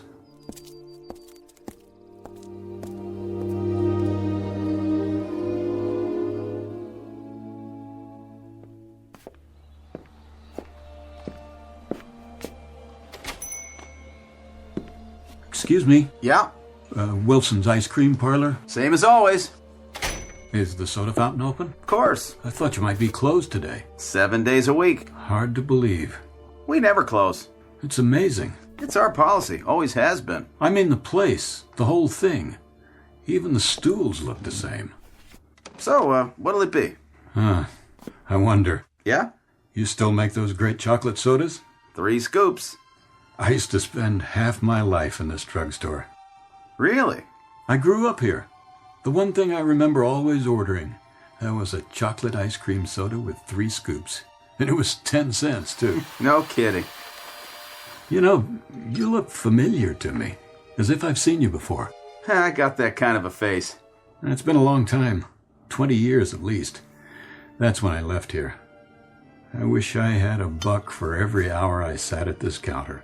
From grammar school right through 3rd year high school. Long time. And the town outside, even it looks the same. Really amazing, you know? After so many years, exactly the same. That'll be a dime. Oh, sure. A dime? 3 scoops? That's the way we make them. Hey, you're gonna lose your shirt at this rate. Nobody sells sodas for a dime anymore. They don't? Where'd you say you're from? New York. Oh, you make a great soda. Taste okay? Wonderful. Guaranteed or your money back. Funny how many memories you connect with a place. I always thought if I ever came back here, it'd probably be all changed. But it's just as if I'd left yesterday. You want anything else? No, thanks. Look at the street. Just as if I'd been away overnight. I'd almost expect Mr. Wilson to be sitting in the stockroom and sleeping just like he always did before he died. That's one of the images I have. Old man Wilson sleeping in his big comfortable chair in the other room behind that door. Thanks very much. That's $1. That and this. It's worth it. And more. So long, mister. Come back anytime.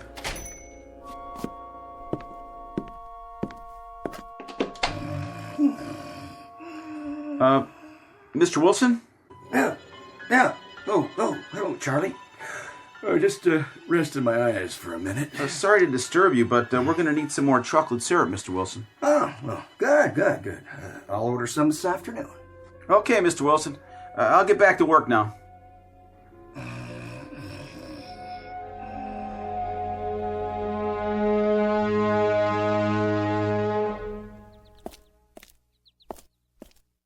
My God, nothing's changed. The streets, the houses. The Van Burens lived in that one. Mulrooney's over there, and Dr. Bradbury. Hi there. Hi. You're playing marbles. I didn't know kids played that anymore. Everybody does. You pretty good at it? Not bad. I used to shoot marbles, too. We gave them special names. Uh-huh.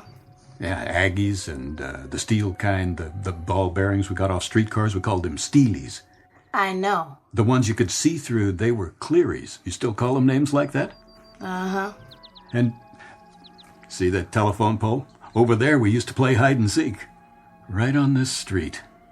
This street? You were on this street before? I never saw you. I used to live in that corner house down there. Did not. Yeah, the big white one. The 2-story Victorian. The Sloan House? That's right. Oh, you still call it that? Still call it what? The Sloan House.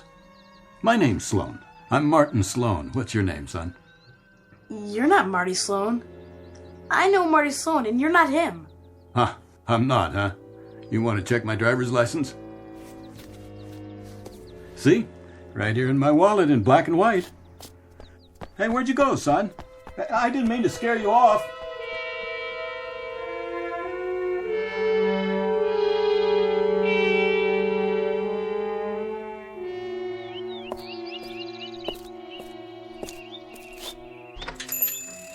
Hello. Hi, what can I do for you? Bicycle shop. I'm surprised you're open. Yep, Sunday's a good day.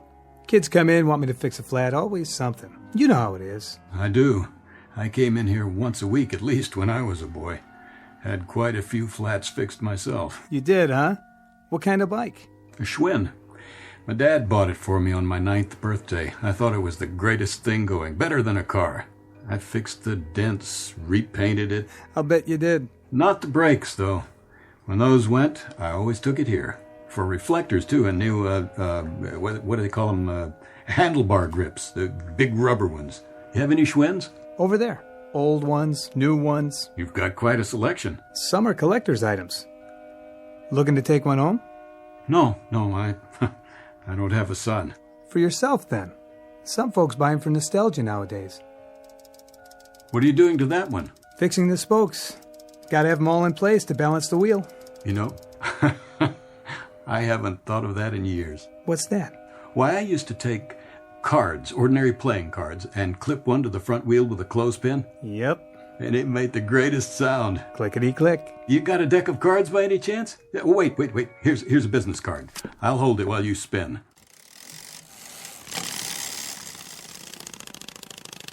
That the sound? That's it. This is your card, huh? Sloan, I know that name. There's a Sloan family lives one street over. The old white Victorian? Yeah. Any relation? What are their names? Not sure. I think they have a boy that comes in here, though. They're probably listed. Or just walk on over. It's not far. I know. House on the corner.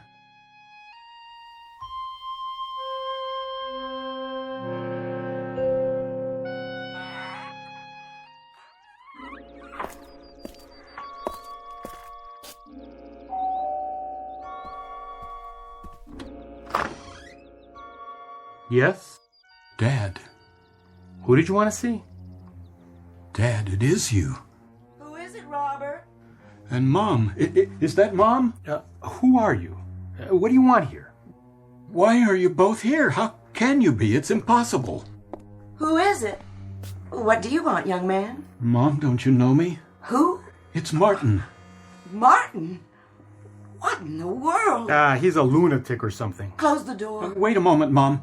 You mustn't be frightened of me. This is Martin. I grew up here. What's the matter with you both? Don't you know your own son? That's enough. You've upset my wife. Don't lock me out. Please, look at me. And don't come back. Mom? Dad?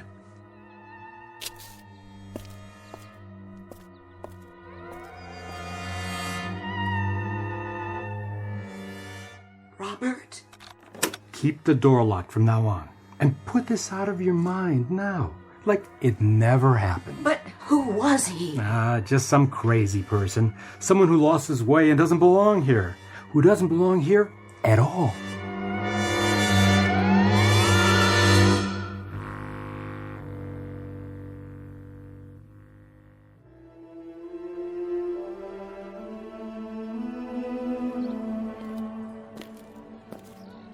Get your cotton candy here. Ice cream for the kids. Hello there. Hello. Going down to the pavilion? Why, yes. So am I. Beg your pardon? I say I'm going the same way. Have we met? I don't believe so. Forgive me for bothering you. Oh, you're not. I just thought you might be a friend of my husband's. A visitor, that's all. But it feels like home already. This town is like that. Everyone's so friendly and relaxed. There's no crime or... What a beautiful baby you have there. Oh, thank you. She's my pride and joy. She must enjoy these walks on a lovely Sunday afternoon like this. Well, she can't walk yet, but with a carriage, well, we can both enjoy it. Wonderful spot, isn't it? The park? Oh, it certainly is. This is our favorite place in Homewood, my husband and I. And the music from the merry-go-round. That's always a big part of summer, isn't it? The calliope. Oh, and the cotton candy. And the ice cream. And, of course, the band concert. We just love those. I remember. Down there on the pavilion. They play such wonderful music.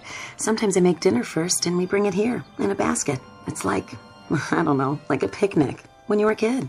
There isn't anything else quite as good ever. Nothing quite as good as summer and being a kid and knowing you're alive. You won't get any arguments out of me.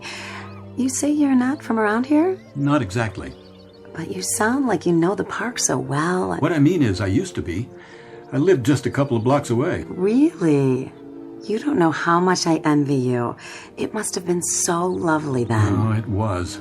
Just as lovely as it is now. Exactly.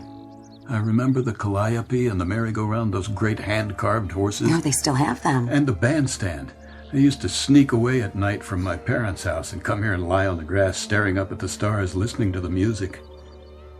You know something else? What? I played ball in that field right down there. Did you really? And the merry-go-round. Oh, my goodness. I grew up with that merry-go-round. Look. What? See the post? Which one? Oh, that one. That one there. I carved my name on it one summer. Boys are always doing things like that. I was 11 years old, and I carved my name right on that post. Just like that boy's doing right now. That boy? See him? You, there! I wasn't doing nothing. I know. I just wanted to see what you were carving. It's not my knife. Sure it is. That's your pocket knife. Go on, pick it up. And this is your name on the post. Let's have a look. Martin Sloan.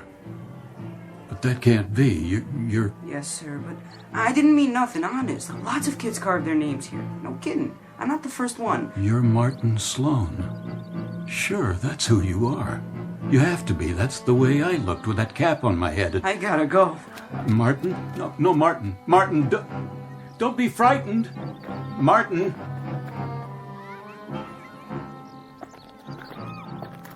Why were you running like that? I didn't want to hurt him. I just wanted to talk to him, ask him some questions. Who? I was going to tell him what will happen to him. Tell him? The boy. What boy? You didn't see him? Tell him what? I don't know. I really don't know. If it's a dream, I suppose I'll wake up, but I don't want it to be a dream. I think you'd better sit down somewhere for a few minutes, rest. But I don't want to rest. I don't want any more time to pass. Not now. You don't understand, do you? Of course not. How could you? You may have had too much sun. You should find a nice place in the shade. Please, let me tell you what's happened to me. The whole incredible, unbelievable story of what's happened to me today, just as I was going to tell the boy before it's too late, before you... If you'll just hear me out. I didn't see any boy. The one who ran off, the one who looks like me. You'd really better rest now. You don't look well. Martin? Martin, please. Where are you?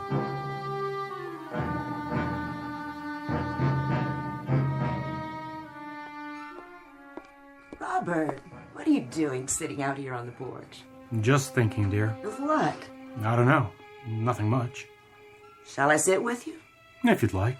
Let me clear away the dinner dishes. There's another piece of pie left. Maybe later. Look at that moon. I think I will join you. Remember how we used to sit in this swing, listening to the wind in the elms as if it were talking just to us, while we made plans? Of course I do. Hurry back. It's been a long time. Yes, it has.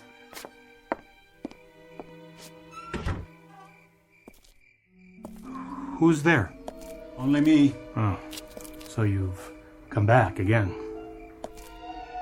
I had to. This is my house. Not really. Look what I found by the gate, my old baseball glove. You bought it for me on my 11th birthday. How could you possibly know that? What happened to the baseball Lou Gehrig autographed? Where's that? And the bicycle, the Schwinn.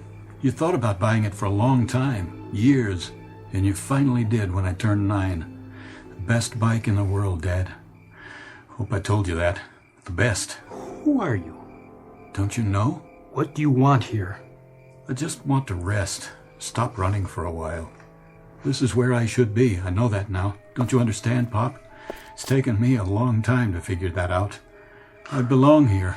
Look, son, you're probably sick. You got delusions or something. And I don't want to hurt you. I don't want you to get yourself into any trouble either. But you better get out of here now while you still can, or there will be trouble. You can count on that. Who are you talking to, Rob? Oh. Mom, won't you look at me? Look into my face. You can tell, can't you? Don't come any closer. Mom, just look at me, please. Who am I? Tell me who I am. You're a stranger. I've never seen you before. Robert, tell him to go away. Now look here. You've got a son named Martin, haven't you? I don't see what business it is of yours. He's a pretty good boy. At least he tries to be most of the time. He's a wonderful boy. But he's not good enough to please himself. He's given to daydreams and not paying attention in class, and sometimes he won't listen, even to you. Most of all to you. Odd, isn't it? He has to find things out for himself the hard way. That must hurt you. That's enough. He goes to Emerson Public School. How did you know that? The month of August he spends at his aunt's farm near Buffalo, and a couple of summers you've gone up to Saratoga Lake and rented a cottage there. And once I had a sister. She died when she was a year old. Rob, where is Marty now? In bed, sleeping. You put him straight to bed, didn't you? I'm Marty. I'm your son. Please! Take your hands off her. You've got to believe me. I'm your son. Martin, look, my wallet. See? All my cards are in here. All my identification. Read them. Go ahead, read them. No! Please, they'll show you.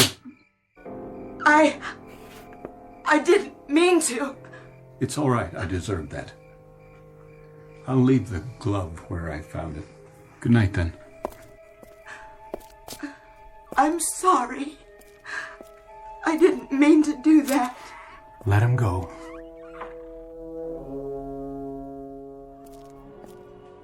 Martin? Martin! Where are you? I've got to talk to you.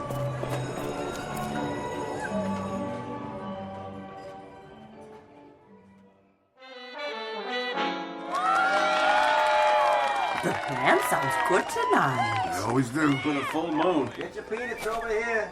I remember this night. I swear I do. How about a cold soda pop there, mister? Huh? Oh, no. No, thank you. Peanuts, popcorn. This very same night. It has to be. The band played that song, and then I walked over here by the big tree and lay down and listened to the next tune. Oh, I remember this song like it was yesterday. Hey, what are you doing here? Are you following me? It's you. Of course, that was our favorite song, wasn't it? Mind your own beeswax, okay? No, Martin, wait.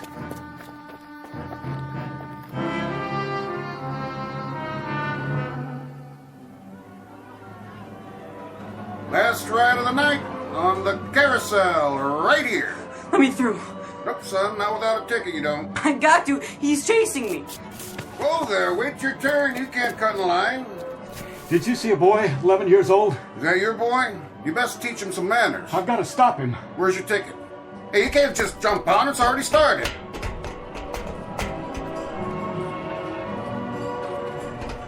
Martin, I don't want to hurt you. Leave me alone. I just want to tell you something. Stay away from me. Martin, please, let me talk to you. About what? You got nothing to tell me. It's important, I swear. It's the most important thing I know. Get back. Marty, please. Don't jump off. Don't. That boy, he's falling. No. Marty!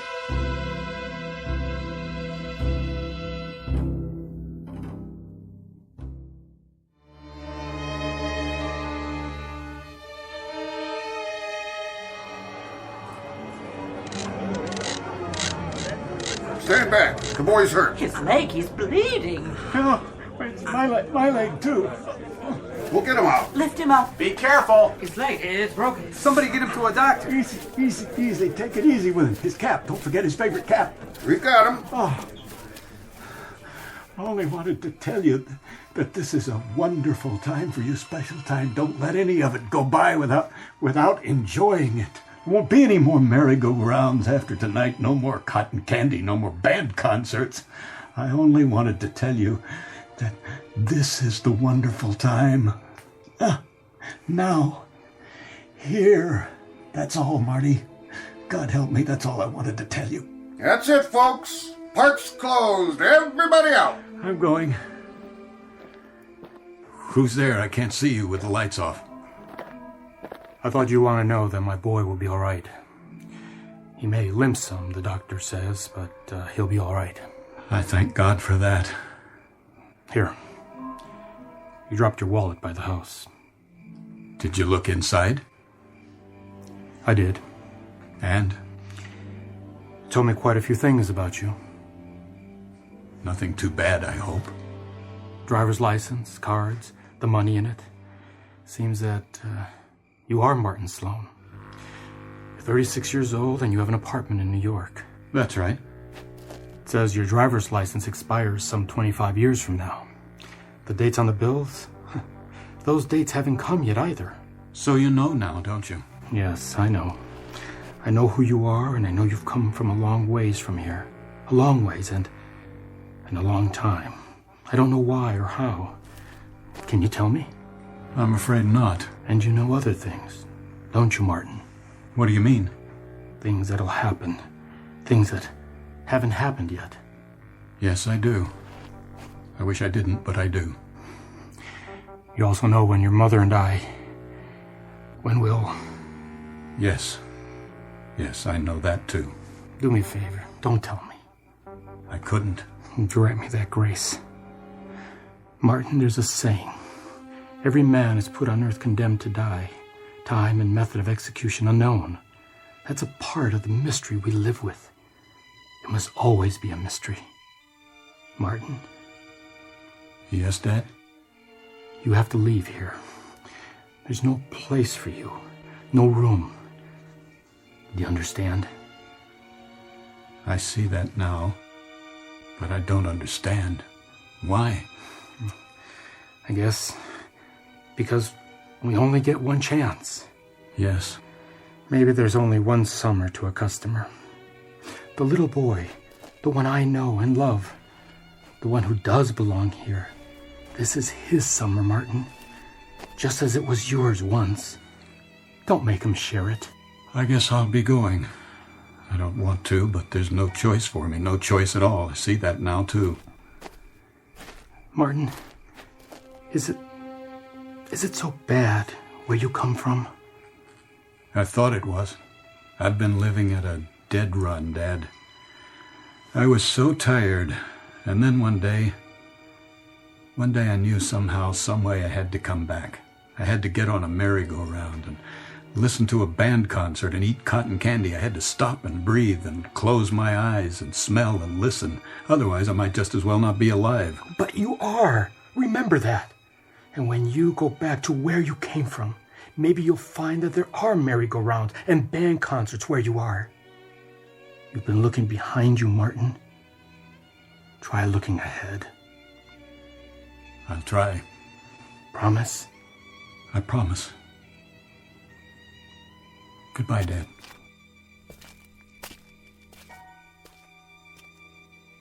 Goodbye, son.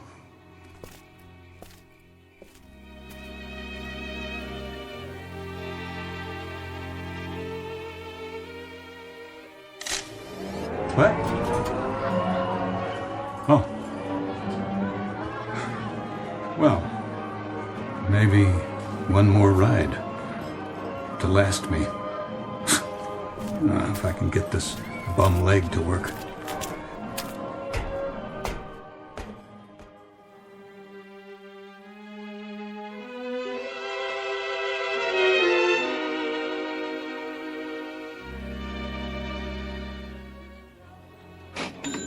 How much is this? $17.98. Shall I ring it up for you, ma'am? If you would. And these other things.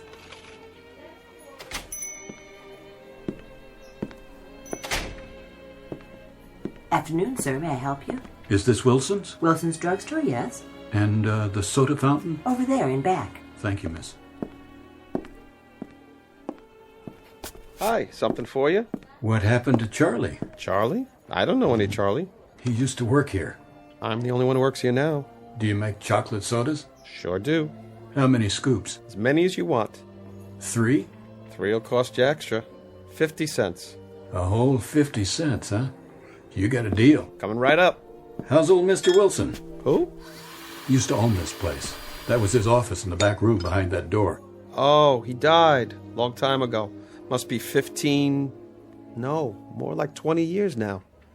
Before they remodeled the place. Oh, I didn't know. What kind of ice cream you want? Sorry? We got 15 flavors. I've changed my mind about the soda. That's okay. Oh, these stools weren't made for bum legs, were they? Guess not. Need any help? No, thank you. I can walk just fine once I get on my feet.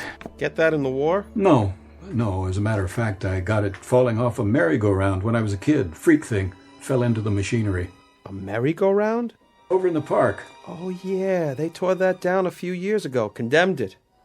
Little late, I guess. How's that? Little late for you, I mean. Very late. Very late for me. I gotta be going. Well, come back. I don't think I'll be coming this way again. Take care, then. That I will. From now on.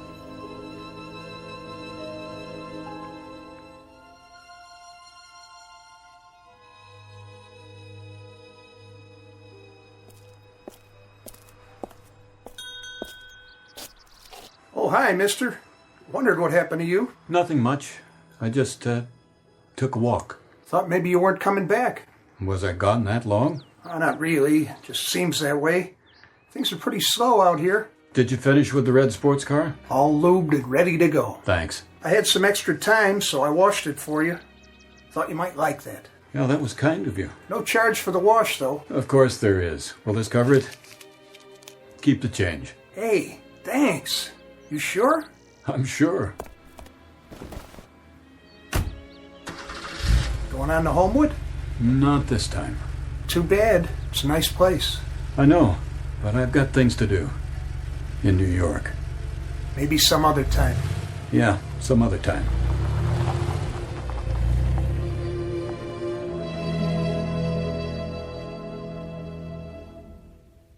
Martin Sloan, age 36, vice president in charge of media, successful in most things, but not in the one effort that all men try at some time in their lives, to go home again.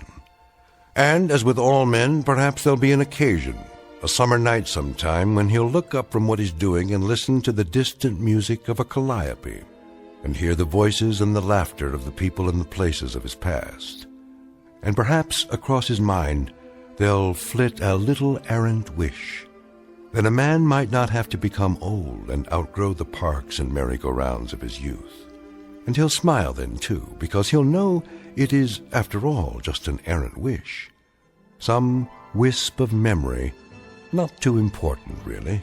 Some laughing ghosts that'll cross a man's mind that are a part of the Twilight Zone.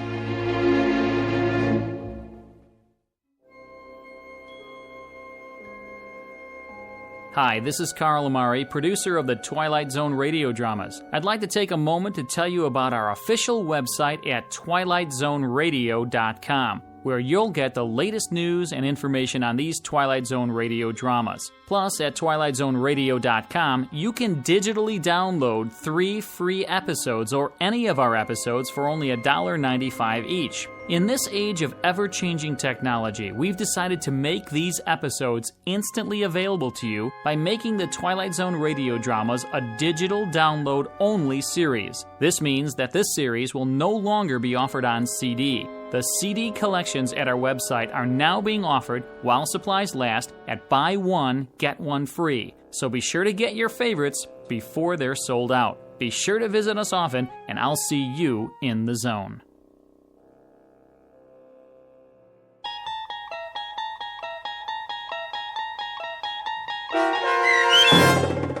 Walking Distance, starring Chelsea Ross, with Stacy Keach as your narrator, was written for The Twilight Zone by Rod Serling and adapted for radio by Dennis Etchison. Heard in the cast were Turk Muller, Rick Komanek, Jeff Lupetin, Doug James, Adam Tangway, Tony Castillo, Linda Ryder, Lynn Foley, Bruce Grossman, Laura Russell, Mike Aljadeff, and Peggy Roeder. To learn more about the Twilight Zone radio dramas and to obtain audio cassettes and CDs of these programs, visit our website at twilightzoneradio.com. This copyrighted radio series is produced and directed by Carl Amari and Roger Wolski for Falcon Picture Group. Doug James speaking.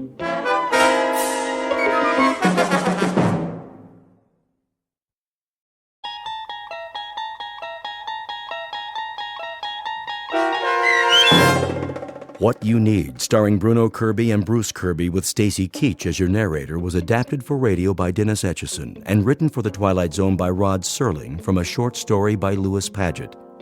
Heard in the cast were Christian Stolte, Jeff Lupetin, Frenette Lebo, Kurt Nabig, Linda Ryder, Max Kirsch, David Darlow, Carl Amari, Meg Falcon, Doug James, Roger Wolski, and Vince Amari. To learn more about the Twilight Zone radio dramas and to obtain audio cassettes and CDs of these programs, visit our website at twilightzoneradio.com. The producers of The Twilight Zone wish to thank CBS Enterprises, Carol Serling, Dennis Etchison, Dick Brescia Associates, Claire Simon Casting, Terry Jennings, XM Satellite Radio, Sirius Satellite Radio, our sponsors, and our radio affiliates for helping make this series possible. This copyrighted radio series is produced and directed by Carl Amari and Jason Mallow for Falcon Picture Group. Doug James speaking.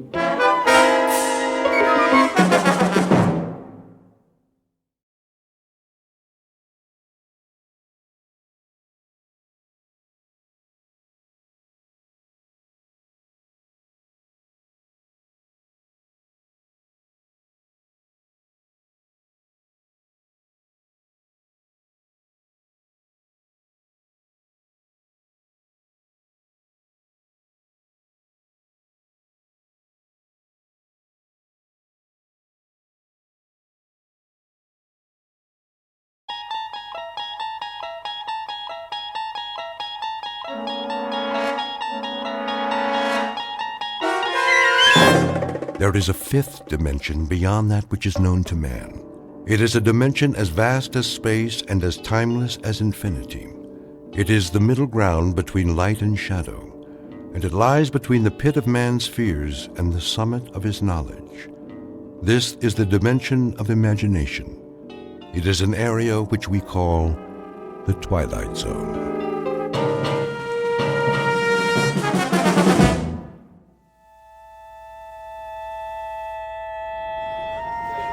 Matches, pencils, buttons, shoelaces, anything you need, anything at all. Anything I need, huh, Pop? That's right. No chance. Why do you say that? Because nobody has what I need. You never know. Take a look in the tray. Forget it, old man. Are you sure? Sure, I'm sure. Every night you're out here selling this cheap junk. But I haven't seen nothing yet that fills the bill. Maybe you haven't looked close enough. Oh, I've looked, all right. Needles and thread, thimbles, eyeglasses. Where'd you get all this stuff? From a flea market? Here and there. It's a hobby of mine. You never know what people will need. What people will need. You're crazy, Pop, you know that? You're out of your ever-loving tree. Am I? You can bet on it. Standing here like this, nobody ever stops, right? Oh, once in a while they do. Sure. Why would they? All you got's junk. Why don't you trade it in for a tin cup? Stick a sign around your neck that says, "Poor me, nothing to eat and no place to go." That wouldn't be correct. I have a room of my own. Yeah, right. A cardboard box in an alley. Actually, it's a rooming house. Been there quite a few years. I pay rent like everybody else. With what? Nickels and dimes? What do they give you for crap like this? People give what they like. A little or a lot. Sometimes, nothing at all. Then you're loonier than I thought. Face it, you're a bum. Why don't you admit it? Nowhere to go and nothing to do. You mean, like you? Listen, you old codger. I got lots of things to do and plenty of places to do them in. Fact is, I'm on my way someplace right now. I got business. I know. In that bar. It's where you're going. You'll walk in, but when you come out a few hours from now... Hey, you don't know a thing about me. Not a blame thing. So keep your trap shut. Sorry if I've offended you. I only meant that we're all exactly where we belong. The only shame is in not knowing opportunity when we see it. An opportunity, say, to improve our lot. Yeah? Well, I'm doing plenty to improve my lot. Just you watch. But you're going nowhere fast. You're gonna stay right here till you rot. You're yesterday's news, old man. You're a big fat nothing. If you say so. I wish you a good evening, sir. Shoe polish? Ballpoint pens? Get lost. I got business. Important business. Chewing gum? Candy?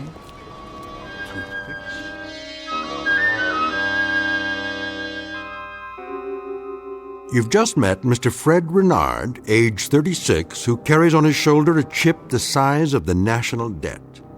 It consists of an antagonism directed against the world, those who people it, and everything with which he comes in contact. The taste of his food, the temperature of his coffee, the fact that he has lost 11 jobs in the past year and 3 girlfriends in the past month. A general displeasure that is as much a part of the man as his eyes, nose, and ears. This is a sour man, a friendless man, a lonely, grasping, nervous man, a man who has lived 36 pointless, meaningless, undistinguished, failure-laden years on this earth, and who at this moment is looking for an escape. Any route out of the norm, any path away from the sameness of his living, anything, anybody to get him out of his rut. And though he does not know it yet, the little old man on the street corner may turn out to be just what Mr. Renard has been waiting for, at an unlikely intersection in the Twilight Zone. And now, The Twilight Zone and our story, What You Need, starring Bruno Kirby and Bruce Kirby, with Stacy Keach as your narrator. Ready yet? For what? For me to pour you another one. I'm fine. You've been fine for an hour. I'm not finished yet.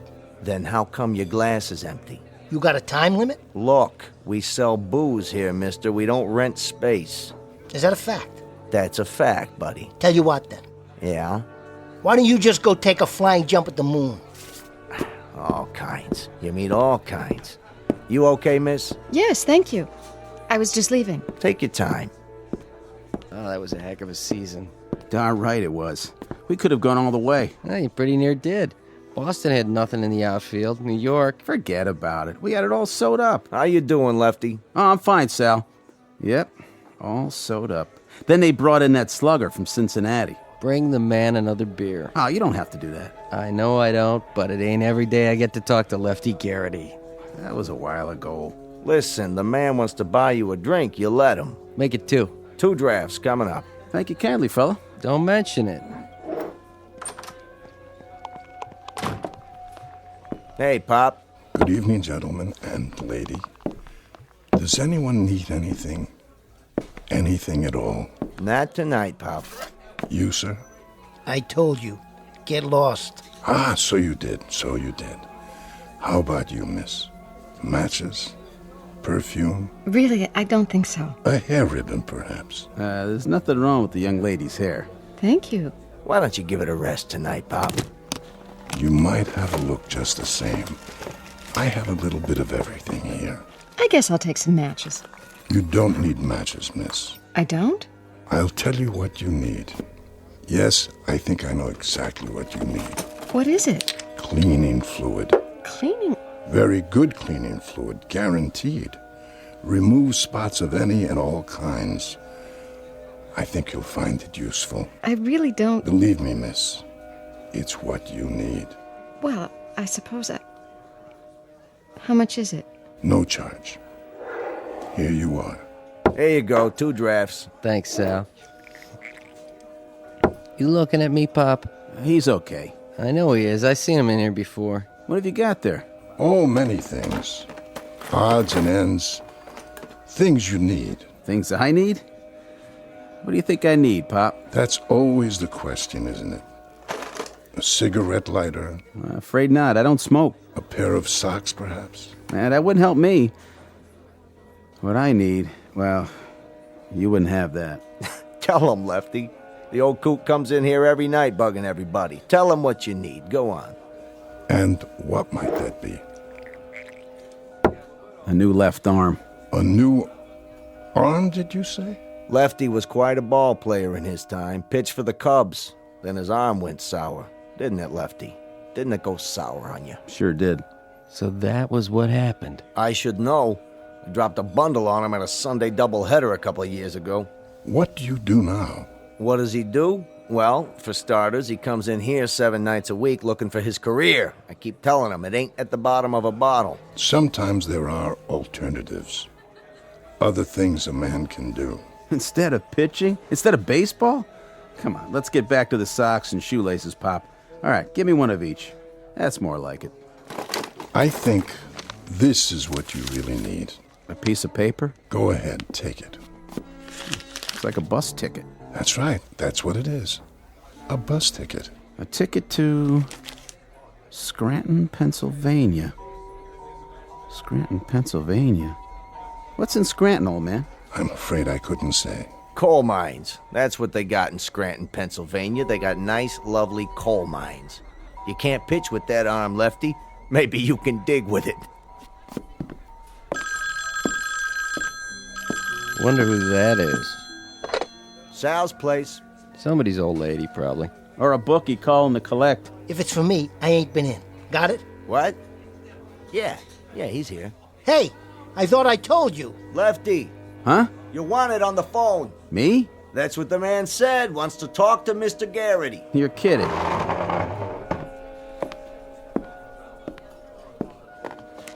Hello? Yes. Uh-huh. But... He never got any calls before. No? Are you sure? Maybe it's his wife. Nope. He's not married. When?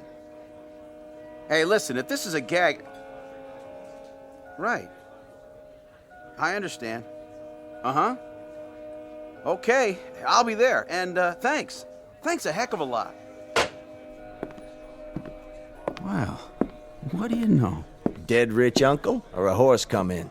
I can't believe it. Believe what? Old manager of mine. Said he's been calling around trying to find me for 3 weeks. I thought he was putting me on. You owe him money? He said he's got a job for me. A coaching job. Minor league club in Scranton, Pennsylvania. No kidding. That's great. A minor league club in Scranton, Pennsylvania. Wants me to take a bus there for an interview. Well, if that don't beat all. You hear that, Pop? He wants me to take a bus. Does he? How'd you know? Coincidence maybe, or just good fortune. Why question it? Why question? It's there for you. But this ticket, I don't get it. I just don't get it. Better get packing, Lefty. You're wasting time. Oh, nothing much to pack. This is the only suit I own. Oh, I wish I had time to take it to the cleaners, though. You look fine. No, I don't. Still got this old stain on the front, see? Gravy or something.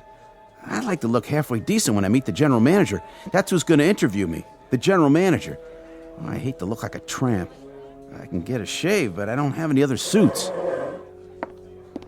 Excuse me. I couldn't help but overhear. Why don't you try some of this on your jacket? What? It's supposed to be very good for that sort of thing. Thank you, ma'am, but... Miss. It's Miss. But I wouldn't want to... Here. Let me try. Don't go to any trouble. All I need is a handkerchief. Yes, I have one. It should only take a few drops. Stand still. Well, I'll be. There. You look good as new, Lefty. Thanks very much, miss. I appreciate it. That's quite all right. Oh, lucky you were around. Not really luck. The old gentleman there, he's the one who gave me... Where did he go? Looks like he just slipped out. Ain't that something? What do I owe you for the drink? Oh, make it $1.50. Here. Last of the big-time spenders. What's he in such a hurry about?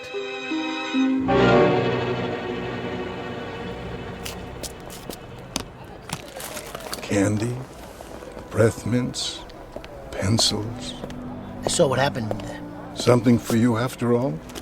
A flower for your lapel. Is this what I need? That's up to you, sir. Or a nice necktie. I have several different designs. What do I need, old man? You tell me.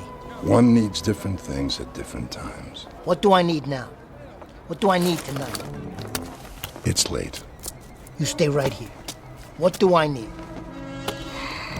Try this. What? Is this a gag? Because if it is... Oh, it's no gag. Then what in the... It's what you need.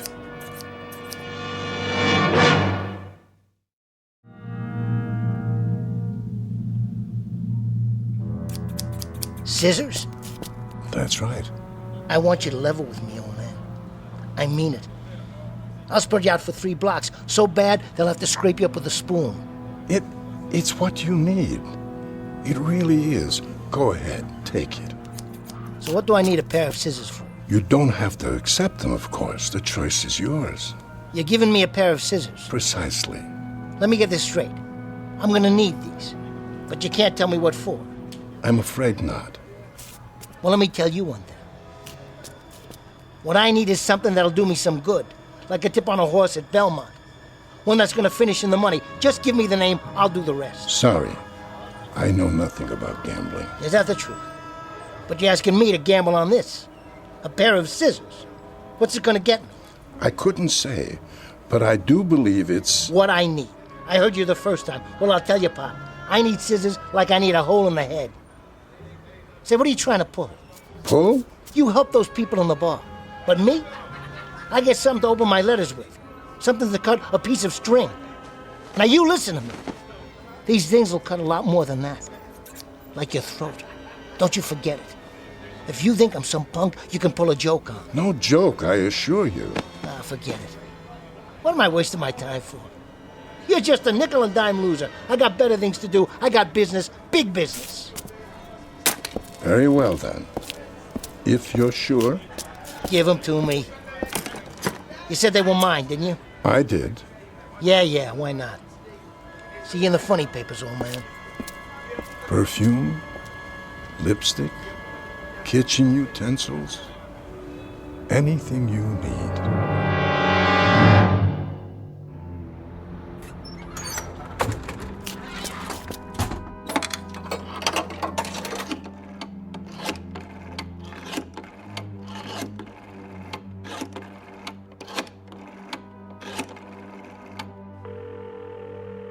Talk to me. Carmine? Who's this? It's Freddie.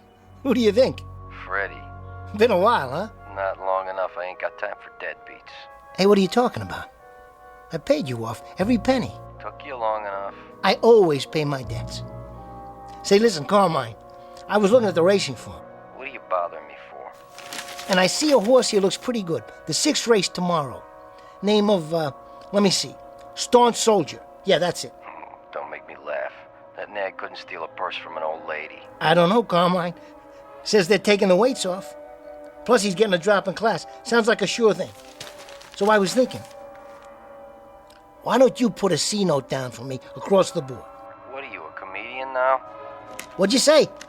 Must be something wrong with the line. You heard me. Come on, you know I'm good for it. No more credit, Freddie. But I tell you, I can make a mint. Don't con me, buddy boy. All right, $50. On the nose. I don't want to be greedy or nothing. She's coming in at 17 to 1. You know how much money that is? I told you I ain't taking your bets. Now get off the phone. I got a business to run. But Carmine, I swear. Carmine. Carmine! Why, that dirty, lousy 2-bit.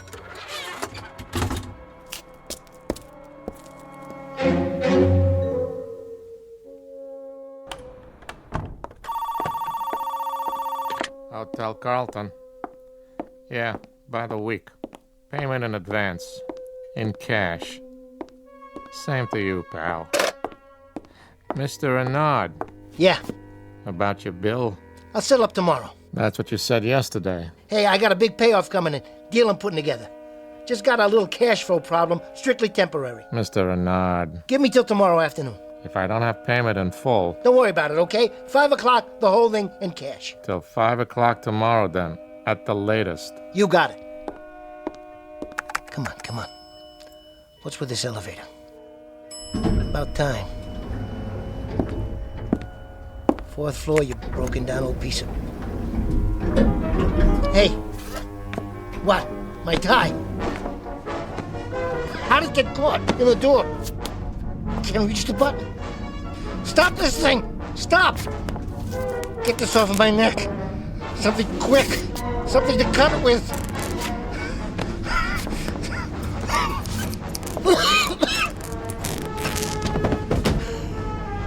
Man, I don't believe this. I could have choked to death if I didn't have these.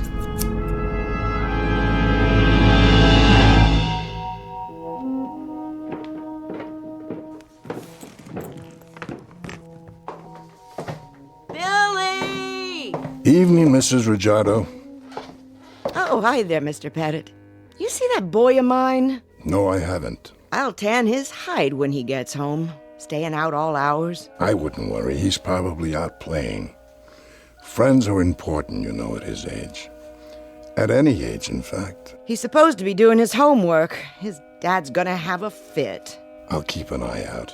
Billy! You come in here right now. You hear me? Gotcha! Billy! You startled me. Did I? Hey, Mr. Pettit, you got any new toys tonight? Something wrong with your ray gun? No, it's neat. Only, well, I think I need a two-way wrist radio too, just in case. In case of what? Well, like, if there was a bad man, you know, I could call the cops. I don't see any bad men around here, do you, Billy? No, but what if there was? Tell you what. If you see any bad men, then you go inside and tell your dad or your mother. They'll protect you, believe me. They're what you need most, not some two-way wrist radio. Are you sure? Absolutely and positively. Okay. Bye, Mr. Pettit. I gotta go home. See ya. See you, Billy. Sleep tight.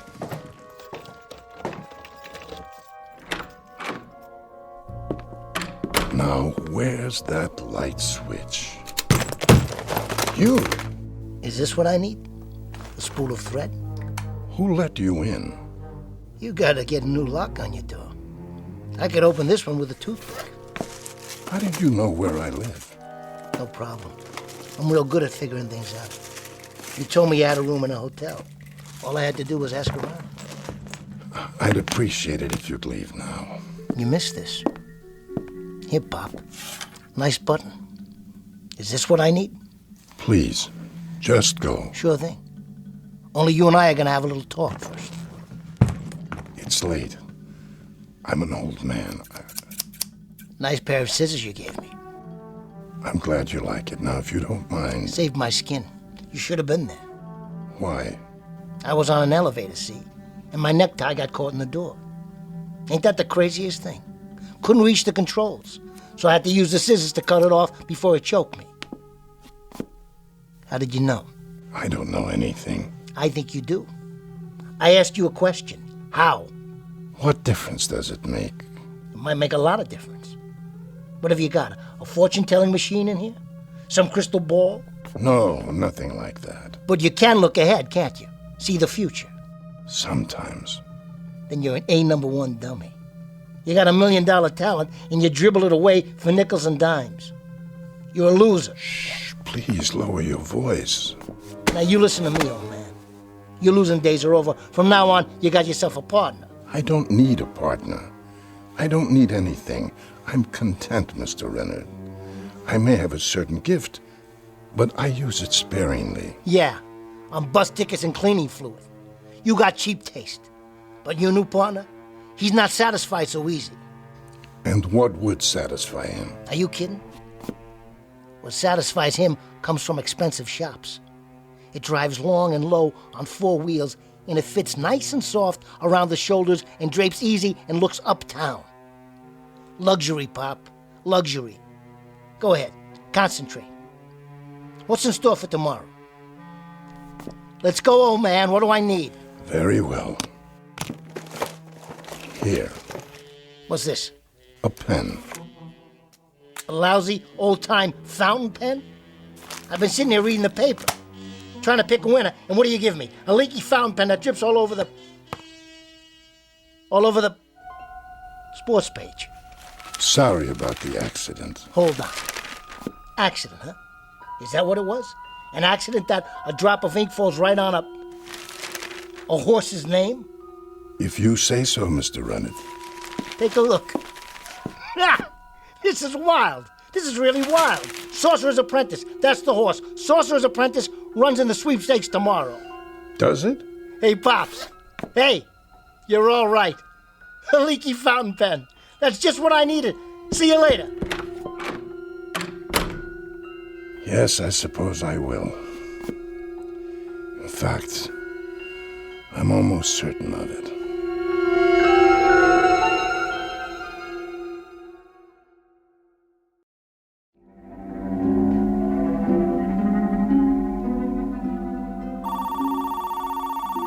Front desk.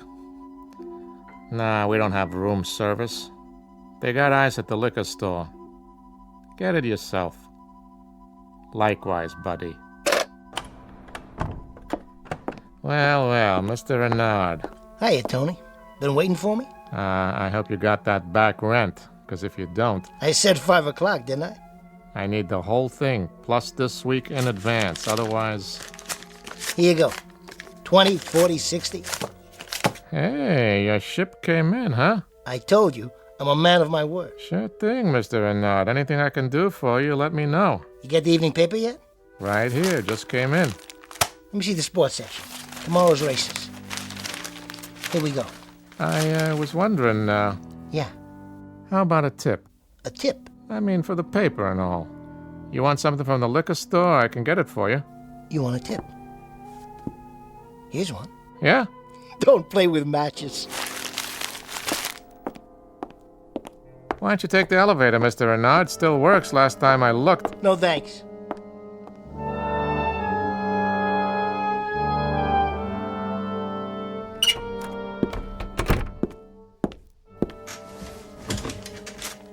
$210, $215.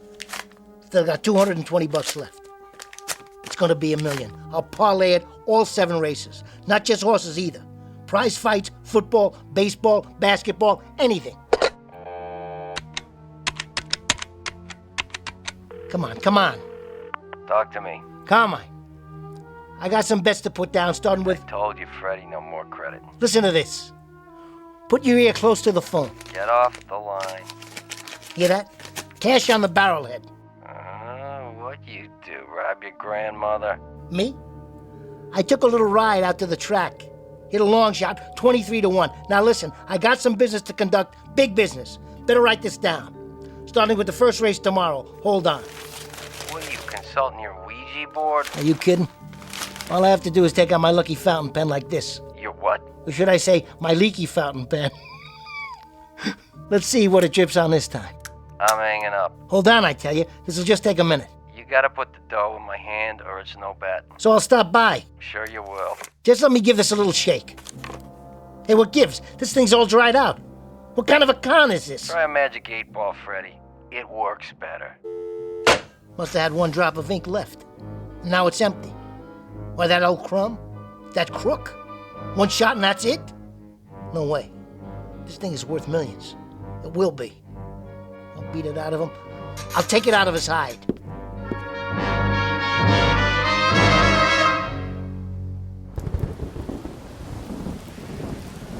Buttons, needle and thread, shoehorns, anything you need. There you are, you old coot. Mr. Renard. That's right. Whatever your name is. Pettit. That's me. Well, Mr. Pettit, you sure came up short this time. Oh, how's that? The pen you gave me. Yes, I remember. It don't work anymore. Is that right? No ink comes out. What a shame. So I can't pick any more winners. You've already won a great deal, Mr. Rennet, for a man in your circumstance. How do you know? You must have. And the things we need, we only need once. What's that supposed to mean? Just for a single occasion, that's all.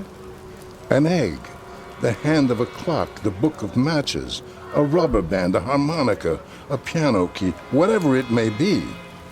But just once. That's all they're ever needed. Long enough to present an opportunity. What's next then? Next? Come on, come on. You know what I'm talking about. Nothing's next. I'd rather not give you anything more. That's so. I'm afraid it is. I want to tell you something about me, old man. I was born under a lousy zodiac. I've had nothing but the bad end of the stick since I was 4 years old. I feel sorry for you, I really do. You don't have to go to that kind of trouble. Just keep it coming. Keep supplying me with what I need. I don't care if it's scissors to save my neck or a fountain pen that gives me the inside word. Whatever it is, I don't want it to stop. That's a pity. Because it must stop. What are you doing? Closing up for the night. But why? Why does it have to stop? Because the things you need most, I can't supply. Like what? Serenity, peace of mind, humor, the ability to laugh at oneself. Those are all the things you need. And unfortunately, it's beyond my power to give them to you. Try one more time. Take a look in my eyes. Come on, old man, look deep. Look deep and tell me what I need tomorrow. You can see ahead, I already know that. Now what do you see? Please. Go on, I said look. Please, you don't have to. What's in the cardboard box there? Go ahead, open it. Nice pair of shoes, all shined up too. Take them.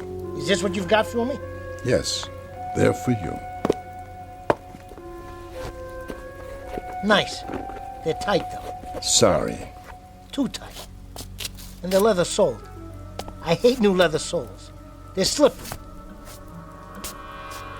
But they're what I need, aren't they? I put them on and I walk someplace, is that it?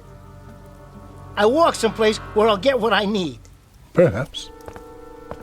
Hey, old man, so what's with it? What happens? I'm waiting. That's another thing you need, Mr. Reynolds. Patience. Yeah? Well, I'm tired of being patient. I sincerely suggest that... You giving me the business, old man? That's what you're doing? You giving me the business? I'll come right back across the street and take you apart bone by bone. Listen. Let's hear it. Where are these shoes supposed to take me? Are they what I need? I never said they were, Mr. Reynolds. But I'll tell you a little secret. They happen to be what I need. Why, you... Hey, watch where you're driving. Can't you see? Look out! No! No! Ah! Did you see that? Knocked it right out of his shoes. Somebody call an ambulance. Too late for that. I got the license plate.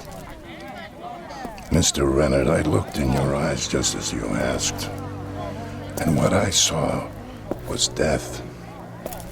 My death. You would have killed me. So what was needed, Mr. Render, was one pair of slippery shoes. I'm sorry to say, that's all that was needed. Slippery shoes. Look at that old man. Is he all right? You okay? Oh, yes, I'm fine. Just fine. What happened? Hit and run, I guess. I heard the guy scream, and then the car just kept going. You see it, old-timer? Yes, most unfortunate. A hit and run. Can you beat that? Poor devil. Need anything tonight, sir? Shoelaces, perhaps? Matches? Anything at all? Are you kidding, fella? What would I need at this time of the night? I'll tell you what you need. You need this. A comb? It's yours, sir. No charge. Don't be rude, Harold. Well, thanks, I guess. Put it away. You never know. What's his story? He's a peddler. I've seen him around. He's a loony is what he is. Middle of the night and he gives out combs. Says it's what I need. Okay, folks, stand back. Better call for an ambulance. Looks like it's a little late for that. Evening, officers. What have we got here? Who are you? Rollins, Times Herald. You mind if I get some pictures? Go ahead. Just don't touch anything. All right, folks, back up on the curb. Come on. Anybody see what happened? I did. I saw the whole thing. It was a hit and run. All right, get their statements. Right. You were both witnesses? Sure were. We'll need your names. And a picture if you don't mind. Sure. For goodness sake, Harold, try to look presentable. Our picture's going to be in the paper. Yeah, I guess I better comb my hair. Well, use the one that man gave you. Hey, where'd he go anyway? Hold still for a minute. Say cheese.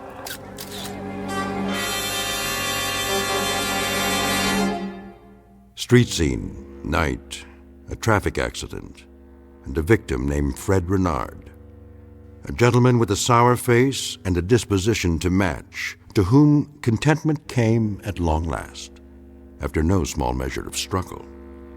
Mr. Renard, who was finally provided with all he needed on a lonely street corner in the Twilight Zone.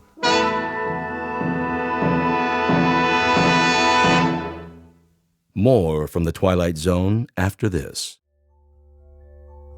Hello, I'm Stacy Keach. I hope you're enjoying this edition of the Twilight Zone radio dramas. To learn more about this series, be sure to log on to our official website at twilightzoneradio.com. You'll find special discounts on our Twilight Zone audio collections, listings of our radio stations, links to other websites, and a photo gallery of our recording studio and some of our stars in action. Plus ways to contact us with questions or comments about the show. And for a limited time, when you log on to twilightzoneradio.com, you can send in for a free CD of the show. So be sure to visit us at twilightzoneradio.com.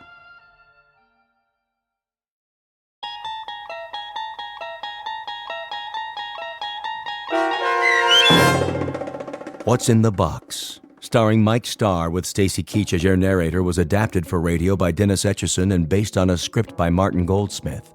Heard in the cast were Meg Thalken, Jeff Lupetin, Christian Stolte, Franette Lebo, Doug James, Carl Amari, Paul Patch, and Roger Wolski. To learn more about the Twilight Zone radio dramas and to obtain audio cassettes and CDs of these programs, visit our website at twilightzoneradio.com. The producers of The Twilight Zone wish to thank CBS Enterprises, Carol Serling, Dennis Etchison, Dick Brescia Associates, Claire Simon Casting, Terry Jennings, XM Satellite Radio, Sirius Satellite Radio, our sponsors, and our radio affiliates for helping make this series possible. This copyrighted radio series is produced and directed by Carl Amari and Jason Mallow for Falcon Picture Group. Doug James speaking.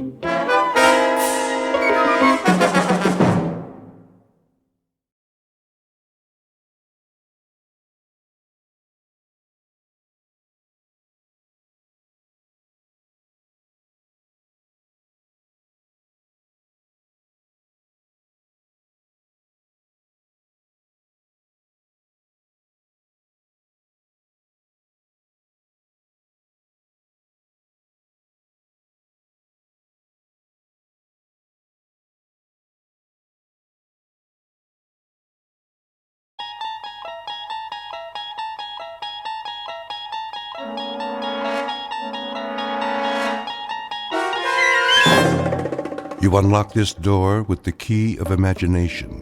Beyond it is another dimension, a dimension of sound, a dimension of sight, a dimension of mind. You're moving into a land of both shadow and substance, of things and ideas. You've just crossed over into the Twilight Zone.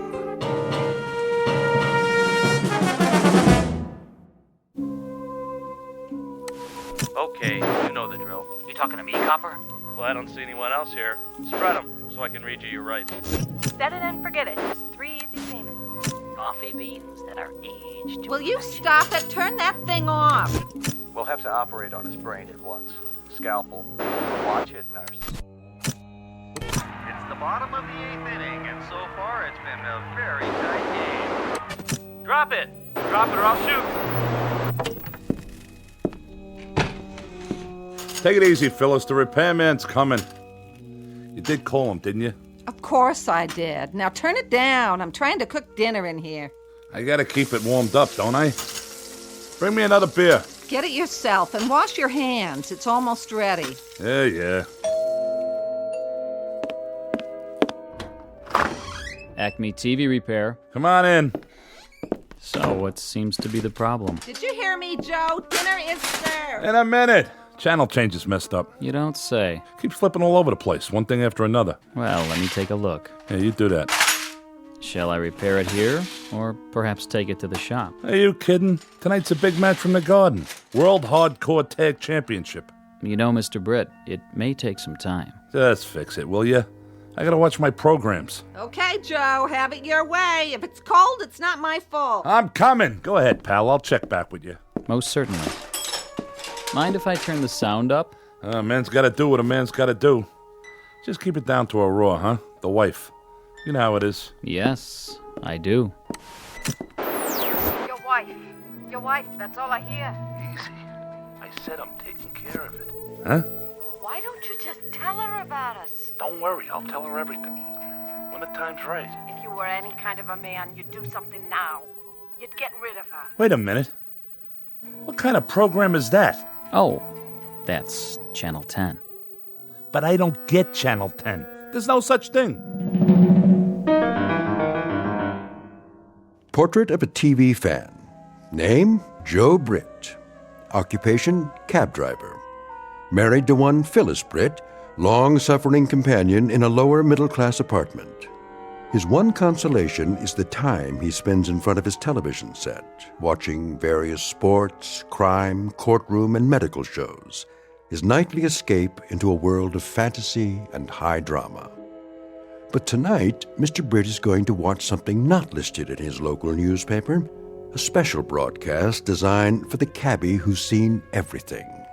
Joe Britt doesn't know it yet, but his flag is down, his meter's running, and he's already in high gear, on his way to a call that will lead him off the pages of the map book and into the Twilight Zone.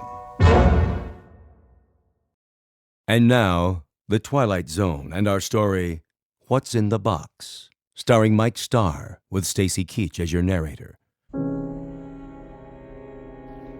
Great dinner. Glad you liked it. Scrumptious. Wasn't it? Absolutely mouth-watering. I thought so, too. Tastes like...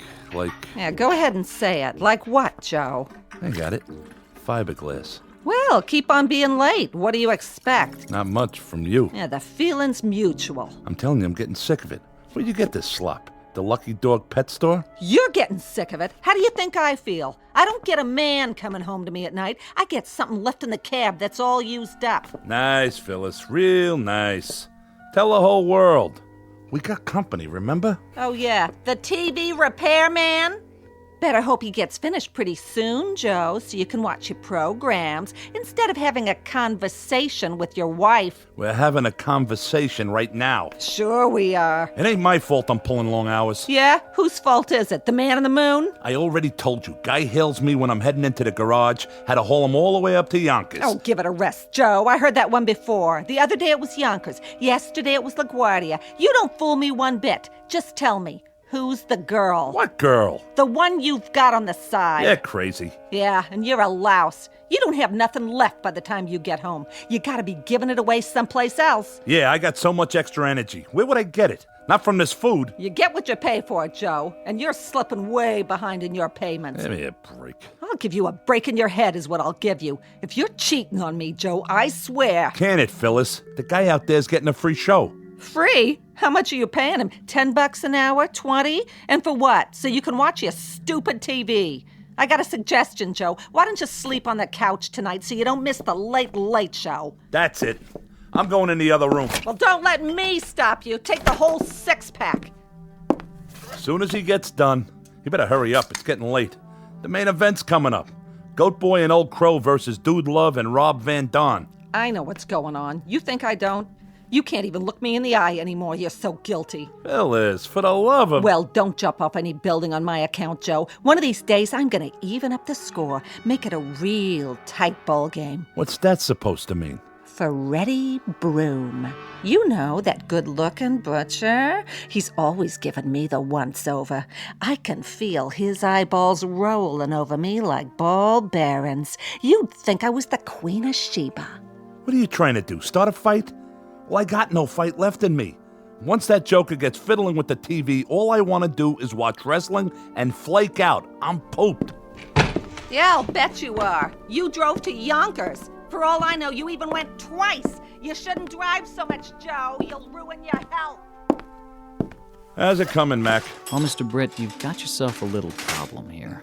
little problem. You've been at it an hour now. I could have built a whole new set by now. Is that so? Sure thing. I didn't just step off the ferry from Jersey. I know how you guys operate. Do you? First you kill a $20 hour. Then you say you gotta take it down to the shop. Another 20. Then you start switching tubes and charging me for the privilege. I get some poor sucker's old parts, and he gets mine. Nobody's the wiser, right? If you say so. And what was that phony station you brought in? Channel 10 my aching back. I don't know what you're referring to. You don't, huh? Probably put a videotape in just to confuse me. It's a racket, that's what it is. A penny ante Cosa Nostra. Well, the state of New York's got laws against that. So save yourself a headache. I ain't swinging for no big bills, period. In that case, the set's ready. What? You heard me. The set's ready. No charge for my services. Want a beer? On me. No thanks. Have a pleasant evening. Same to you, pal. Same to you. Now, where's the remote? Hey, Phyllis! Come on in. We can get Channel 10. Your wife, that's all I hear. In a minute, Joe. Hold your horses, baby. What? That guy looks just like... Why don't you do something about her? I trusted you. I didn't hold anything back. I waited and waited. Wait a minute. You drove me all the way out to the park in your taxi, and now you won't even speak to me. What's the matter? I'm talking to you. What's the matter, Joe? How did they know? There wasn't no camera around. What do you want from me? Marry me. Marry you? What are you, crazy? If you don't, I'll tell her everything. Like what? I'm a bigamist? Look, baby, we're talking about two different things. Love is flowers and wine with dinner. Marriage is a floor mop and 2 pounds of hamburger. I'm serious, Joe. So, how's the picture? The picture? Look at you, you slob. You spilled your beer. It'll dry out. It's a good thing your mother gave us this rug. I hate it anyway. Even beer stains is an improvement. Take it easy. You say we can see Channel 10, so where is it? I turned it off. Well, turn it on again. Maybe later. Later, I've got the stove to clean. Turn it off, Phyllis. Quit clowning. Give me that thing. What are you, nuts or something? Never mind. You yelled to come in and look at Channel 10, and then when I drop everything... What's the matter? Is the set still on the blink? Yeah, I mean, no. Well, there must be something screwy. You know there's no Channel 10 around here. Did you try the other channels? Let me see that remote again. Get your hands off that! Listen, Phyllis. You by any chance trying to pull a fast one? I don't know what you mean. That guy. Who was he? What guy? Don't give me that. The guy, the repair guy. Oh, him? How do I know? I never saw him before. No? You're the one who called him. I told you to call a repairman. I didn't say which one. You picked him out. Oh, you're suspicious. Well, Casanova, you can relax. When I even up the score, it'll be with that butcher, Freddie Broom. He's got the most expressive hands. Oh, I watched him cut meat. You should see what he can do to tenderize it. He sends me right to Yonkers. Yeah, sure, that must be it. He did something to the TV. They can do all kinds of cockamamie things with electronics. You're acting like a lunatic. Okay, who was he? Before I crack you one in the mouth. Like I told you, I don't know. The regular repair guy, he's on vacation. So you were yelling to get the set fixed tonight so you can see every drop of blood on Goat Boy's forehead. Excuse me, I mean forehead. All right, knock it off. You don't have to read my horoscope. Where did you get this, Fink? Let go of me. From the phone book. Where else? What's wrong, Joe? He didn't fix it right? No, he fixed it. He fixed it perfect. You should have seen this Channel 10. Nah, never mind. I'd like to. Turn it on. No. It's nothing, honest. Go finish your cleaning up. I'm sorry I yelled at you. See, I guess the traffic got to me. Yeah, that's it. Well, something sure did. You keep this up, Joe, you better see a psychiatrist. Take my word for it. I guess I'll stick to wrestling. Something civilized. They're circling each other, looking for an opening. With a tag team gold on the line, this is going to be a real slobber knocker. This is more like it. Now the collar and elbow hookup into a quick go behind. Whoa, Nelly! Dude loves going for this patented sleeper hold. Oh, but wait a minute. Goat Boy fouls him with a billy goat kick. Well, where's the referee? Oh, that one must have hurt. Now, you're not gonna believe this, folks. He's trying to chew Dude Love's ear off. Come on, Rev. This is a Pier 6 brawl. Now all 4 men are outside the ring on that hard concrete floor. Break it up. Oh, somebody's got to stop these behemoths before... Great dinner. Glad you liked it. Huh? Scrumptious. Wasn't it? Absolutely mouth-watering. I thought so, too. What is that? Tastes like... Yeah, go ahead and say it. Like what, Joe? I got it. Fiberglass. Well, keep on being late. What do you expect? Not much from you. Yeah, the feeling's mutual. I'm telling you, I'm getting sick of it. Where'd you get this slop? The Lucky Dog pet store? I don't believe this. How do you think I feel? I don't get a man coming home to me at night. I get something left in the cab that's all used up. Nice, Phyllis. Real nice. Tell the whole world. I don't believe it. If she sees this... Hey, wait. Can't breathe. Help! Help!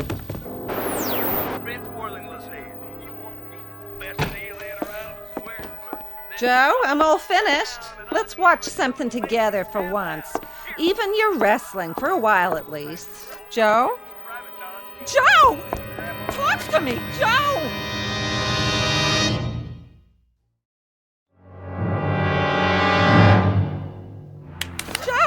Joe, wake up. Are you all right? What happened? I don't know. Here, get up on the couch. I must have fainted or something. Are you okay? Yeah, sure. What happened? Maybe something I ate. Yeah, that's it. It tasted kind of funny. Well, why wouldn't it? I had to heat it up 3 times. Twice would have been enough. Now listen to me, Joe. Huh? It may be your heart. Oh, come on. I'm serious. All that overtime, it's not good for you. You ain't kidding. You'd better go to bed while I call the doctor. No. There's nothing wrong with me. Sure, Joe. You just keeled over for no reason. It's the television. What? There's something screwy with the TV. Are we on that again? Phyllis, I got something to ask you.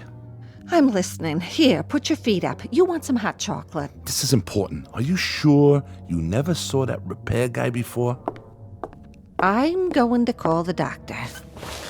Come here. Sit down. I told you I got something important to talk about. All right. What is it? Phyllis, what would you say if I told you that I saw myself? Oh, Joe, please. I'm serious. Wearing my regular clothes, just like I look right now. I'd say you looked in the mirror. I do that all the time, and I don't like what I see either, but it's nothing to faint about. Like Frank Sinatra said, that's life. Nobody's getting any younger. But what are we going to do about it? The moving finger writes and haven't written a... I said, listen, I'm talking here. Phyllis, I saw myself on TV. Really? Was it that candid camera? I hope you were smiling. You always had a real nice smile. No, it wasn't the candid camera. What would you say if I told you I saw you on TV too? When? Just now. I'd say you're cracked, Joe. I haven't been out of the apartment all day. And somebody's spying on us. If you really think that, you must be losing your marbles. Why would anyone want to spy on us? It's not like we ever do anything anymore. Nothing to write home about. Enough! Okay, forget it. Either you really are a bird brain or you're in on it. Ain't there something you want to tell me, Phyllis? Look me in the eye. I'm giving you a chance to come clean. Joey, you know better than that. Never mind that Joey stuff. I'm on to you. You're trying to trap me. You set me up, didn't you? Joe, you're scaring me. Well, you'll have to get up mighty early in the morning to get the drop on Joe Britt. You must be sick. You're not yourself. Now, you listen to me. You go into the kitchen and you look up that repair guy in the phone book. Tell him to get back here on the double. Understand? Sure, Joe, sure. Take it easy. You'll get your blood pressure in an uproar. Because if he don't, I swear I'll go down to his shop, wherever it is, and drag him here. Who do you two think you're dealing with? I ain't nobody's sucker. Oh, okay, I'll call him. See, I'm going. In the meantime, why don't you go to bed? Calm down. Take a load off. Now, fellas!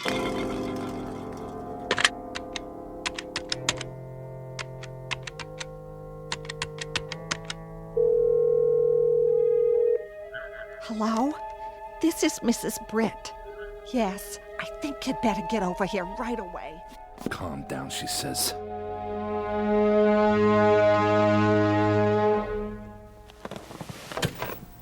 Come here. What do you see now, huh, Joe?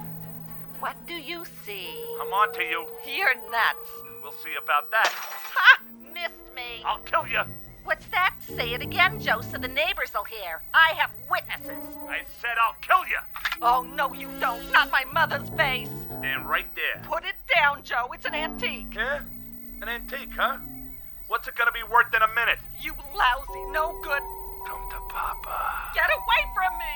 I got you cornered. No place to go now. I don't like that look in your eye. Unless it's out that window. Joe, put it down. Not the vase. Don't you try to run or I'll smash it, I swear. No! Get away from the window. Let go of me! Phyllis! Phyllis, honey! Phyllis. Phyllis! Yeah? What's the matter now, Joe? Joe?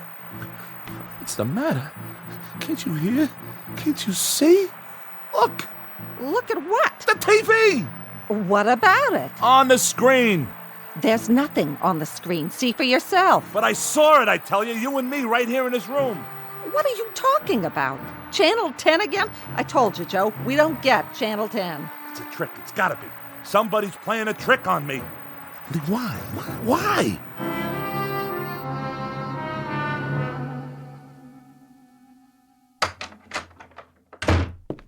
Dr. Saltman, how is he? I've given him a sedative. I'll also leave you a prescription for some tranquilizers.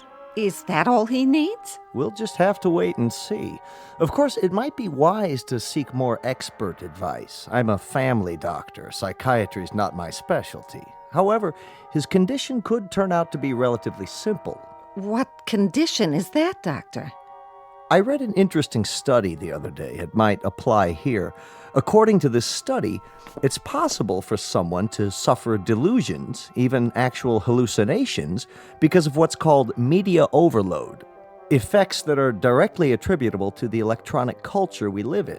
Why don't you give it to me in plain English? I can take it. Well, for example, television. You told me your husband's an addict. Perhaps he's been staring at this mixed blessing, so to speak, for such a long time that its reality has become his.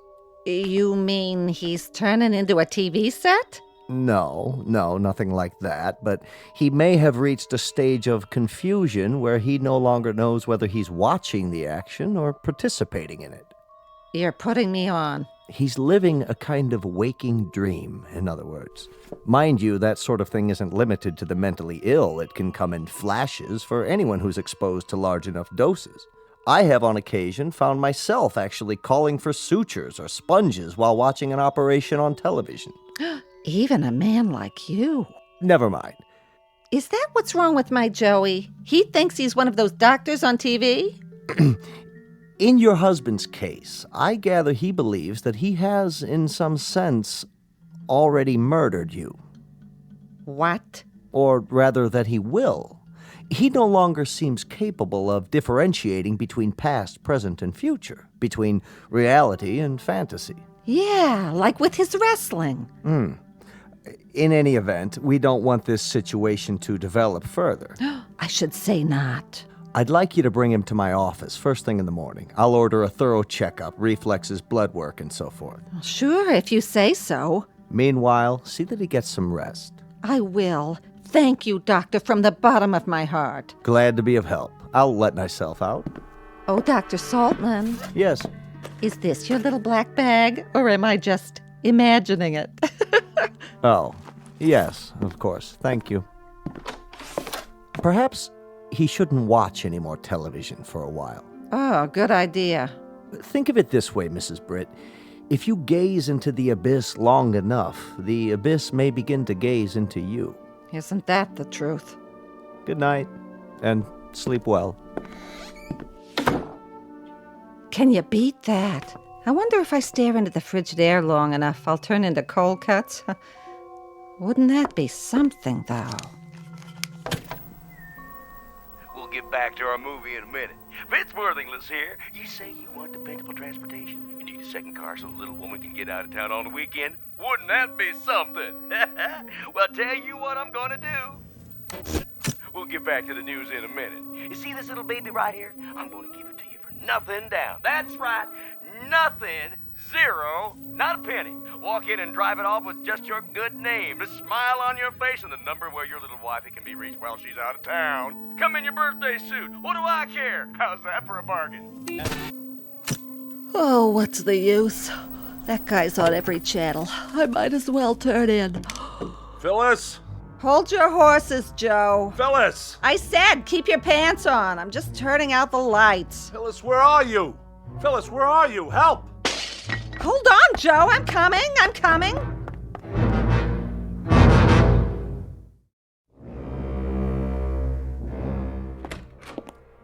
What was that noise? I heard a crash. The mirror. What did you do? The mirror on the dresser. I looked in it, and I saw this room. And in this room, I saw you, Phyllis. You were arguing with someone. And I didn't want to see that.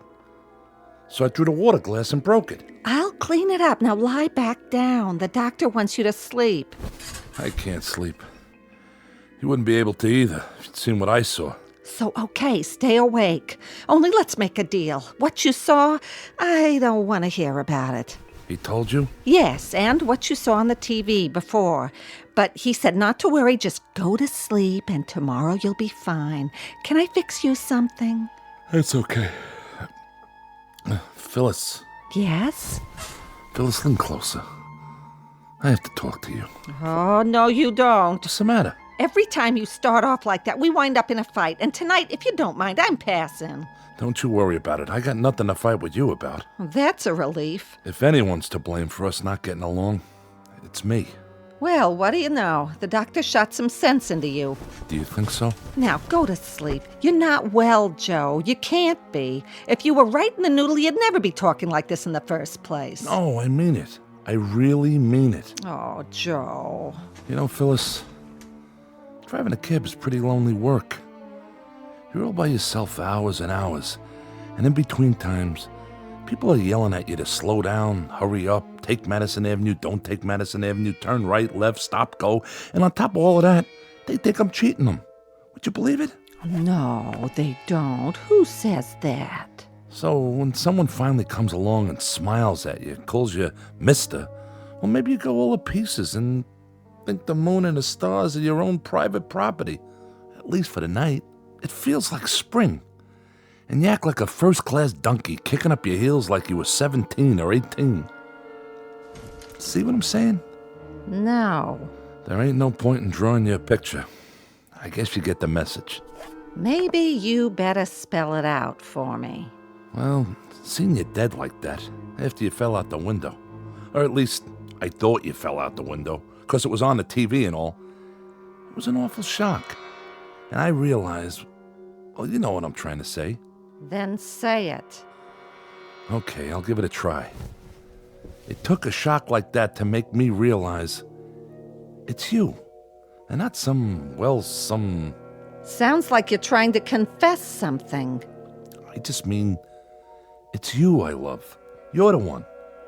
I'm touched. Okay, I'm just trying to be honest. I'm really touched. How's that, better? You don't have to get nasty. Me? Nasty? What am I supposed to get, dewy and gooey? Please, Phyllis. Am I supposed to fall all over myself when my husband of 27 years tells me he's finally decided he loves me?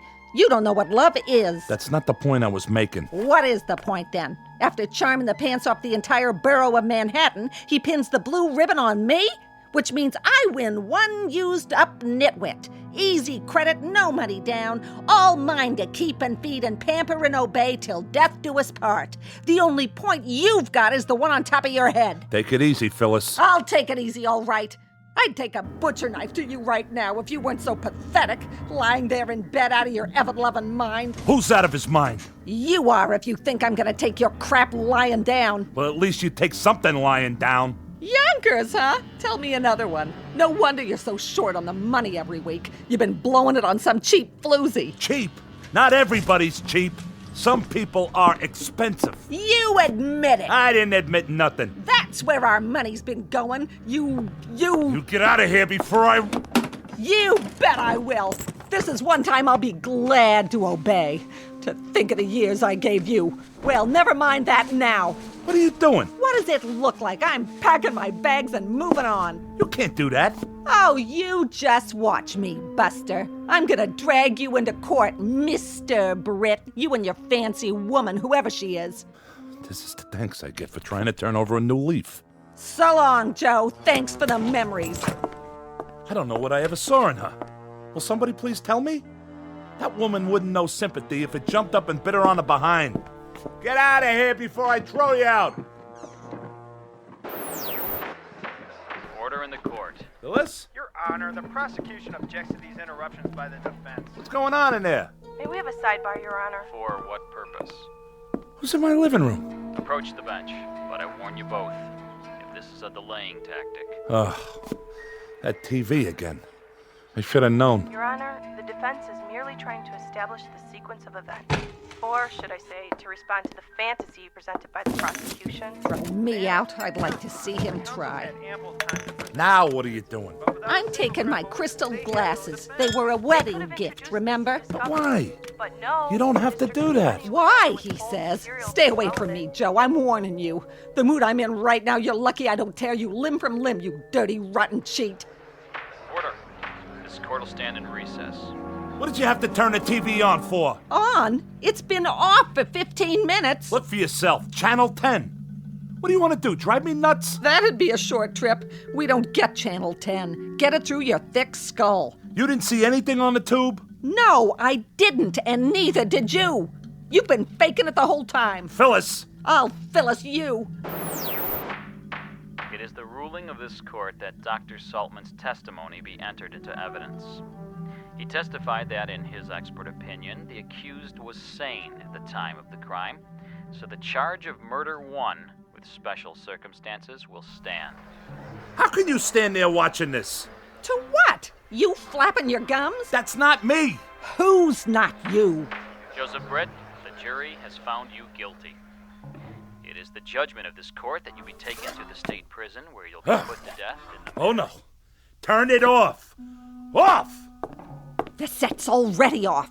Anything you see, it's in your mind, Joe. It must be your lousy conscience. Take a good look. Turn it off! What's the matter, Joe? There's nothing on Channel 10, is there? If you see something, go ahead. I don't mind. Why should I? I never meant anything to you anyway. We'll both watch it together. Why not? I need a good laugh. Get out of my way! Oh, I'm so frightened. You just scare me to death with your big muscles. Way, I said! My, how rough you are.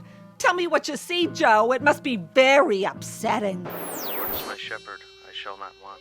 No, I'm innocent, I tell you. That's what they all say. He maketh me to lie down in green pastures. You ain't getting me in that room. Don't fight it, Joe. Lo, though I walk through the valley of the shadow of death. All I know is, I ain't sitting down!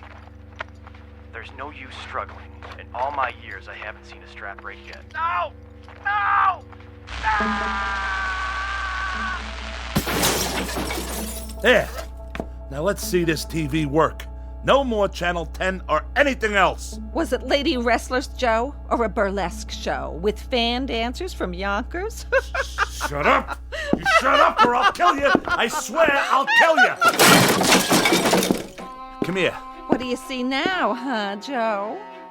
What do you see? I'm on to you. You're nuts. We'll see about that. Ha! Missed me. I'll kill you. What's that? Say it again, Joe, so the neighbors will hear. I have witnesses. I said I'll kill you. Oh, no, you don't. Not my mother's vase. Stand right there. Put it down, Joe. It's an antique. Yeah? An antique, huh? What's it gonna be worth in a minute? You lousy, no good. Come to Papa. Get away from me. I got you cornered.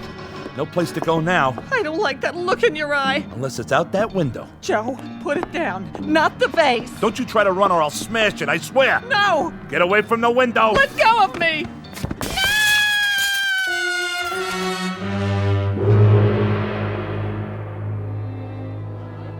You have the right to remain silent. Anything you say can and will be used against you in a court of law.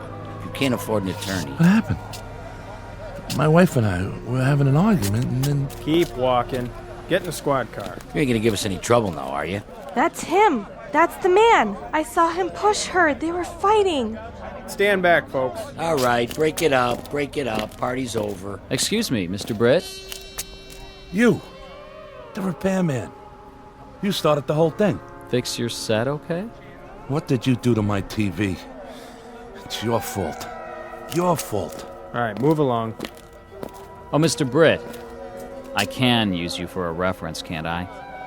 You will recommend my services if anyone else should need their set repaired, Mr. Britt?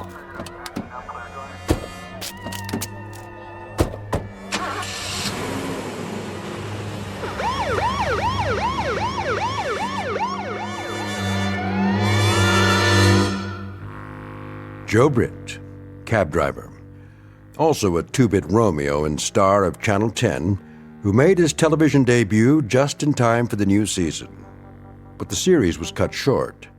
His final show was only a few months later, broadcast live from the prison at Ossining, in the Twilight Zone.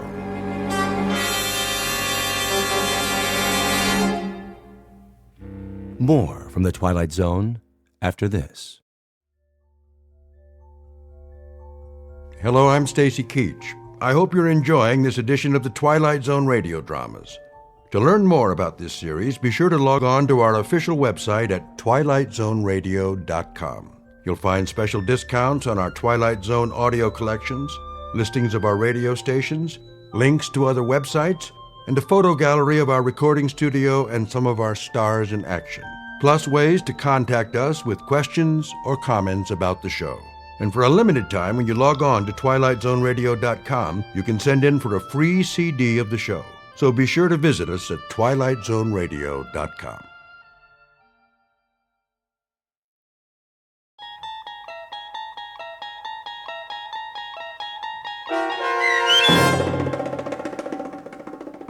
Where is Everybody? Starring John Schneider with Stacy Keach as your narrator, was adapted for radio by Dennis Etchison and written for The Twilight Zone by Rod Serling. Heard in the cast were Roger Mueller, Tom McElroy, Roderick Peoples, Doug James, Richard Hensel, Carl Amari, and Amber Lake. To learn more about the Twilight Zone radio dramas and to obtain audio cassettes and CDs of these programs, visit our website at twilightzoneradio.com. The producers of The Twilight Zone wish to thank CBS Enterprises, Carol Serling, Dennis Etchison, Dick Brescia Associates, Claire Simon Casting, Terry Jennings, XM Satellite Radio, Sirius Satellite Radio, our sponsors, and our radio affiliates for helping make this series possible. This copyrighted radio series is produced and directed by Carl Amari for Falcon Picture Group.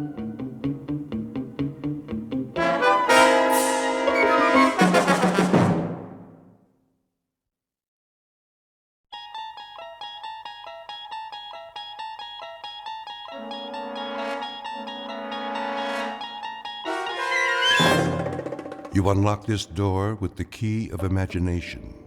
Beyond it is another dimension, a dimension of sound, a dimension of sight, a dimension of mind. You're moving into a land of both shadow and substance, of things and ideas. You've just crossed over into the Twilight Zone.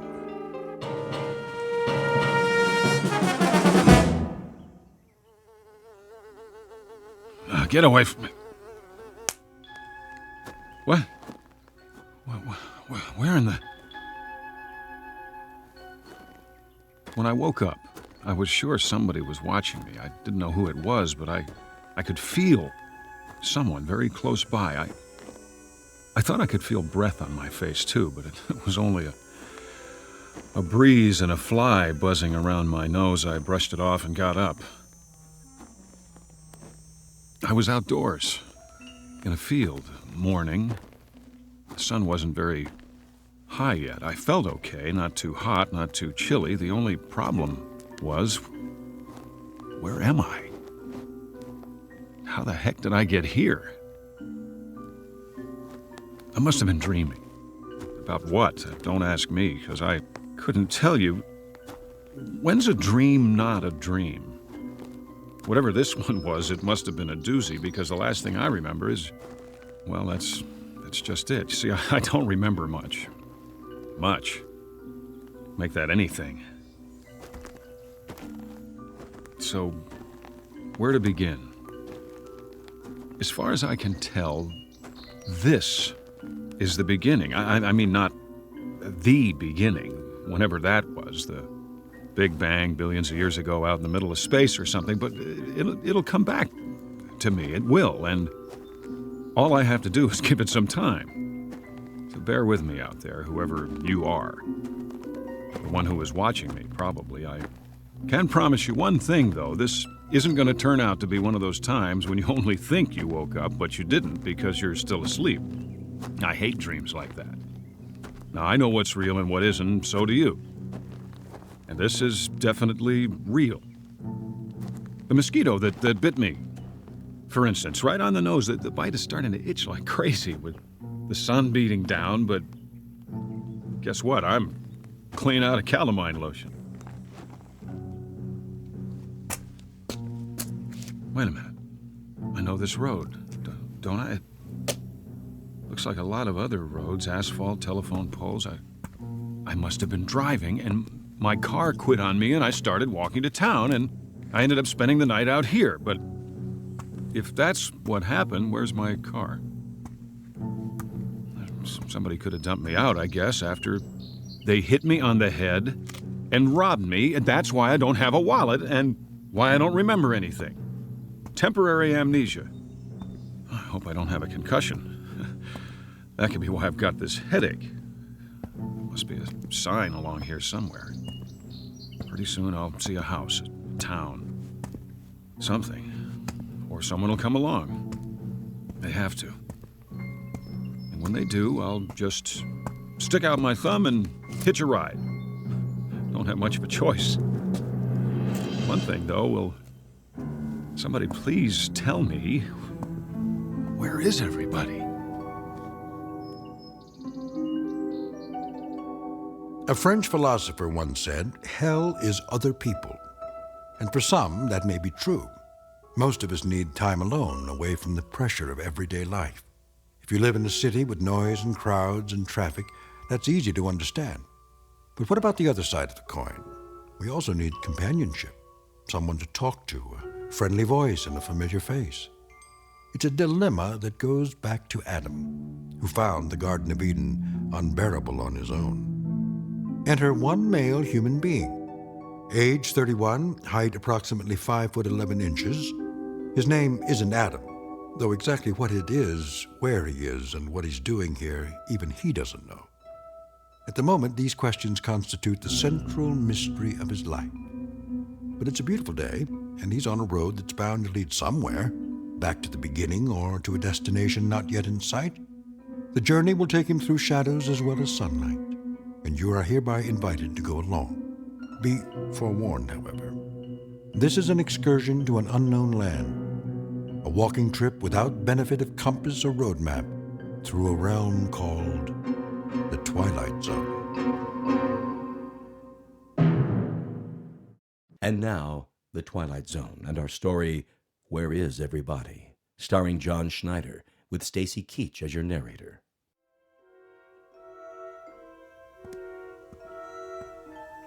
There we go. A roadside diner, just what I need. Well, what do you know? Still got a couple of dollar bills in my pocket. Some change, that ought to do it. Looks like I got the place to myself. Service here. Hey, is this jukebox loud enough for you? I mean, can you hear it all right? Hey, somebody want to turn this thing down a little over here? All right, I'll do it.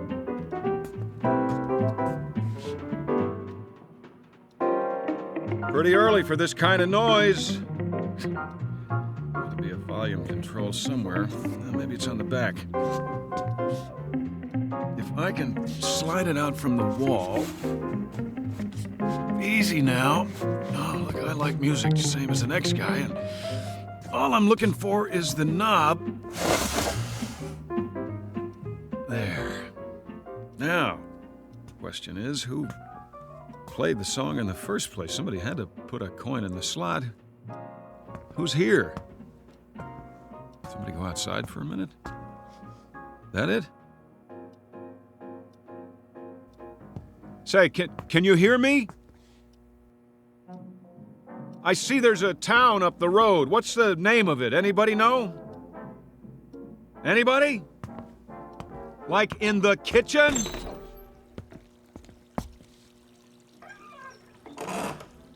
Hey, you in there, I asked you a question. What is the name of the town?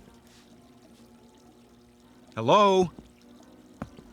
Cook must be outside catching a smoke. Guess what? You got a customer out front. You hear me? Cash customer. Meanwhile, don't waste so much water. I think ham and eggs. Yeah, traveler's special. Eggs up and soft, hash browns, coffee black. Customer waiting. Take your time. Me, I'm in no hurry. 1 cigarette left. Anybody got a light? I didn't think so. Where do you keep the matches? Hold on, I see them. By the register, right next to the clock. Whoops. Didn't mean to knock it on the floor, just trying to get a match. Here, I'm picking it up, see? What time is it anyway? 6:15. That can't be right. Cracked. Oh, well, I'm sorry if I broke it. I'll pay for it, honest. Of course, I'll have to send you the money. I'm a little low on funds right now. All I got on me is $2.85. Good old American money, isn't it? Yep, U.S. coins and currency. Well, we got that much settled. I'm an American. There's a little question about my identity, though. Let me put it to you this way. I'm not sure who I am. Isn't that a laugh? But I got $2.85 and I'm hungry. Oh, the heck with it. If nobody's gonna help me, I guess I'll just have to take care of myself. I'll see you later, everybody. I'll even do you a favor. The sign on the door says open. Let me turn it around for you. Closed. Yeah, that's more like it. Truth in advertising. I'm gonna wake up any minute now. I know I'm gonna wake up. I wish there'd be a noise or something, a great big noise to make sure I do, but it's so quiet around here, it's weird. Okay. If I gotta make it myself, here goes nothing. Yes, sir, that's my baby. No, sir, don't mean maybe. Yes, sir, that's my baby now. Oakwood, huh? It's a nice name for a town, real homey. The only question is, where is it and where's everybody who lives here? Gotta be quite a few. Every kind of store you could think of. Drugstore, grocery, soda shop, post office, courthouse. Looks like a regular town to me. There must be a school around here, too. Where's all the kids? What? Where's that coming from? Church. Over there! What'd I do? Imagine I heard it? No, it was real, all right, and that means somebody rang it. Knew I wasn't alone. I'll go to the church and... Wait a minute, what's that? You there. Miss, yeah, you in the truck. I'm over here. Thank God, look, Miss, I wonder if you could do me a favor, just a little one. You gotta help me now. I don't want you to think I'm nuts or anything. I mean, it's nothing like that. I don't seem to remember who I am. I know, but it's true. It's crazy, huh? I looked all over, but I haven't seen anybody around. Not anybody. I guess it's too early or something. There hasn't been a single solitary soul except you. Not one. It's a real oddball thing, but I woke up this morning. And, well, I didn't exactly wake up. Not in bed or anything. I just sort of found myself out there off the road. Real nice. You know what I mean? And now I got a sore back from sleeping on a rock. So listen, it's amnesia, right? Isn't that what they call it? Yeah, that's it. Amnesia. See, I don't remember a thing, and I couldn't find anybody to ask till now. You're the first person I've seen, the only one. Look, I don't want you to get spooked or anything, but could you tell me, is there a doctor around here? You know, just a regular doctor, so I can get a checkup and find out what's wrong, because I think I'm sick. Miss, what's the matter? Can't you hear me? You gotta be able to. The window's rolled down.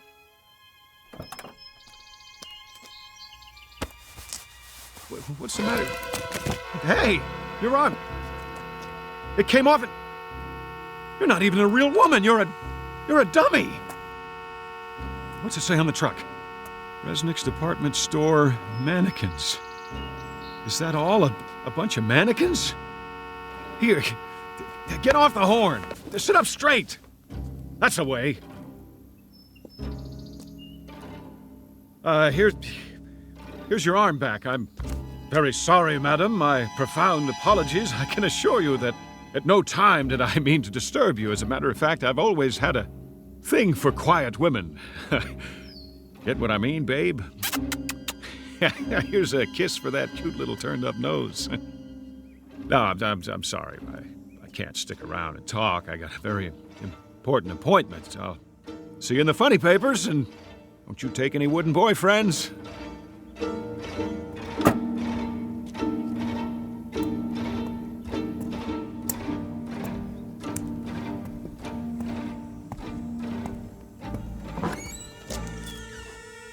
Is anybody here? A store with lots of clothes store, but nobody to buy them. Only more dummies. Oh, I'm sorry, lady. I didn't mean to bump you like that. Say, was that your sister outside in the truck? I thought so. You know how I could tell? 'Cause you look exactly alike. No, I can't use a new handbag today. No underwear either. Does this store even have a men's department? Sportswear? How about fishing poles? No? Too bad. See, I got nothing to do today, so I thought I'd go fishing. Oh, well, I'll catch you later.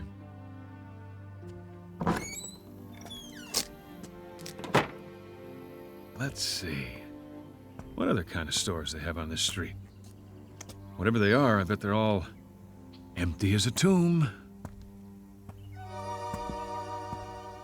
Like some kind of ghost town. Where'd they all go? To the moon? And they didn't even leave a note. Some manners. Well, I guess I'll just... Hold on. Is that what I think it is? It is. A phone booth. Just what the doctor ordered.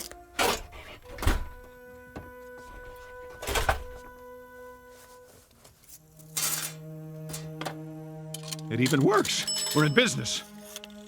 Operator, you there? Come on. Operator. Hi, operator. Oh, you're beautiful. Let me tell you. Listen, I don't know who I am or where I am. Oakwood, yeah, that's it. I must be sick or something, and I need help fast. I want to call, what number? What What is it now? I need a number. And I can't remember any. Get me anything. Anyone, anywhere. I don't care who it is. Get me your supervisor, all right? Please dial the number now. This is a recording. A recording? Oh, that's just great! Never mind, operator. I'll look in the phone book. Here, Abel, Adams, Ackerman, Albright, Allenby, Arnold. Where do you all live? Inside this book? Why aren't you on the street? Baker, Belden, Biltmore, Botsford, Bradbury. Tell me something, gang. Don't you ever go out for a stroll, shopping, work? You do have jobs, don't you? If you don't, then who's watching the store? For that matter, who's watching anything? How's that? Any number of them, any number at all. I'll take my chances. Just connect me with a real, live, human being. It can be in Timbuktu for all I care. Well, you want more coins, is that it? The number you have reached is out of order. Please make sure you are dialing correctly. Give me my coins back and I will. Hey, give me my money back. Give it to me! What kind of lousy phone company is this? Okay, all right, who's the wise guy? Who locked the door? Very funny.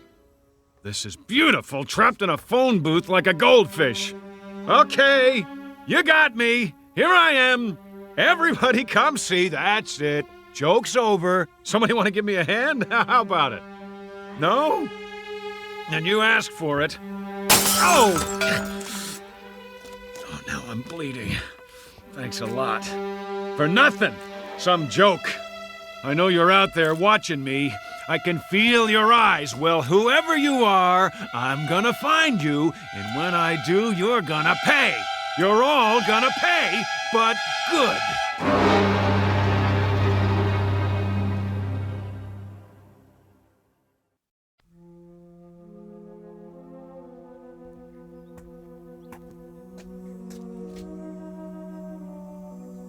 Oakwood City Bank. That's an idea.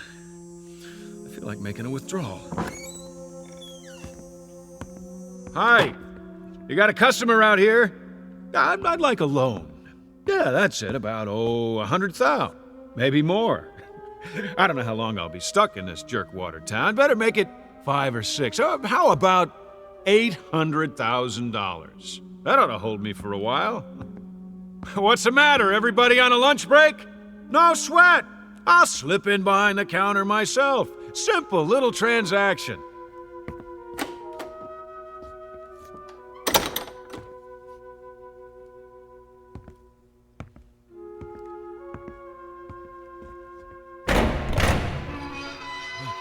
All that cream. Might be a little short, though. Oh, don't worry about it. I'll take whatever you got. Generous of you. Mighty generous. I just won't put it all in one pocket in case somebody robs me. I better get some coins while I'm at it. A few rolls and I'm out of here.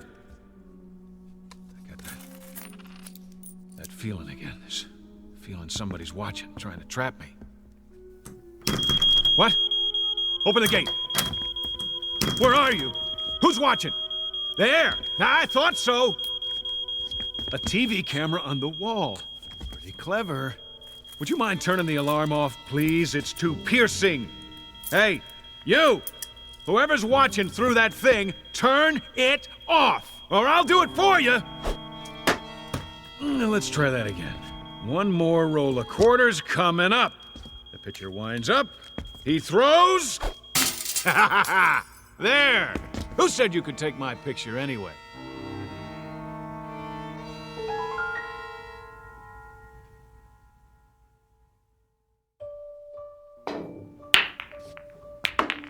Nice. 2 balls on the break. Now all I gotta do is run the table. Piece of cake. 8 ball, anybody? I'll cover all bets. All right, that's enough. Time out. How about a cigar? They gotta have cigars around here. 2 for $1, huh? Pretty good. I always like an expensive cigar. Hey, how about the rest of you guys? Anybody want to smoke? Oh, I forgot. You're invisible. Well, I'll light up for you. You get the idea? Always wanted to do this.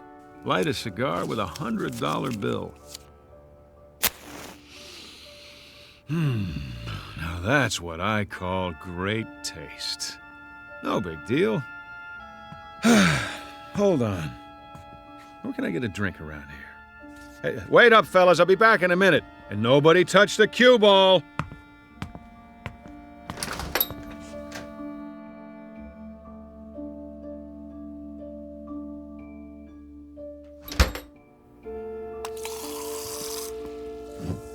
A chocolate ice cream soda with 3 scoops and a straw. That's what I like. Anybody mind if I smoke in the drugstore? I didn't think so. Well, I'll just set it down on the counter. Oh, delicious. Okay, what else do I need? Sunglasses, magazines, books. Yeah, a book. Books are good. Pick up a paperback to read in case I get bored. The Last Man in the World, huh? I wonder what this one's about. An atomic war, maybe. Yeah, I think I read it before. Or did I? Better take it anyway. Here's for the soda and the book.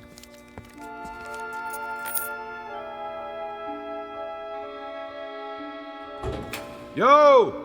Post office! Got any mail for me today?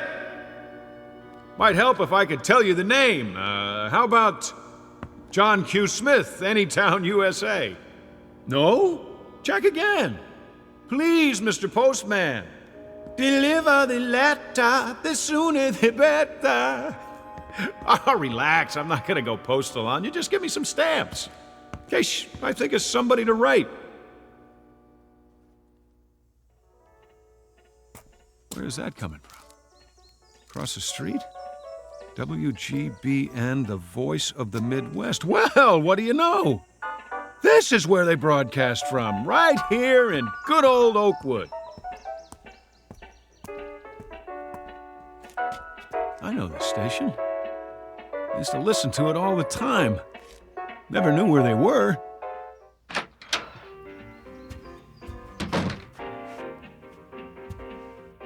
Do not enter when the red light is on. I don't think anybody will mind while the record's playing.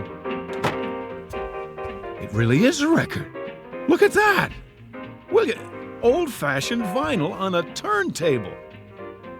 I think I used to have this album. Oh, excuse me. Let's start it over again.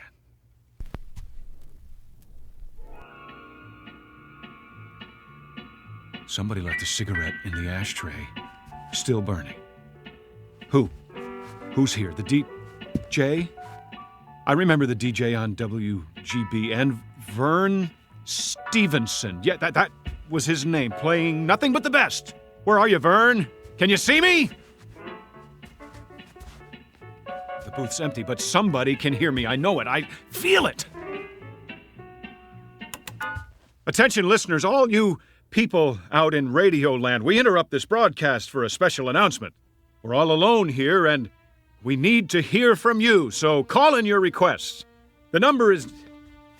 Well, you know the number. Look it up. Just ask the operator for WGBN 1060 on the dial. The first caller wins a free lunch on the house, courtesy of me. You know me, don't you? If you do, call in and tell me, will you? Because I'm having a hard time remembering at the moment. Is anybody out there? Anybody at all? Congratulations! Hi. Thanks for calling. Thanks a lot. You've been selected to receive a free, all-expense-paid vacation to deep space. What are you talking about? This is an automated call from Amitex, Inc. to a selected few homeowners like yourself. All you have to do is complete a brief survey. If you'd like to continue in English, please press 1. For Spanish, press 2. Forget about it!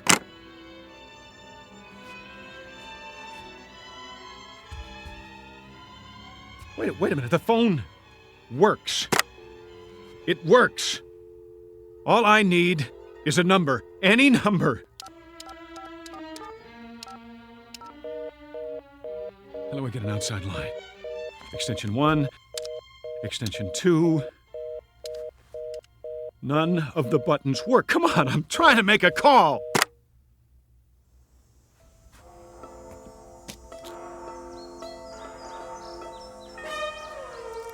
Three o'clock and still nothing. Feels like a Sunday, the longest one in history. Wonder if the movie theater's open. Why not? Maybe they got a matinee, a double feature, Pride of the Air Force and The Loner. Now that I gotta see.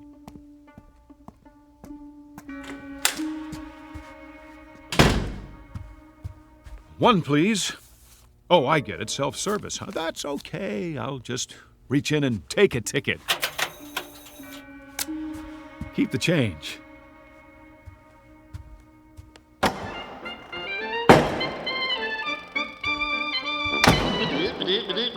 That's it, everybody. Good timing. Cartoon's over. Okay, Mr. Projectionist, you can roll the feature now. Ladies, please remove your hats. Shh. No talking. Anybody care if I put my feet up? That's what I thought. Look at those planes, will ya? U.S. Air Force, go! Air Force, Air Force! Hey, I'm Air Force. That's it.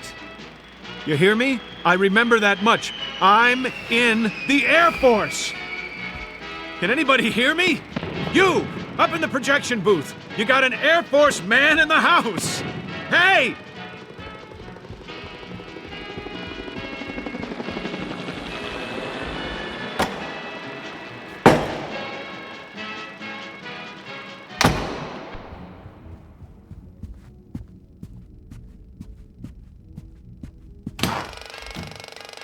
Nobody here. Then who is running the picture? At least I got the first part of it. I was in the Air Force. If I could just remember what happened after that. What was it? A war? A bomb? Or something? That must have been it. A bomb. But if there was, it would have destroyed everything, and everything's still here except for the people. What kind of sense does that make?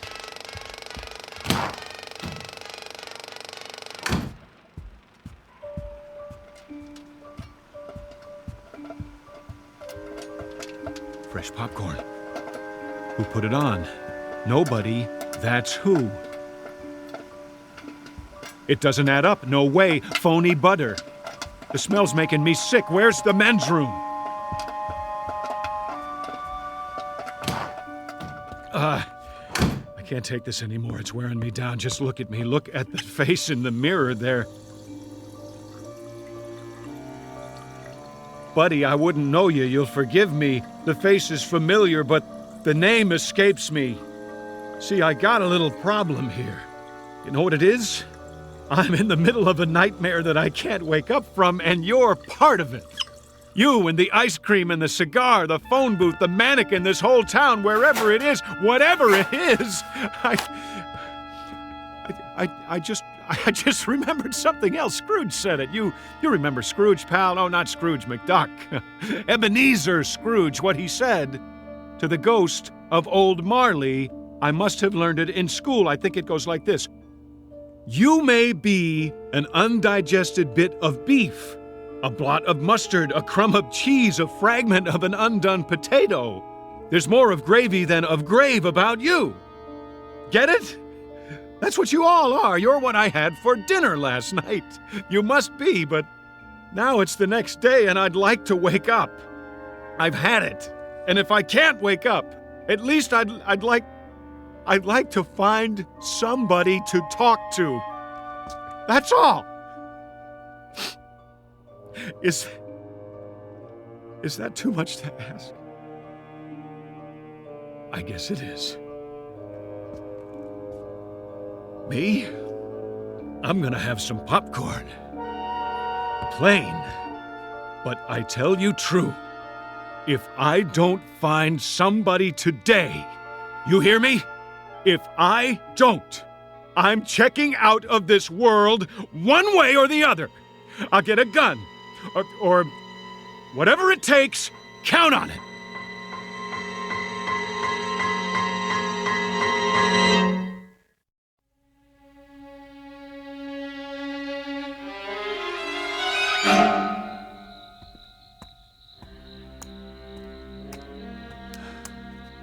That's it then.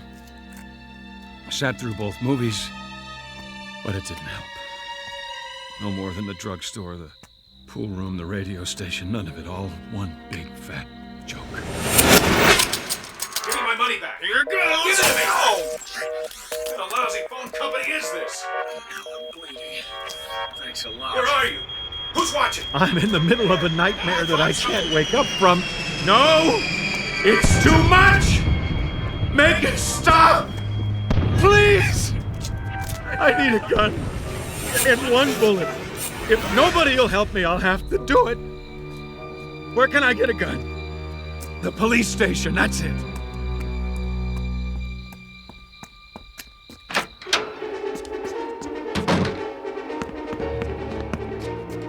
Hello? No, what's the use? Calling all cars, calling all cars. This is an all-points bulletin. Unknown man in town. Now infiltrating the police station. Suspicious-looking character. Probably wanted by the FBI. Presently unarmed, but not for long. All units return at once and bring your guns. He needs one! Anything. 45, 38, police special, Smith & Wesson. Even a 22, it doesn't matter. Just something that'll do the job. Hot coffee. That's very considerate of you. I gotta say, it smells mighty fine, but no dice. It'll take more than that to get straight. There. I knew it. Shotguns all locked up tight. Safety first, boys. You don't know who might come wandering in here. Well, when all else fails, use a little elbow grease. Remington 30-30 over and under. Shells right here. Now, where am I going to do it? Wouldn't want to splatter my brains all over the front desk. Hey, what's back there? Jail cells. Perfect!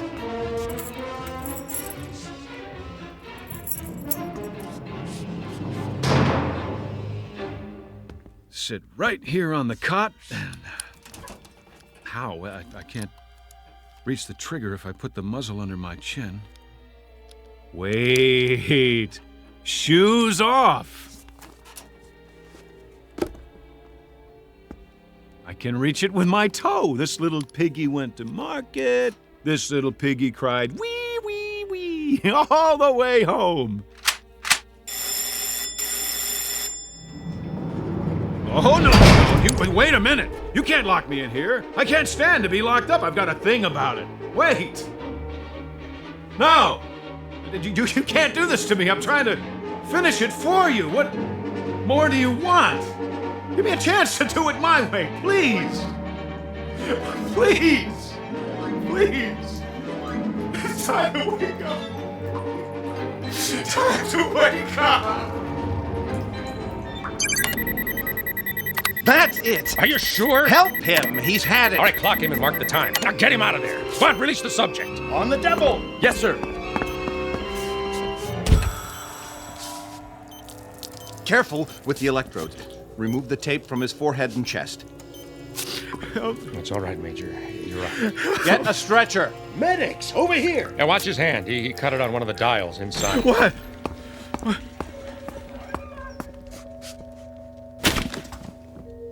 How is he otherwise? He's all right considering. Delusions of some sort. I guess that's it. He's coming out of it now. Fine. Did you get all your data recorded? Yes, sir. Every bit of it. Did you get him clocked? Yes, sir. All right, how long? 484 hours, 36 minutes. That long? I'll compile all the data for you. Yeah, good. And I'd like to have a look at his reaction chart, too, hour by hour. What about the press, sir? The press? You said you'd see them. They've been waiting in shifts. Well, I'll have to cut it short. I want to talk to Ferris. Yes, sir.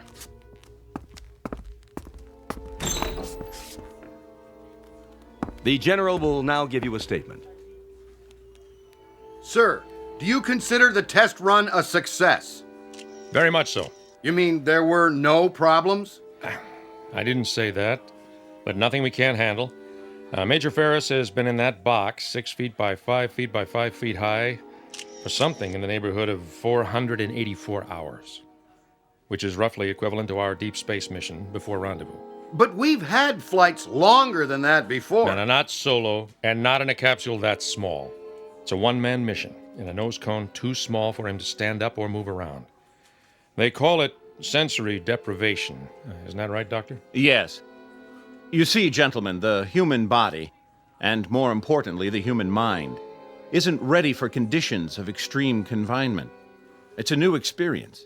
Even with isometric exercises, music, optical diversion through his visigoggles, the body and brain react as if he's in severe isolation, which he is.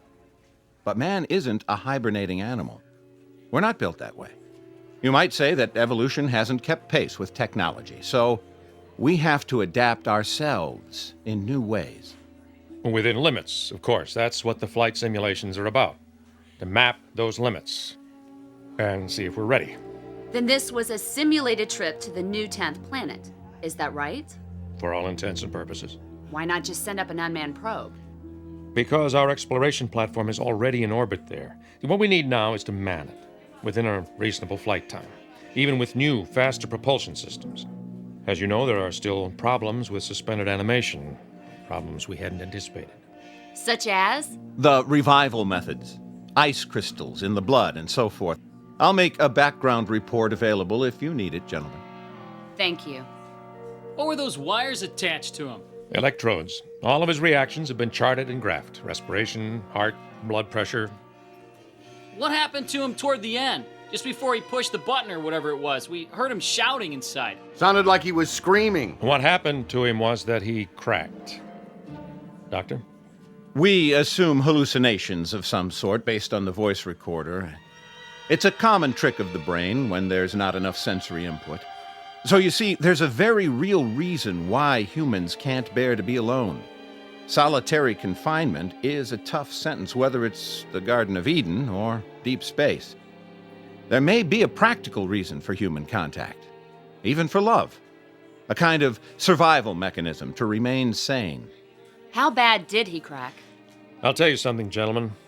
You spend 2.5 weeks all by your lonesome on your back in a 5-foot square box without ever hearing a human voice other than your own, and I'll give you especially good odds that your imagination would run away with you too. Just as his obviously did. General, I'd like to know, if I could ask you, our readers are wondering... Yeah, that's enough for now. Thank you. Captain Grant will have a press release drawn up. Should be ready in about an hour. Thank you all for waiting so patiently. Last question, General. How did you know when he was ready to come out? He asked. There are several buttons and switches inside. Each one controls a simulated function for flight. Oxygen, fuel, temperature, and so forth. And the last button. Which was? Abort. When he had all he could take, when he had to get out, that's what he pushed. Or pounded with his fist. And now, gentlemen, good day.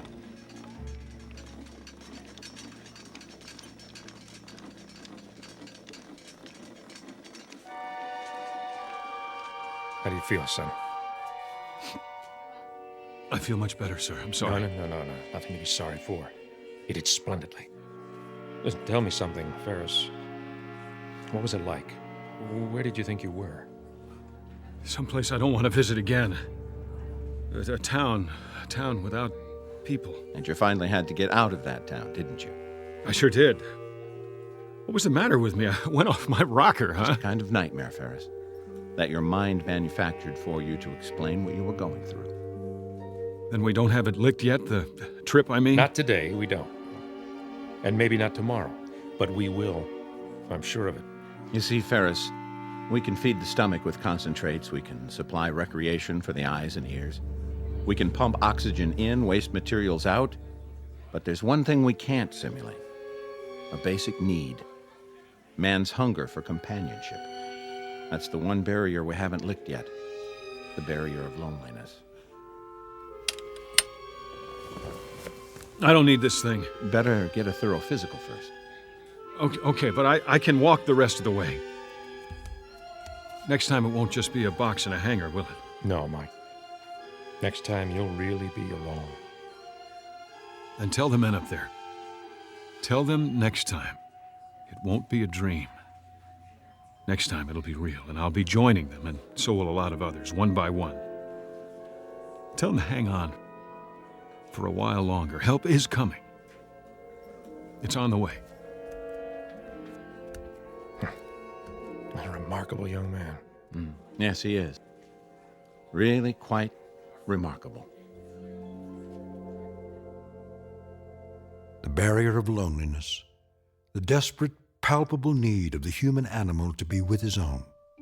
For up there, beyond the vastness of the sky, in the void that is space, is an enemy known as isolation. It sits among the silent stars, waiting with the patience of eons, in the Twilight Zone. We'll return to the Twilight Zone in just a moment. You are about to enter another dimension, a dimension not only of sight and sound, but of mind, a journey into a wondrous land of imagination. Next stop, the Twilight Zone. Hi, this is Stacy Keach. I'd like to take a moment to tell you about our Twilight Zone website at twilightzoneradio.com. At twilightzoneradio.com, you'll find the latest information on these Twilight Zone radio dramas, including behind-the-scenes photographs, plus the newest product releases, trivia contests, ways to contact us, other Twilight Zone-related info and merchandise, plus links to other fascinating websites. So make your next stop twilightzoneradio.com. Visit twilightzoneradio.com to purchase these Twilight Zone radio dramas on cassette and CD, or call toll-free 1-866-989-ZONE. That's 1-866-989-9663.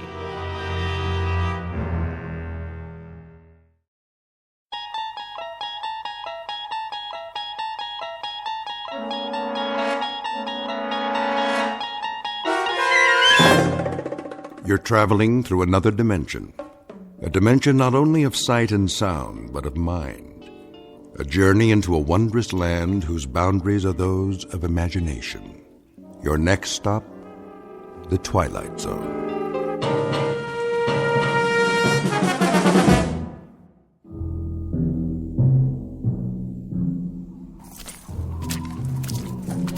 Hey, Perry. Yeah, over here. Find anything? I'm not sure. All right, we better get back to the car. I can't see where I'm going. Whoa! Careful. Jeez. Why'd we get sent out here on a night like this? First snowfall of the season? Watch your step or you'll end up with mud all over that nice, clean uniform. I could sure go for some coffee right now. Well, there's a diner over on the road by the edge of the woods. Is it still open? Let's find out as soon as we call in. So, what did you see out there? Hard to say. Tops of some trees have been knocked off. Sure looks like something hit the pond, all right. Something like what? Maybe a plane. Yeah, no flights in the area. I checked. No, could have been a private aircraft. Possible, I guess. Easy to get off course in this weather. Well, we're not going to find it with the water freezing over. Whatever it is, it's going to stay under that ice till next spring. You think it could have been a meteor? Maybe. Well, we better call in a report. Tell them there's nothing here. Lady who saw it wants to alert the National Guard. That's all we need. This is 1183A. 1183A reporting in. Headquarters, go ahead. We're checking out a report on a UFO supposed to have gone down in the area of Hook's Landing. A what? Unidentified flying object. You serious? Don't kill the messenger. Just doing our job. Okay, did you find it? Well, it appears something did clip off some trees and came down, but whatever it was, she's under the ice in Tracy's Pond now, and we can't see a thing. Hold on a minute. See anything else? Nothing but a sea of snow. But there's something. This is Paget again. We can't get a look around till morning. We're gonna head back in and then, Hey, Bill! Yeah? Looks like some footprints over here. What kind? It's hard to say. Maybe an animal? Maybe? They lead up out of the pond. What's going on out there? There appears to be some evidence that, Say again? Those have got to be fresh prints with all the new snow. So if something did crash land, I'd say at least one person got out alive. They made it up to the woods and over to the highway. Right. Just swam up out of the ice and then started walking. What are you talking about? We'll have to call you back. Come on, is this a gag? that shop, right? We may have a situation up here. What kind? I don't know yet. We'll report back in a little bit. All right, Paget. Listen, there's talk about a bridge going out. Enough ice jammed against it to cool the Congo, so as soon as you can, better make sure it's posted and blocked off. Otherwise, you'll really have a situation. Got it. Roger and out. My flashlight's going out. Yeah, it's the cold. Mine's still good. Let's have a look at those prints. See? They came out over here. What did? Well, whatever survived. Something left that pond. Came out here and went that way across the highway. Toward the diner. Makes sense. Cup of hot coffee to take the chill off. Looks like a bus parked in front. Don't suppose it came out of the pond too, do you? These aren't wheel tracks. They're footprints. All right, then. Let's follow them and make sure that's where they lead. Say they do. Then what? Then I guess we go inside and check everybody's green card. And if we don't find any little aliens with 3 eyes, we call it a night. That okay with you? Let's do it.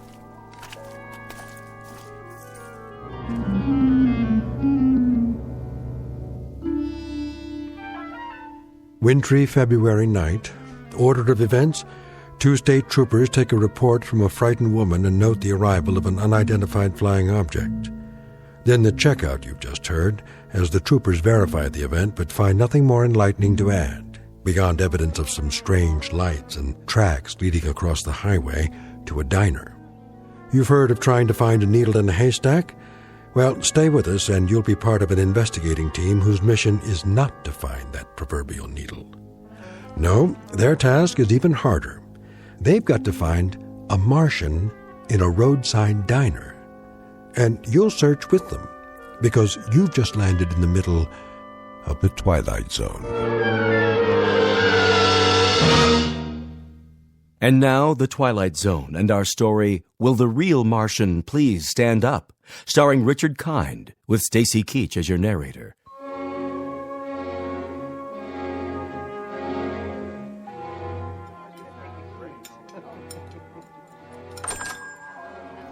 Hello, officers. Evening. Come on in. Coffee? You read our minds. 2 coffees coming up. You guys sheriffs? State troopers. Any trouble out there tonight? Whose bus is that in front? Mine, officer. What's the problem? Bridge up ahead. It's been declared impassable. Oh, no kidding. The county engineer just put out a warning. Ice flow stacked up against it. Another pound of weight, it'll be driftwood. That's gonna be tough. Really tough. All right, so it looks like you're gonna have to turn around and go back. Spend the night at the last town. No can do, boys. There was a slide up at the turnoff soon as we went through. Blocked the whole road. Looks like you're kind of marooned. Oh, no. I can't believe this. What are we gonna do? We can't just wait here. Till morning anyway. Till morning? No, that's quite impossible. No, I've got to be in Boston at 9 a.m. Then you better start walking, mister. That bus is going to stay parked out there till they fix the bridge. Either that, or hope they drop you some snowshoes. I tell you, it's out of the question. I absolutely must be in Boston. I'll pay extra. Name your price, bus driver. No way. I'm not risking my life or the lives of any of these folks, not to mention that bus out there. Property of the Cayuga Bus Company. Then I'll hire a cab. Where's the telephone? Right there on the wall. But don't waste your dime. Nobody'll drive out here on a night like this, with the snow and all. This is outrageous. Do you know how much money is at risk? Take it easy, mister. That goes for everybody. Better make yourselves comfortable and get some hot food in you. No problem. I can cook up any kind of grub you want. Cheeseburgers, bowl of chili, clam chowder. I even got some nice T-bones in the cold case. Anybody for steak and fries? You the owner? That's me. Haley's Diner. And I'm Haley. At least I was last time I looked. There a motel around here? Not for the next 35 miles. How about a boarding house? Anything? Nope. This is it. What are we gonna do, George? Will the bridge be open by the morning? I can't guarantee it. Afraid you'll just have to take your chances. Oh, that's just great. That's really swell. You get comfortable, eat some grub. That's precious little consolation for my meeting in Boston. Calm down. We're all in this together. Why don't you just have a seat like everyone else? Oh, this is quite a bus line you work for. They don't care much about keeping a schedule, do they? I wouldn't be too hard on them, mister. They don't control the snowfall. and the bridges and the avalanches and the sides of hills that decide to come down. That's pretty much out of their hands. They try, but sometimes Mother Nature, she just doesn't listen. Need I remind you they nonetheless have a responsibility to their passengers. A legally binding contract. What do you think? They're all off the bus, aren't they? Are they? Well, I don't see any little green men, do you? Ready for a refill? Not just yet. Let me ask you a question. Shoot. All these people from the bus? Well, now I guess they are. Where else would they be from? Well, that's what we were wondering. What's the trouble? We didn't say there was any trouble. Maybe not, but you fellas got that look in your eyes. What kind of look is that? Kinda on guard. Checking everybody out. I can see it in your face. So, you're tracking somebody, huh? An escaped fugitive? Nothing like that. Anything I can do to help? We'll let you know. This criminal. What'd he do anyway? Oh, nothing yet. To tell you the truth, we're not sure who we're looking for, or even if he's here. So it is a he? Come on, Perry, finish your coffee. We better get a move on. How many people got off the bus? Take a look. The gang's all here. You saw them come in? Sure did. You there, driver. Yeah, officer? You have a passenger manifest? A passenger manifest? Well, what do you think I got parked out there, a 707? Just answer the question. Mister, that's a 14-year-old bus, and business is lousy. Personally, I think my boss would run rum across the border if there was enough money in it. Me, I wouldn't do that, of course, because it's against the law. Besides, I'd get caught. But for now, we don't ask the passengers any questions. We take their fares, kiss them on the cheek, and help them on and off. We're glad to have them with or without names. You know how many you had, though? Yes, sir, that I do know. How many? 6, unless one of them fell out a window when we hit a bump.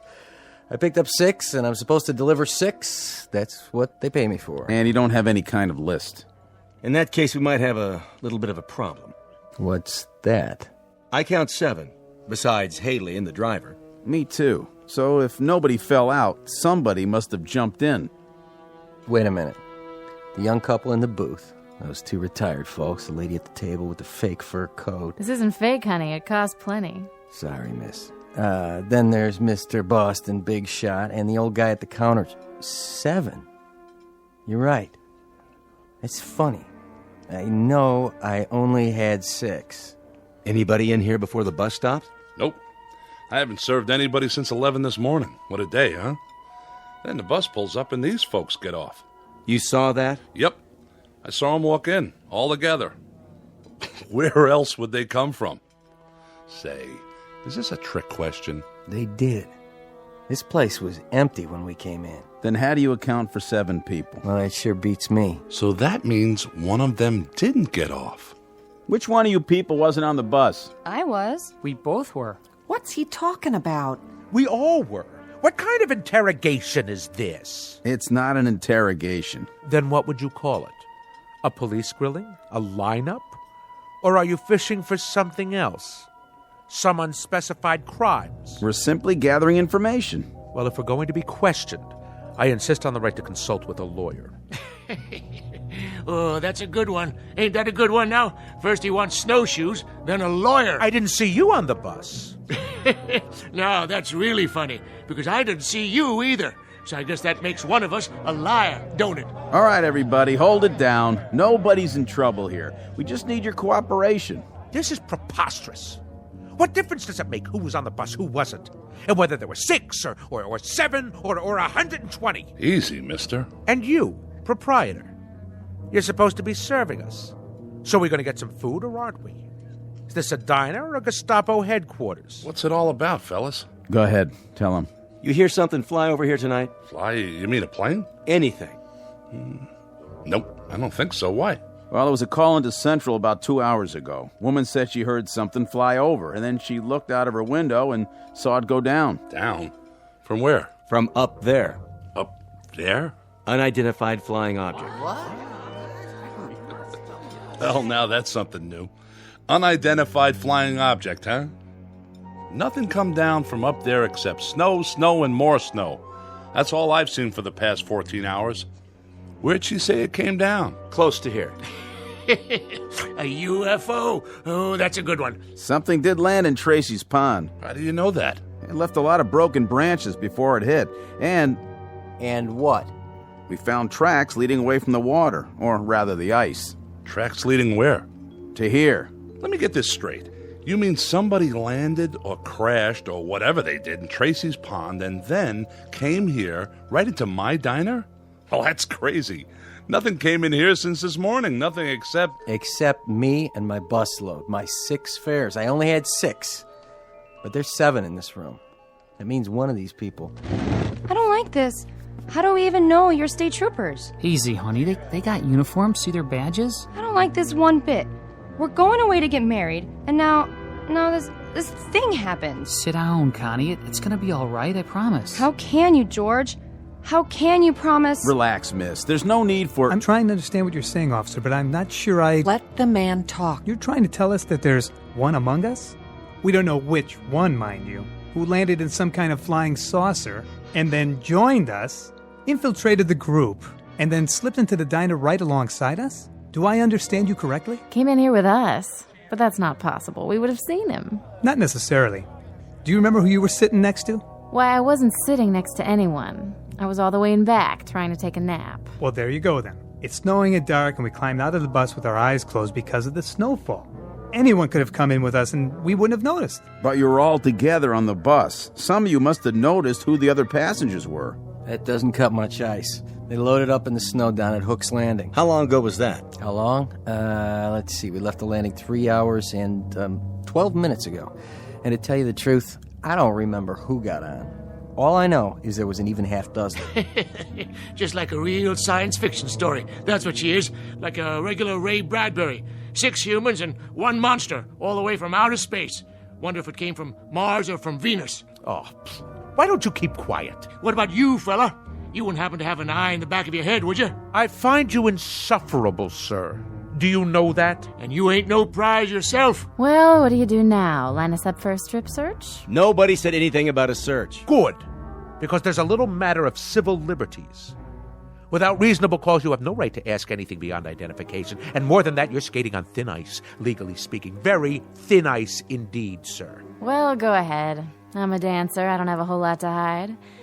I usually get paid to take off my clothes. But if that's what you want... Look, lady, this isn't exactly par for our course either. We go off on an awful lot of nutty assignments, but this one... Then let me make it easy for you. I work a lot of clubs, and I know how to spot people. Go ahead. You pair off the couples. Since it's just one person who doesn't belong here, that eliminates the couples. Sounds logical. Whew, I guess that means we're in the clear.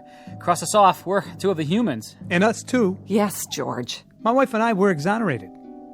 Connie? Connie, what's the matter? Nothing. Yes, there is. What are you looking at me like that for? I could have sworn... Sworn what? That you had a mole on your chin. A mole?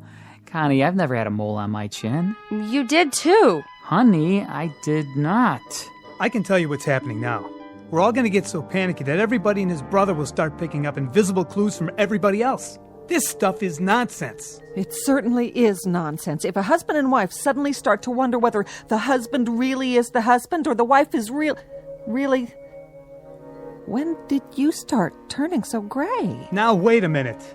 I think 23 years is long enough for a woman to figure out who she's married to. So stop looking at me like that. Oh, this is rich. I love this. Better than a horror movie. He don't know who she is, she don't know who he is. And as for you, Miss Fur Coat, we don't know who you are. And that big-talking lemon sucker over there, he's the most suspicious of the bunch. What's happening? That jukebox. It started up by itself. Who did that? Nobody was anywhere near it. That ever happened before? Not unless you put a quarter in it. The lights! What's wrong with the lights? Somebody turn the lights back on.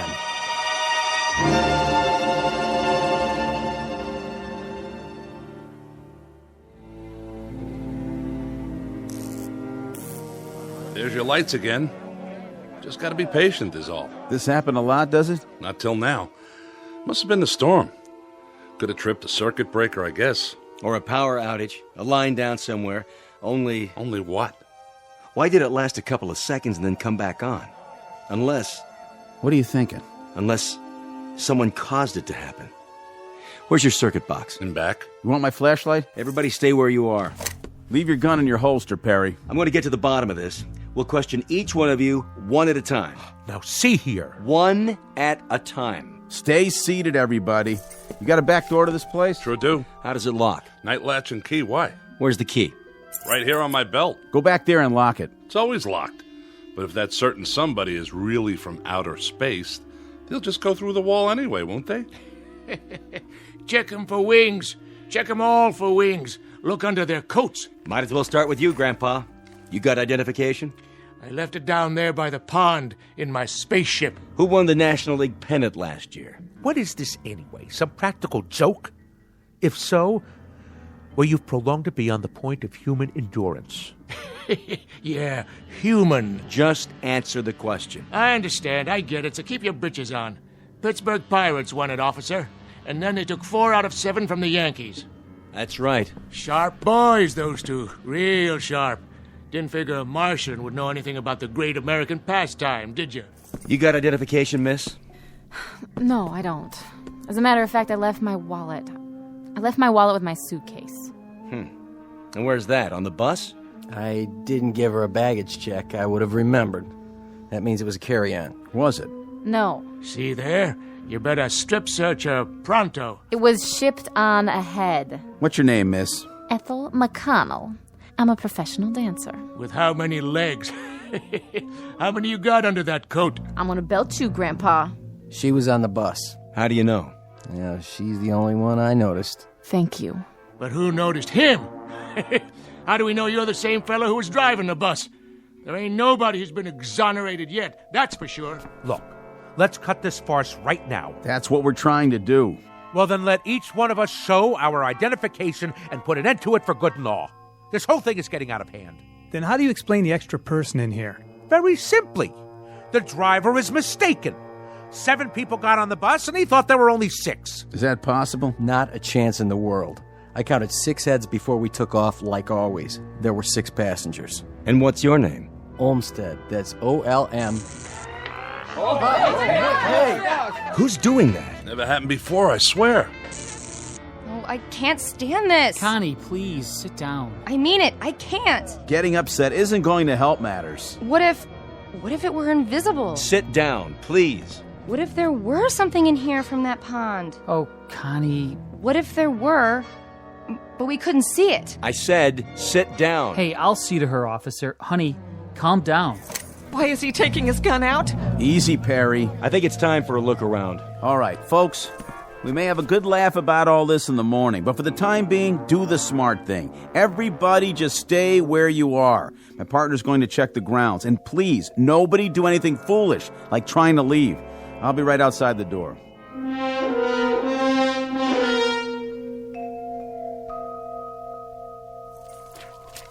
Perry? Here's your flashlight.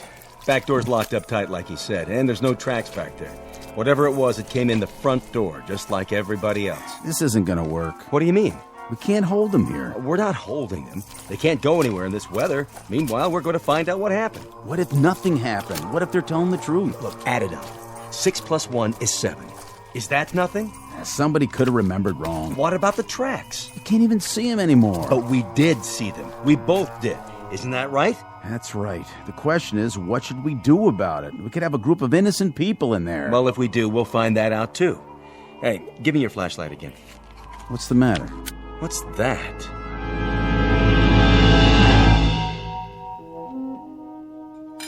Here you go, miss. 1 New York steak. Medium rare, just like you ordered. How much do I owe you? Put it on my bill, Haley. Sure, you say so. No strings? No strings. With your bag stuck on another bus somewhere, back around Binghamton is my guess, it's the least I could do. You're a nice guy, Olmsted. Next time you're in the city, stop by the club. Drinks on the house. Baby, you got yourself a deal. Hey, Haley? Yeah? Where are the troopers? Still outside, I guess. Snow seems to be letting up. Say, you didn't pull that gag, did you? The business about the lights and the jukebox starting up. Not me. I'm strictly short orders and pay my taxes to Uncle Sam. I don't know anything about science fiction. A jukebox is a jukebox. And if the blame thing feels like starting up on its own, you'd better go call an electrician. Don't have to do that. Just take me to your leader.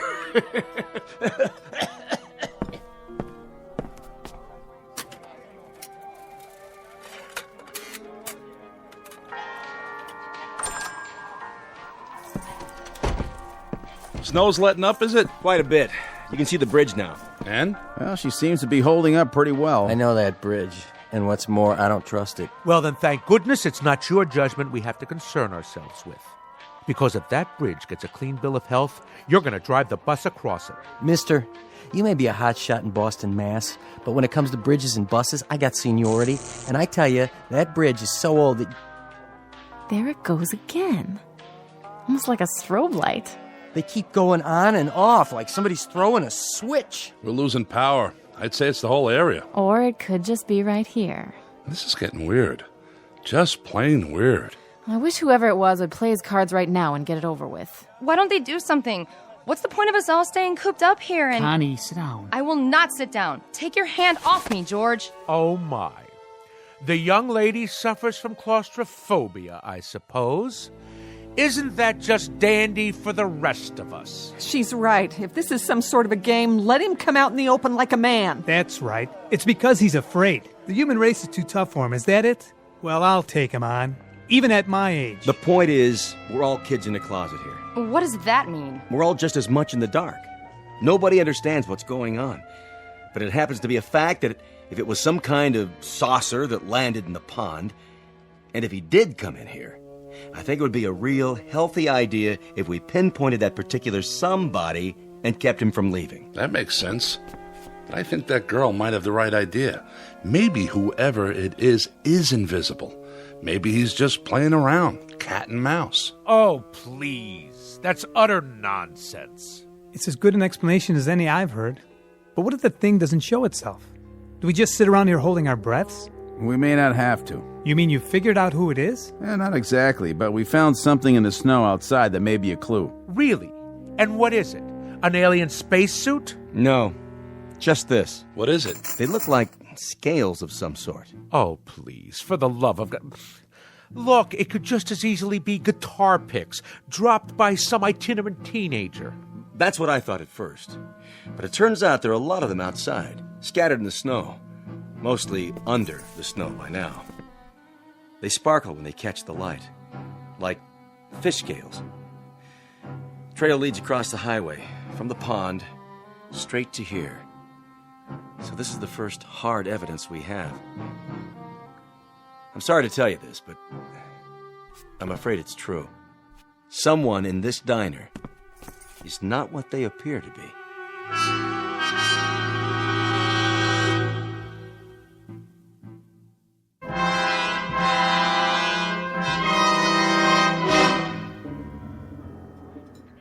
By golly, I knew it. It's the creature from the Black Lagoon. Flew down here from some water world, and now he shed his skin like a snake. Better look under everybody's coat, boys. Pretty soon he'll be swallowing folks whole. What about you? I don't see you eating any food. I had me some fries and a Coke. Can't eat meat. Too greasy. Hey, my food's not greasy. Of course, it is ground up cow. Now, if you ask me... Nobody asked you, and nobody will. Why don't you leave the old man alone? And who invited you to speak your piece? Oh, I didn't realize we were waiting for invitations. I've seen your type, fella. You got a thing about bossing everyone around. Those scale things, they couldn't be from Mars. No water up there. Has to be Venus. Now, Martians, they hide in the sand till something comes by and zap, get them with their tongues, like one of them lizards out in the desert. Or is it the other way around? Look, it's bad enough having to sit here without listening to all this petty arguing. I told you it would come to this, and I was right. Come off that high horse of yours. Everybody sit down, now. We're not playing around here. What was that? The sugar bowls. They all cracked, just like they exploded. Well, now I gotta go and buy new ones. You all right, Miss McConnell? I think so. Now, who'd be calling here this time of night? I told headquarters where we were. I'll take it. Be my guest. Yeah. Yes, sir. It's Perry here. What's that? Mm-hmm. It's definite? Yes, sir, that's fine. Right. Thank you. Well? The bridge is okay. Well, it's about time. Are you sure? County engineers just checked it out. The load of snow just broke away, and, well, with no more snowfall, they say it's safe. Shall we go? Well, if that was a county, I reckon it's okay. I'm gonna take it real slow, though. What about it? We can't hold them. You're making a big mistake, officer. A big mistake. You're letting a monster out. Well, that might be, Pop. That may well be. But I can't hold people on suspicion of being not human.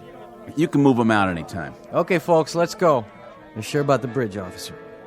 I never liked that sucker. She swings in the wind, and she's not a suspension. You can follow us. We'll take the car across first, just to be sure. You can pay your checks over here, ladies and gentlemen. It's been a real pleasure serving you. Safe trip and Godspeed. You all come back and see us real soon now. Except for one of you, that is.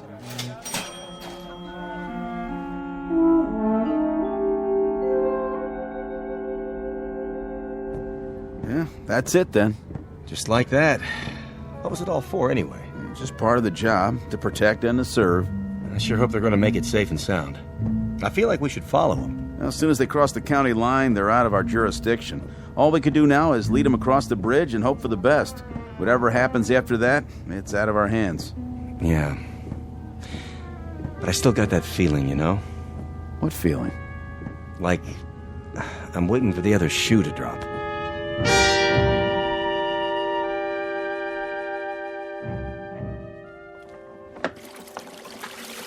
No tips. Not a one.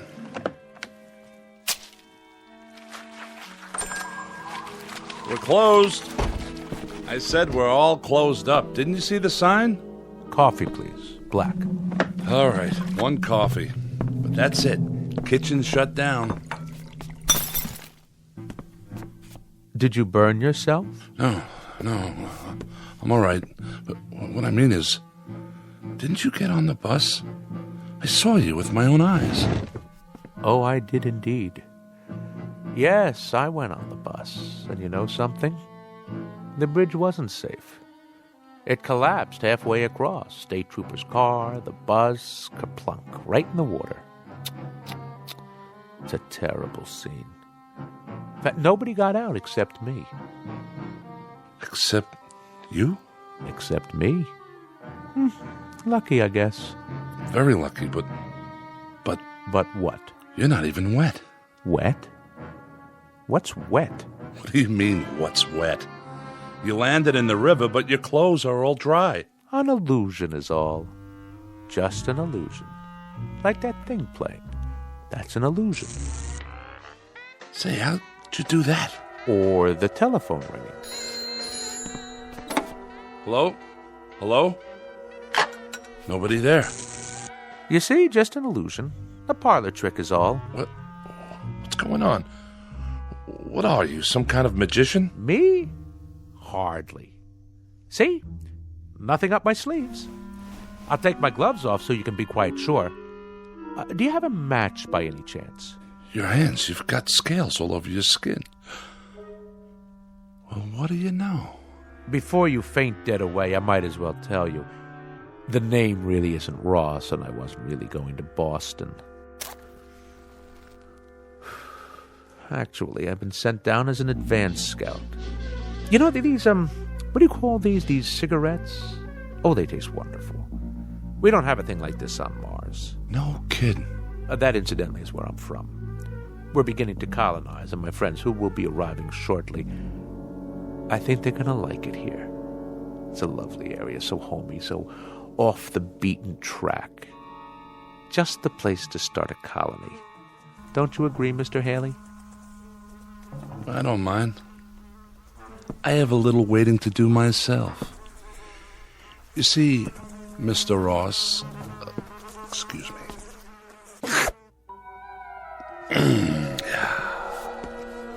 How did you do that? With your tongue? Most remarkable. Must have been 18 inches long. Just a tasty little trick I learned back home. It makes it unnecessary for me to eat the local fauna, which is, let's face it, pretty disgusting. cows and all that. Anyway, the name isn't Haley, and I agree that this is an exceptional place to colonize. We folks from Venus had the same idea, only we got it several years ago. I think I ought to tell you now that your friends aren't coming. They've been intercepted. There is a colony arriving, but it's from Venus. If you're still alive when they get here, you'll see how much they differ. What do you mean by that? If I'm still alive? Not much silicon-based protein here, and I've always heard about Martians. An intergalactic treat. Supposed to be a real delicacy. Don't look at me like that. You stay away now.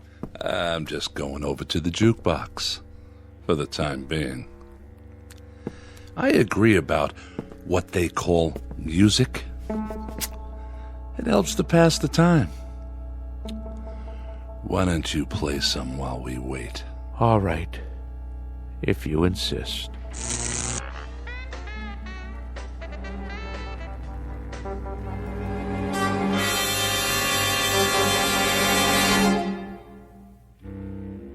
Incident on a small outpost of civilization, to be believed or disbelieved, depending on your frame of reference, your imagination, and whether or not you're from Mars, Venus, or Missouri. But no matter the degree of your skepticism, if a sour-faced dandy named Ross, who looks like a stocks and bonds salesman, or a big, good-natured counterman who handles a spatula as if he'd been born with one in his mouth, if either one of these two entities walks onto your premises, you'd better hold his hand, scales and all, or watch his words, especially that long, sticky tongue of his. Because the gentleman in question just might try to colonize you, or at least take you with them on a one-way trip into the Twilight Zone. More from the Twilight Zone after this. Hi, this is Carl Amari, producer of the Twilight Zone radio dramas. I'd like to take a moment to tell you about our official website at twilightzoneradio.com, where you'll get the latest news and information on these Twilight Zone radio dramas. Plus, at twilightzoneradio.com, you can digitally download 3 free episodes or any of our episodes for only $1.95 each. In this age of ever-changing technology, we've decided to make these episodes instantly available to you by making the Twilight Zone radio dramas a digital download-only series. This means that this series will no longer be offered on CD. The CD collections at our website are now being offered while supplies last at buy one, get one free. So be sure to get your favorites before they're sold out. Be sure to visit us often, and I'll see you in the zone.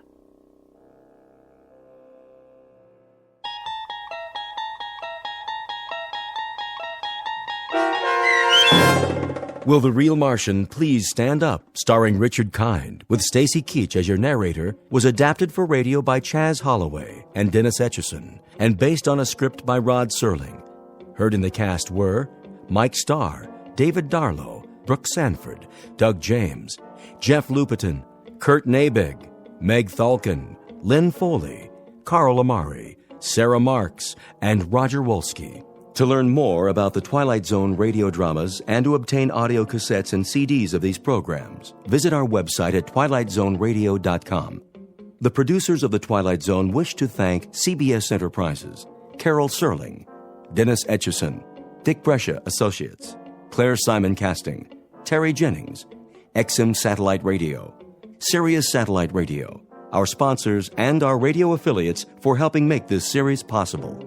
This copyrighted radio series is produced and directed by Carl Amari and Roger Wolski for Falcon Picture Group. Doug James speaking.